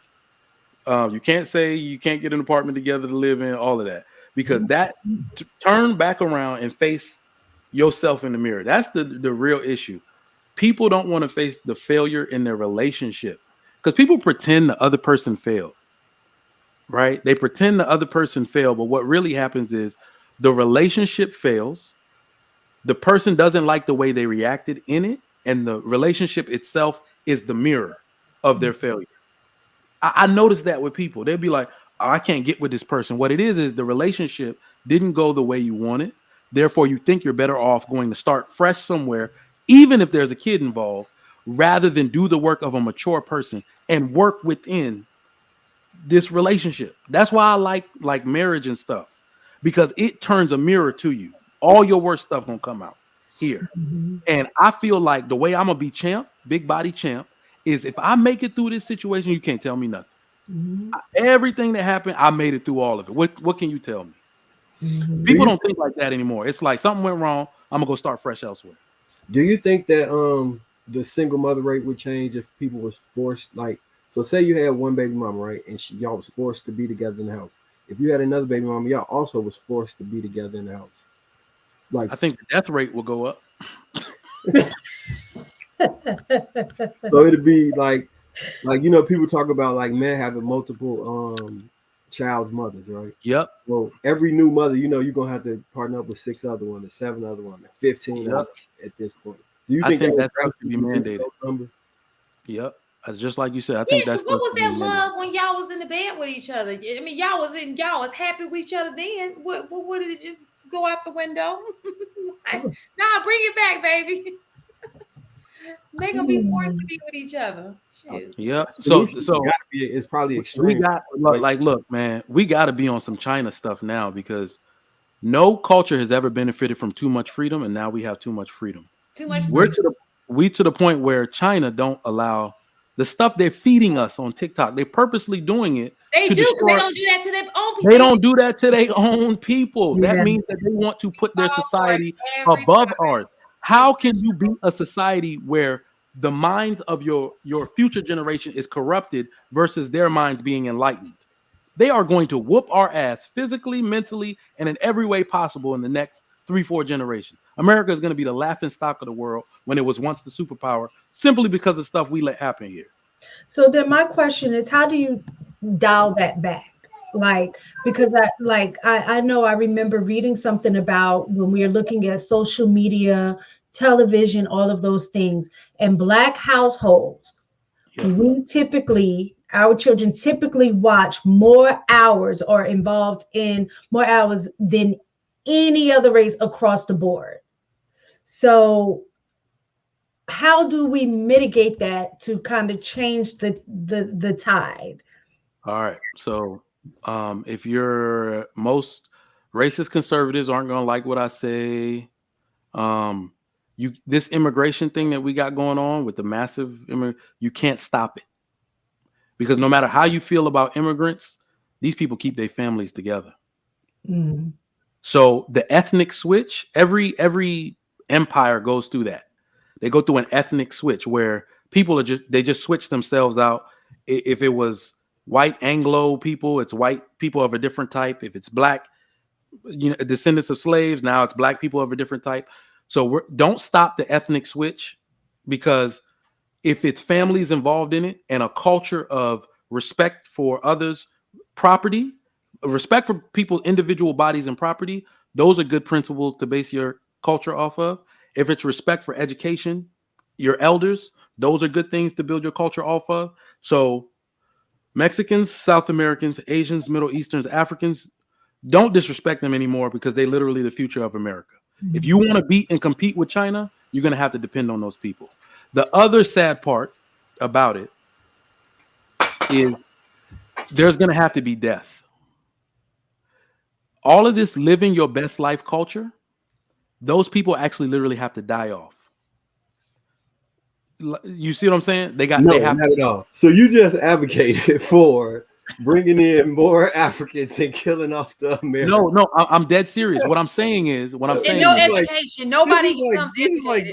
This is to the height. No. What these people value education. The number one group No, of you people. said we shouldn't be having education. You said it's okay for them to have education, but we don't. We don't need. No. This is what I'm saying. This is what I'm saying, y'all. The Black community is not fixing their issues fast enough for it to have any kind of effect. In fact, everything is getting worse. More women they're having less babies, less marriage, less everything. Like there's no fixing that at this point. If you could, the cycle is already too far gone. Everybody that thinks this way has to die. Something bad has to happen to them, and people have to see them die lonely. People don't change until they have no choice. No society has ever repaired itself. What happened is that they saw the death and the catastrophe, and the children after them said, I don't want that. Their legend has to be catastrophe. That's the bad part. You have to tell these stories in a book for people to be like, I don't want to be like those millennial and Gen Z. You see what I'm saying? You have to die off. I think that I do agree that there has to be something about it that's not tempting for the other generation. For example, when they had 50s and people didn't want to be like the stay-at-home mom, there was a generation after like, I don't want to be like her. You know, they didn't have to die. It's just that they just didn't want to be like their moms. And so that started feminist movement, so to speak. So I think death is taking it a bit far, but you're right. It has to be something that is not pleasing to the eye, or something that doesn't look tempting. Like it's something that the new generation, like, I don't want that for myself. Like that's not what I want. I think the consequences of their behavior has to be so great that those who see what those consequences are going to then say, like what you said, I don't want that for me. Like, I mean, even in our generation, when we had the crack era, that was something that kept me away from even trying a drug. And I never even saw the crack era. Yeah, that wasn't even around me. Yeah, I mean, we were in New York, so yeah. So for me, I think that's the same thing that has to happen. Like when I saw that, I'm like, I was so scared of the consequences of that, you know. And then that was that big push about, you know, saying no to drugs, and this drug is a gateway drug. So it was a big push to, you know, counteract that. But seeing it up close and personal, to see the effects of what that would look like, kept me away from doing that. So I think with this generation, with everything that's going on, they have to begin to see the consequences of what, you know, that looks like before they end up making, you know, a U-turn and, you know, going the other direction. You know, it's so funny. Yeah. I remember as a kid, you know, what the only interaction I had with crack, and the thing, I mean, besides Pookie, you know, from New Jack City, I remember there was this basketball player who died. He was just going in, I don't know his name, but I remember looking at the news, and I remember this. So I was at my grandma's house, and it was this basketball player, and I think he just got into the league. And the story is vague. I mean, was it Hank Gathers or something? Hank? Oh, I don't know. I just know it was the 80s. And I remember looking at this dude, and they were saying it was like big news, and they kept on covering it. And the guy had sniffed for the first time, and he died. And he was an NBA player. Len Bias? He died on draft night. Like, yeah, something. Yes, and that was just like, because I was a kid, and I just knew that was my crack. I don't ever think I want to ever try crack, because his story alone traumatized me. So that's cocaine. That's not crack. But they're all white powder. I don't know the difference, so I just stay away from both. How about crack ain't powder? You know, the old folks be like, dope. Oh, shit, it's not dope. That cocaine was real heavy. Like, cocaine was like a party drug back then. Like how people smoke weed, people was doing coke back then. But that's the crazy thing, is that crack was so bad, but now the drugs that they have today, the fact that it's worse than crack. But why would even you want to try that? I don't understand. Let me try crazy. It's a lot of people that's hurt out here, that's depressed, that's looking for an escape, and you can use drugs to go on vacation from your reality. That's true. I guess that's how I look at tequila. Yeah, I mean, don't get me wrong. White people got to die too. It's not just black people. We're not talking about You're killing not gonna people. do that, right? No, what I'm saying is these cultures, the black and white culture specifically, are now a slave to their bad habits. They're too far gone. The destruction of family is the destruction of your ethnic group.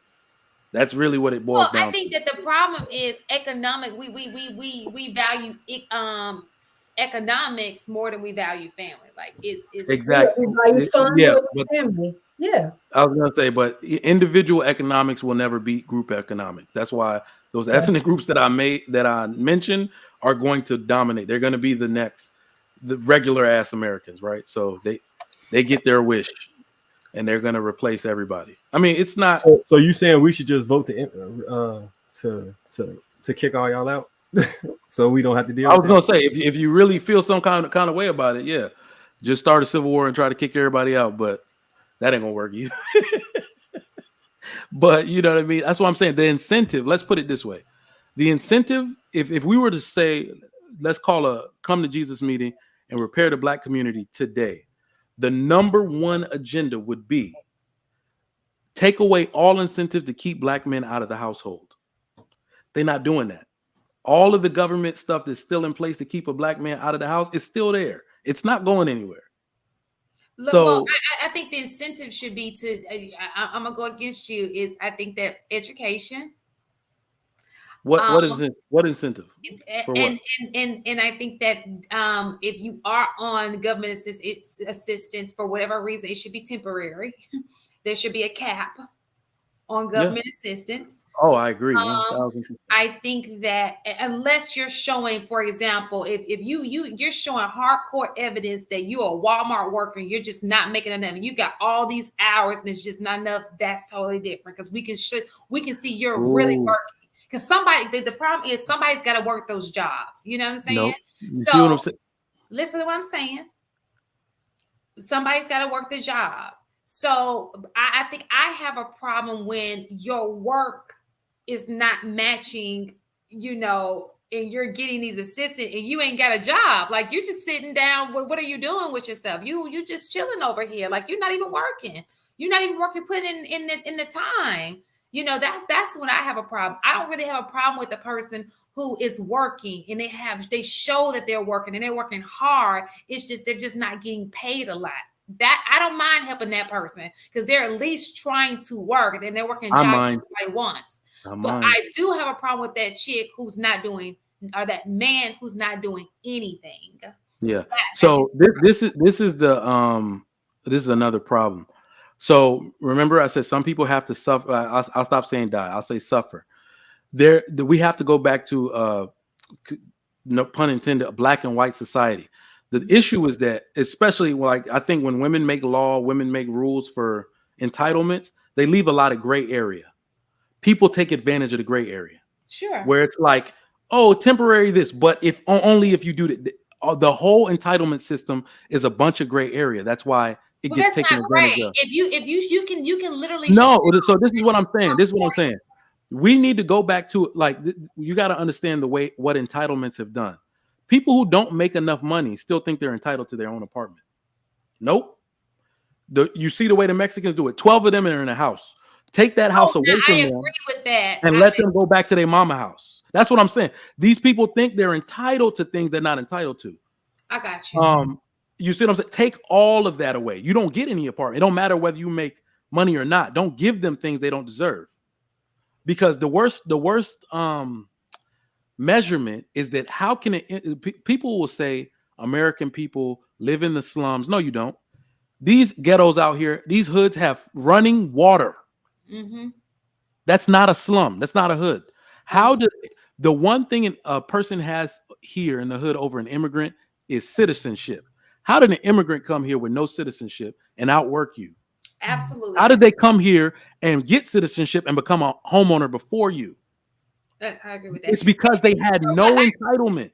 And you know what else I agree? Stop making it look like, for example, now food stamp cards like regular credit cards. No, I remember how back in the day they used to have them big old, go back to having them big old sheets where you be embarrassed. You sitting there embarrassed to count that money. They're making it too. Sugar Mike, what I think you're doing is intellectually dishonest. because Go ahead, tell me why. you comparing a subset of Africans that left and came to America that specifically had a goal in mind, right? And Everybody their culture intact. And their culture was intact. and their culture intact to a group of people who have been dismantled. And you're not even comparing the upper, because if we compare our 10% to your 10%, I think that changes things. Because it's not the majority of Nigerians that came over here. I'm really lost. That was the case. Nigeria. I'm really lost at the part where we act like prior to 1960, black people won't shit. That's crazy to me. The most married group and intact, the world's example of black people intact and doing well were black American people. The most influential people, the most influential black people on earth today are still black American people. And again, the richest black people on earth are still black American people. That's not intellectually dishonest. No, when you making that comparison, you're using a small preset of people that expatriated from wherever they or left their country, right? Yeah. To come over here with a specific group in mind, with a specific goal in mind. Why don't you compare that same percentage of that group to the same percentage of our group to make that differentiation, or make, you know what I'm saying, to compare and balance those things against each other? The way I'm saying is this dishonest is because you comparing it to the welfare recipients and the lowest margin of the society as far as a contribution is factored in. But if you was to compare it to the upper echelon margin, then they could look down and say, well, our 10% is like this, your 10% is like this. Y'all not providing enough. Well, no, I'm actually making the right comparison. Okay. I'm comparing it to people of the same economic level. The immigrants that come here, they work at Walmart too. They have nothing. You see what I'm saying? So I'm not going to compare them to like educated Americans who have degrees and homes and are doing well, and women with degrees. I can't do that. I got to compare them to the same exact level socioeconomically that they fall in. That's what I'm saying. So yeah, I get what you're saying about being culturally intact and all of that. But the one thing I'm saying is once the access is the same, you see what I'm saying? Like once these people have the access to the same thing in the socioeconomic group, and what we need to do to fix it, it's take away the entitlement from the American to give them the same hunger as the African and the Mexican. They're not hungry. They think the government is going to fix. But you do know these people also get the government assistance. Mm-hmm. Who? Immigrants. If you gonna buy a government assistant office before, you ain't never seen all them. Never mind. A Mexican with no citizenship is getting government because assistance? They're kids. They come here, birth the kid. It doesn't go by the adult. It goes by the child. So when you come over here and you birth the child, that yes, your child gets anchor babies. Anchor babies. I'm an anchor baby, actually. Proud. Because it's yes. Shut up. You get the benefits. The kid gets the benefits, and that's why a lot of times. Tether. Nigga, I don't care. I came over here and bought land in y'all country. Y'all stop calling me names. Nigga. If y'all don't got my outcomes, you can't call me no goddamn Tether. I'm tired of the chat doing that shit. Calling me names. You African. You Tether. Like nigga. The only reason they saying that is because like so y'all come over. We had to physically do the labor and endure all the bullshit to create the country, right? You or your ancestors? What he's saying, the beat.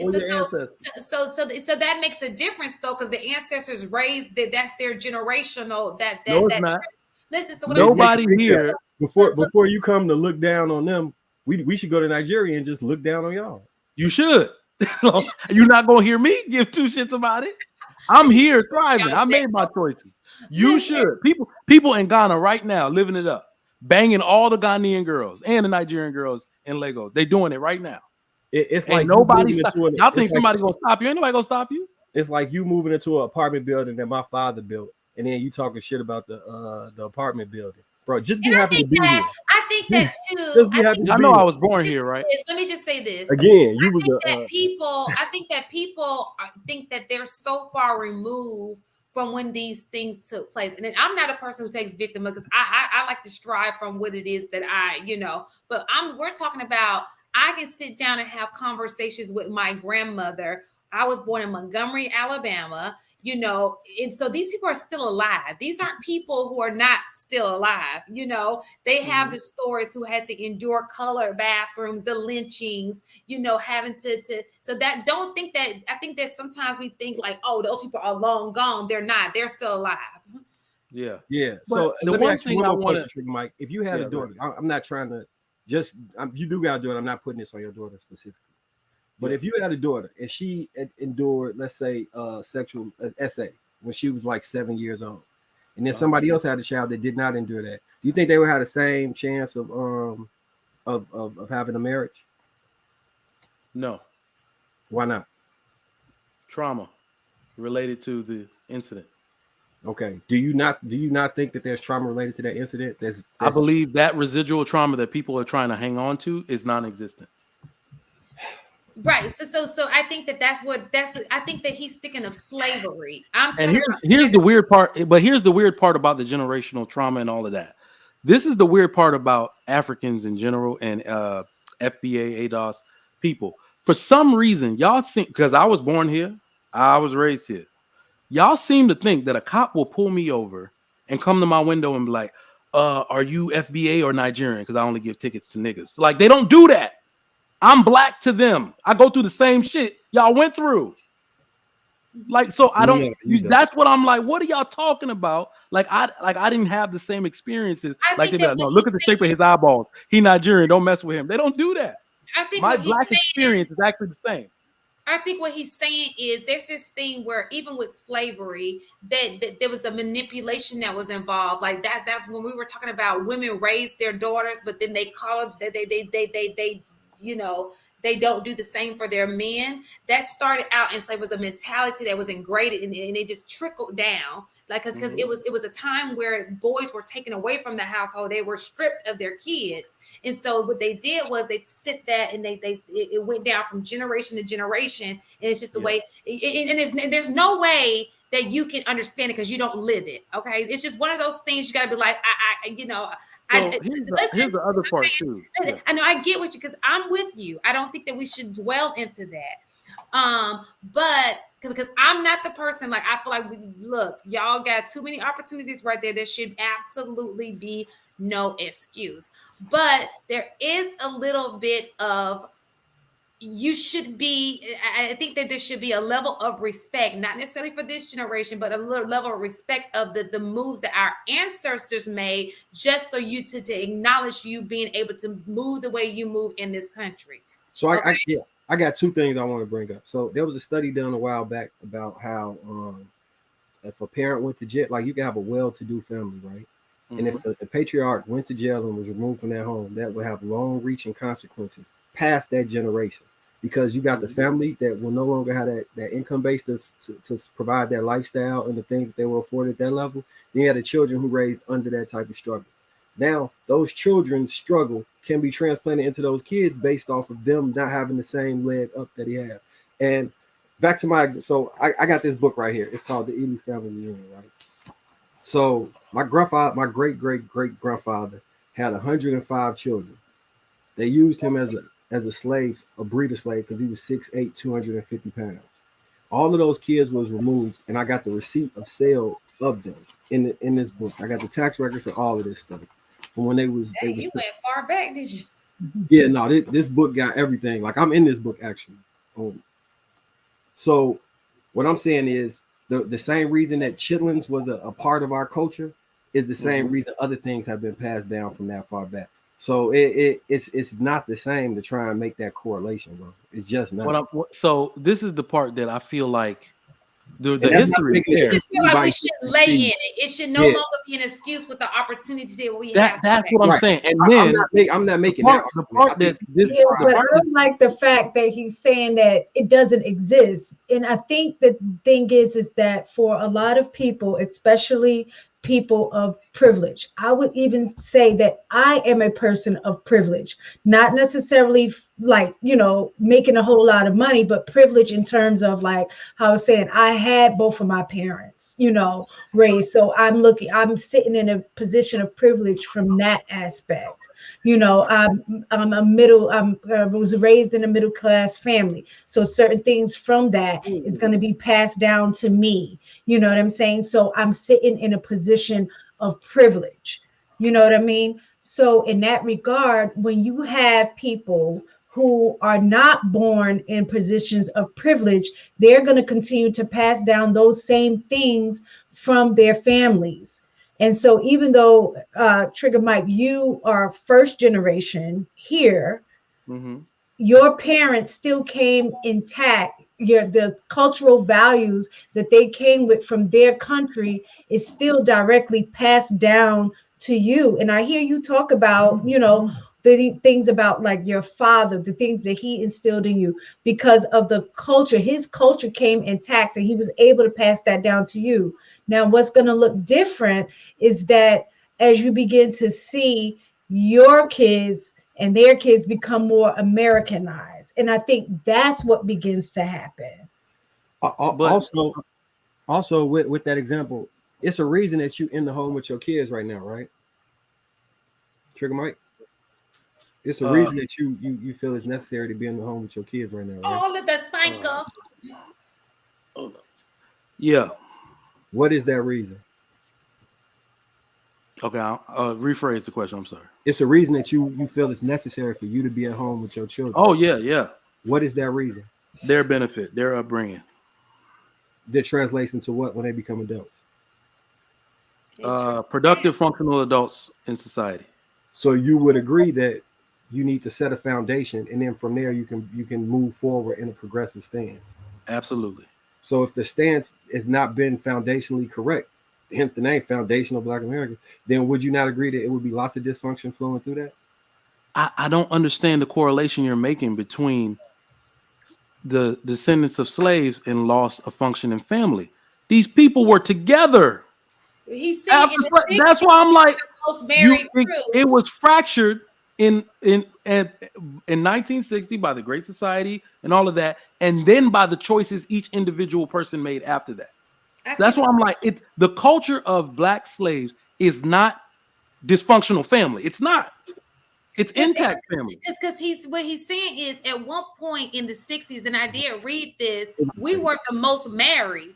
Black people were the most married in the United States, and I guess that had to do with segregation and all that stuff. We were stronger together, so to speak.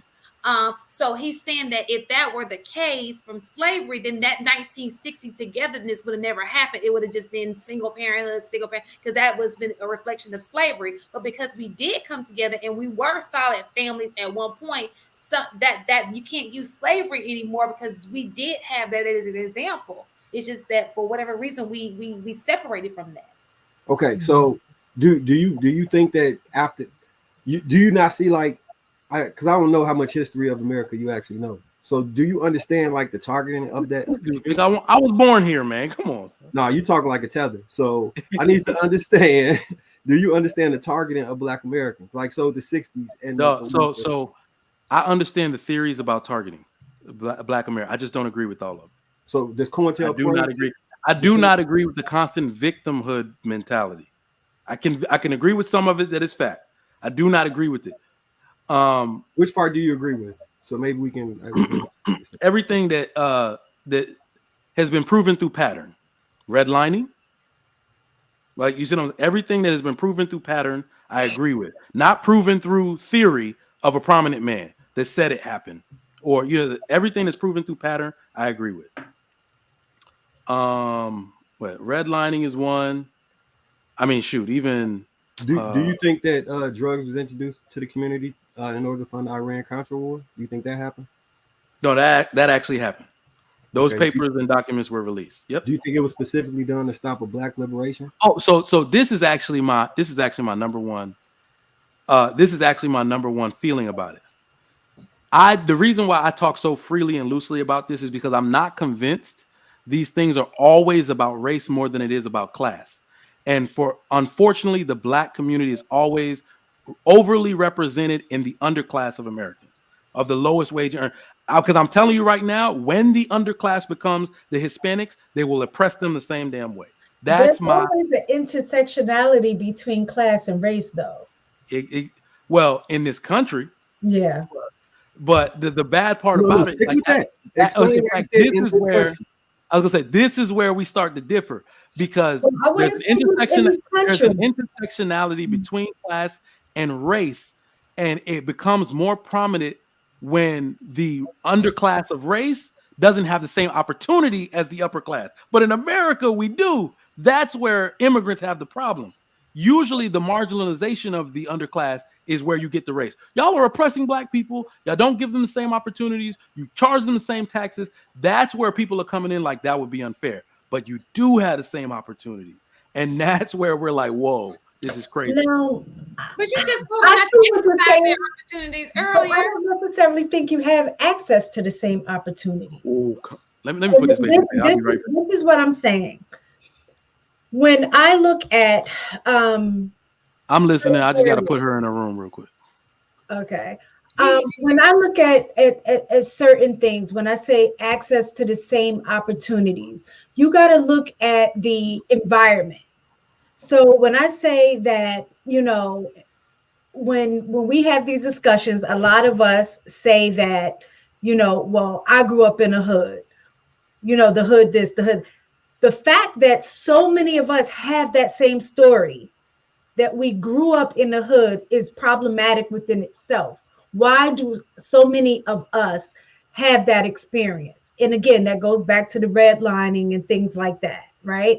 And then a white flight, you know, when they leave, once a certain amount of, you know, black people, minorities, typically they say up to 20%, then they'll leave. So they're taking their resources, their finances, money with them when they go somewhere else.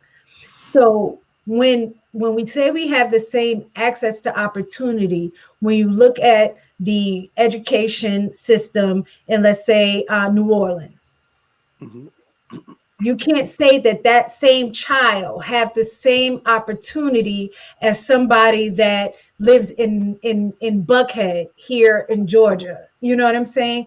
Those are two different opportunities in terms of having access, because they won't even be exposed to the same thing. They could be the top person in New Orleans, the straight A student in that class, and graduate top of the class. But when they leave to go compete, let's say in college, they're going to realize that what they were learning in school has not prepared them for college life, because they were an A student. But if everybody's operating at a fifth grade level, that's not the same opportunity. All right. So that's where we get. So I think that is one of the fundamental things that we don't understand in this country, is that we don't equally distribute. Like, it's not owed to us to have an equal distribution of educational opportunity like that, the way we're talking about, if it doesn't equate to what can be funded through tax dollars. The only way what you're saying could be substantiated to be wrong is if that redlining we were talking about was still occurring. If I wasn't able to move into this neighborhood in this bomb ass school district, then we'd have a problem. But you have to have access to finances in order to do that. Say that again. You have to have access to finances in order to be able to live in a neighborhood that you do. But if you grew up, like I said, in New Orleans and educated in New Orleans, the likelihood, when we're looking at the stats, the likelihood of you being able to move from that environment into the environment that you are now is slim. And when Katrina happened, and Shan can speak to this, when Katrina happened, and a lot of those students had to come here, and we had to teach them in our classes, the level of where they were at in terms of their education and ability was crazy. But let me ask you a question. But there again, we see situations where the resources are there, the teachers are there, they're just not willing to receive the information. You understand what I'm saying? So at that point, it becomes like, at what point is this person just responsible for taking accountability for receiving the information, because that happens a lot. I don't know how New Orleans school system is, but I can only imagine that even in some countries, their educational system is probably not even near ours, but yet you find a way to excel. You understand what I'm saying? But that was my argument from the beginning. I was saying that's why I said I felt it was intellectually dishonest, because there's a talented 10% of any population that no matter what scenario or what place you place them in, they're going to succeed. And my argument was that the talented 10th of that specific group that he's referencing came over here and then comparing themselves to the other majority. No, they didn't. They continue to compare themselves to the other talented. They weren't the talented 10th. If you, they were the talent, they were the desperate 10th. Well, most of the people you're talking about people who come from, they weren't the talented 10th. So the talented 10th in Nigeria stays in Nigeria and controls the oil. What percentage of Nigerians came over to America out of the overall general population? I don't know. For real. I don't know that specific number at all. I was like, those people stay in their country. They make money in their country. That's where they want to be anyway. We all have that's what happens with Asians. Like if you're looking at Indians, it's usually the talented ones that end up leaving, going. No. So that's actually incorrect. It's not talent. So here's the funny thing about it. Everybody says we come here to do blah, blah, blah. America is a capitalist country. Mm-hmm. We come here to take advantage of capitalism. I don't know if y'all know, America's for sale. It got a big ass for sale sign on it. You can see it if you put on binoculars. So they basically say anybody who can come here and is willing to work can make it. That's the advertisement America puts out to the world. Then Americans are actually something of legend all around the world. You hear all these great stories because of the figureheads of America. Mm-hmm. So anybody over there right now, there was like in the early 2000s, you heard about Steve Jobs. Now all of a sudden, iPhone, the biggest thing all around the world. You hear about Bill Gates, everybody using Microsoft computers. So it's because of those figureheads that America has the name that it has. Always had these big tycoons. You get here and you like, the people lazy as fuck, bro. And then you realize that you can take your culture. This is where their culture comes into play. Your culture, your values, and your work ethic, and beat the shit out of these people here. And that's what they do. It is not the talent. It's not the talented 10th. It ain't even the talented 7th. But their 7th has more work ethic because the entitlement in America has gone too deep. Y'all are too entitled. Y'all have too much. So y'all take everything for granted. Y'all have way too much. Those people don't have shit. So that was okay. So this is my thing. We're gonna wrap it up in a second, Mark. So all right. So I think ambition and drive is a talent just as much as being intellectually savvy is a talent. We each bestow with different gifts. I can't sit there and judge somebody for not being 6'8", 230 and articulate. And I can't say why you don't got the same outcomes that I got. I can't do that because they don't have the same exact. So what I'm saying is, if it seems as though you're universally applying that the desire to succeed in America against people who may not have that same skill set, and the skill set being, I believe, ambition is a skill set, because there are a lot of people that have similar talents, right? One person might be a phenomenal artist, another person might be 50% that artist, but has 100% ambition and drive for that. That ambition and drive is also a part of the gift that they were bestowed. You understand what I'm saying? That's why I'm making that 10 and 10 argument. Okay. I see what you're saying. Definitely an argument for another day, but an argument for another day. Your boy is tired, but we can get into this, boy. I don't like. Baby woke up and told you, Daddy, it's time to go to bed. We need to invite Tariq Nasheed when we do this too. So send him and invite his ass over here. I got some super chats. I know everything I'm gonna see if I can try to read it with my screen. Y'all need to invite TLA for this. You need this expertise in this. He has explained this before on his channel. Must be talking about what we're talking about. You know what Tariq Nasheed afraid of? You know what he's afraid of, Marcus? What's that? Because he calls like Nigerians Uber drivers, and it's like, my nigga, that's not true. What you do see, the number one group of people who are most educated in this country right now, that have the most foreign nationals in high universities, are Nigerian. He sees the. Well, you just told us not to go to college. Why are you promoting it if you don't? What are you talking about? You What are did. you Promoting it for his people. Right. See, that's what you No, gotta watch. You gotta watch how they move. Don't get me You gotta wrong. watch how they move. No, You I'm did. talking. You No. Let me explain that. Black American people are not. I'm sorry. Black men and women are not succeeding in college because it does not convert.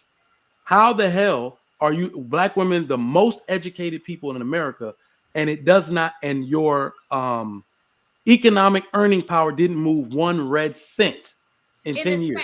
So that's not true. It didn't. So I'm sorry. According to the 2020 census, it moved what, $1,000 from 41,000 to 42. So basically, again, you're trying to put minority of women in a majority pot. Majority of women. Listen, let me finish telling you. They're putting us in the same pot as all women. And we made it very clear earlier, majority of black women are not educated. Majority. There's a small percentage. We are growing, absolutely, but we're only a small percentage of women. But what I am saying is college is not working. They're not going for anything that makes money. That's what I'm saying. Stop going to college. Black men need to stop. Because looking at the stats, it also shows even if we lump everybody together, that it shows over a lifetime of earnings. Nope. So let me debunk that. You can't. I know the stats. How about this, Mike? How about this, Trigger Mike? For your daughters, you tell them don't go and get their education. For you, my kids gonna be doctors. You tripping? Hold on. So it's okay for your kids to be doctors, but you want well, can I debunk that? Hold on. Can I debunk that? So mistaken. That metric was taken when men were still in college at the same proportion as women, and choosing fields in which converted to high earning salaries. If you do it now with all these people who have underwater basket weaving degrees, 10 of those liberal arts degrees are $2,000 or close to minimum wage earning potential. So that's going to go down. That metric is actually, it's going to basically be wiped out. Because now a college degree is worth. That's what we're talking about. You're talking about future-wise that may change. What we're talking about is right now, and what I'm saying based on the stats right now. Even we're actually talking about the past. We're talking about the past. Right now, people have underwater basket weaving degrees.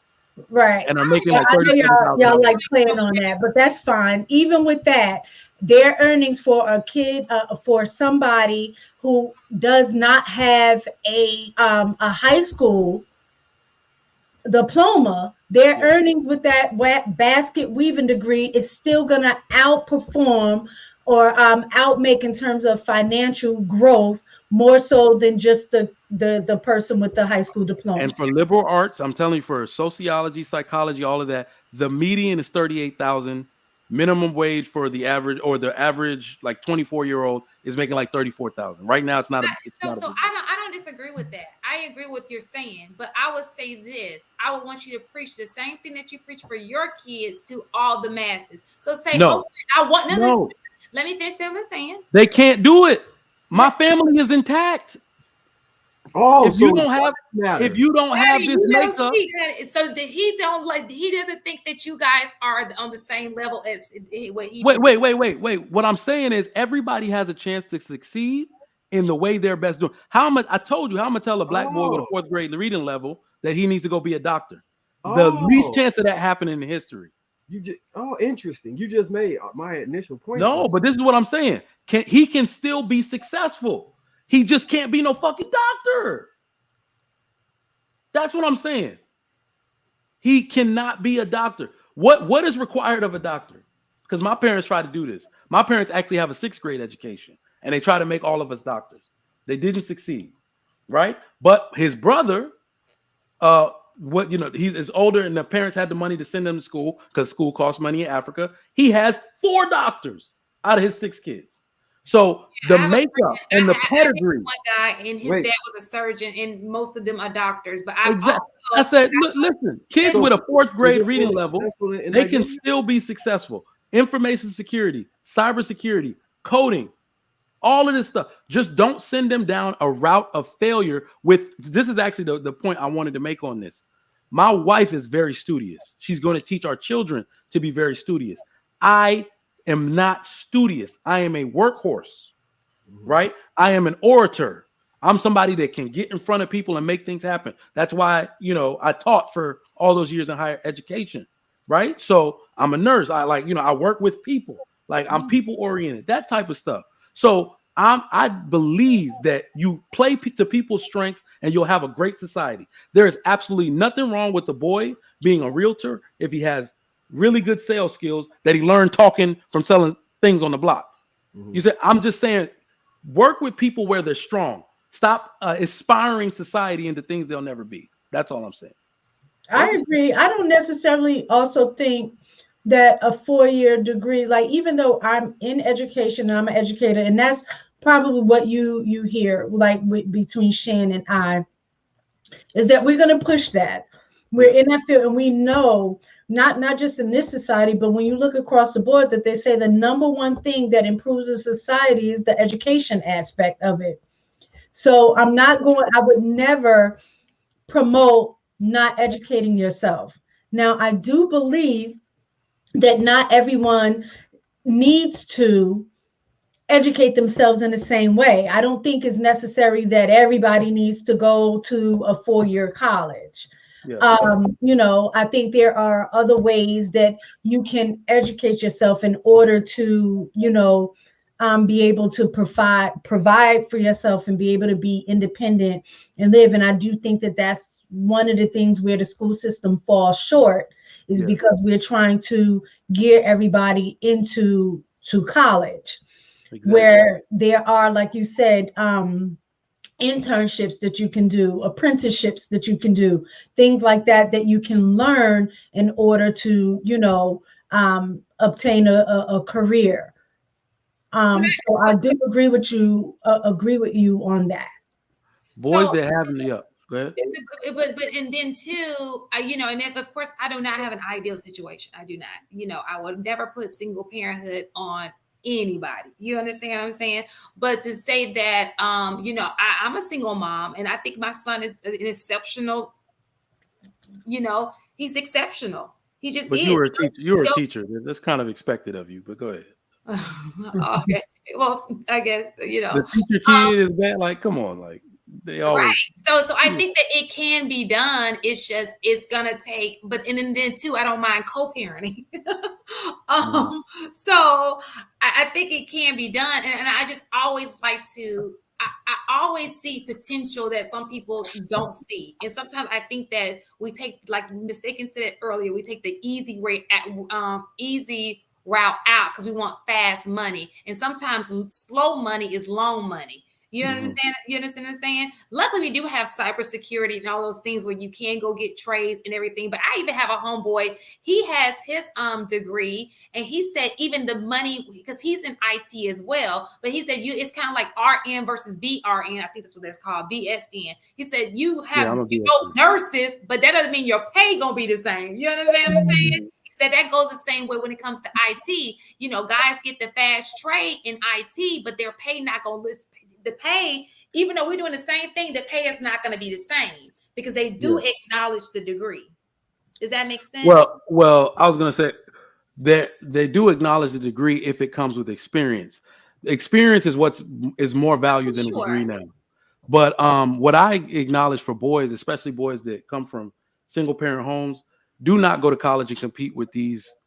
Do not go to college and compete. You can't compete. If your mom want to teach you, hold on. If your mom want a teacher like you and taught you how to be a student, don't go to college. If you weren't taught how to be a student, don't go to college. If you don't study for at least exactly, because most kids are not disciplined like that. That's why I want boys to go to the military. They even need to have military high schools. Somebody needs to get you right. They have ROTC in high school. Yeah, but these boys aren't going. That's what I'm saying. These boys, like your mama, need to push you. Don't push him into college. Like, remember, go to college. So you take his butt to the military. I am about to hit 100% disability this year. That is like more than per year. That's more than my salary for the first 5 years after college, just on disability. You can get that plus your retirement if you don't know what you want to do with your life. I dare my son to be like, "Well, Daddy, I don't know what I want to do." Well, let's go on down to the Navy office. I got something That's for what you. mistaken. That's exactly what I did to my That's what son. mistaken did. You think you about to sit in my agree with damn all house? I agree with all of that. Let me ask you a question, Sugar Mike. Who Yeah. told you to go to the military? I did. So I wanted to go. I told you I wasn't actually smart. I wasn't smart. I wanted to go to the military, but the war just started in like 2004 when I graduated high school. So you didn't my go. mom was like, "Hell no," and sent me to college. I did nothing but party and throw parties for 4 years straight. So I think earlier I got out and I went. I think earlier in the conversation, you kind of put together my point for me when you were saying that your father's brother, his kids are doctors. Yeah. And then your father came up. So they did that in Nigeria? No, UK. They're in the UK. So they okay. Okay. Yeah. Yeah, I was like, doctors don't get paid that much in Africa like here. They don't even get paid that much in the UK, which is weird. Yeah, because That's the healthcare system. It's like it's within their little healthcare system versus here. It's like insurance paid. You get raped. Yeah, you could just get anybody for their money. All over with the process when you leave the UK to come to the United States. Well, the UK is better. The UK is the training process is better. It's easier. Oh, I don't disagree. I'm just saying you still have to go through a process here. It doesn't have the reciprocity. Like those places like Ukraine and all the they put them through the ringer. At the university I was teaching at, we have people teaching class because we have full doctors from the Ukraine, Russia, and all that. They won't accept their MD because they just won't. So they just got to teach. We just make them. I get so crazy because I had two different situations. I had a guy who I met who lived in the UK, and he was saying that how he had to start the whole process like basically over again because they were making it so hard because he was a doctor in the UK to come to the United States. But on the flip side, I met a guy here who was an oncologist. He's a scientist, but he became an oncologist. And he said in the United States, they make you specialize in one area, meaning if you want to do like breast reconstruction, you had to focus on breast reconstruction. He said, but I was able to get permission to go to the UK because they give you all in one. Like they'll do every stage of breast cancer. Like, so he was able to be the oncologist plus the surgery, plus the reconstructive. He was able to get all specialties in one. And so then he brought it back to America. So it was like really weird, like how that whole thing worked. He finessed. For sure. He finessed it. All right, let's read those super chats. Oh yeah, let's get it. Well, I'm tired as hell. Y'all got me. I got a class to teach. Yeah. That's why I said like I'm getting tired. I'm ready to go. TLA for this, for his expertise.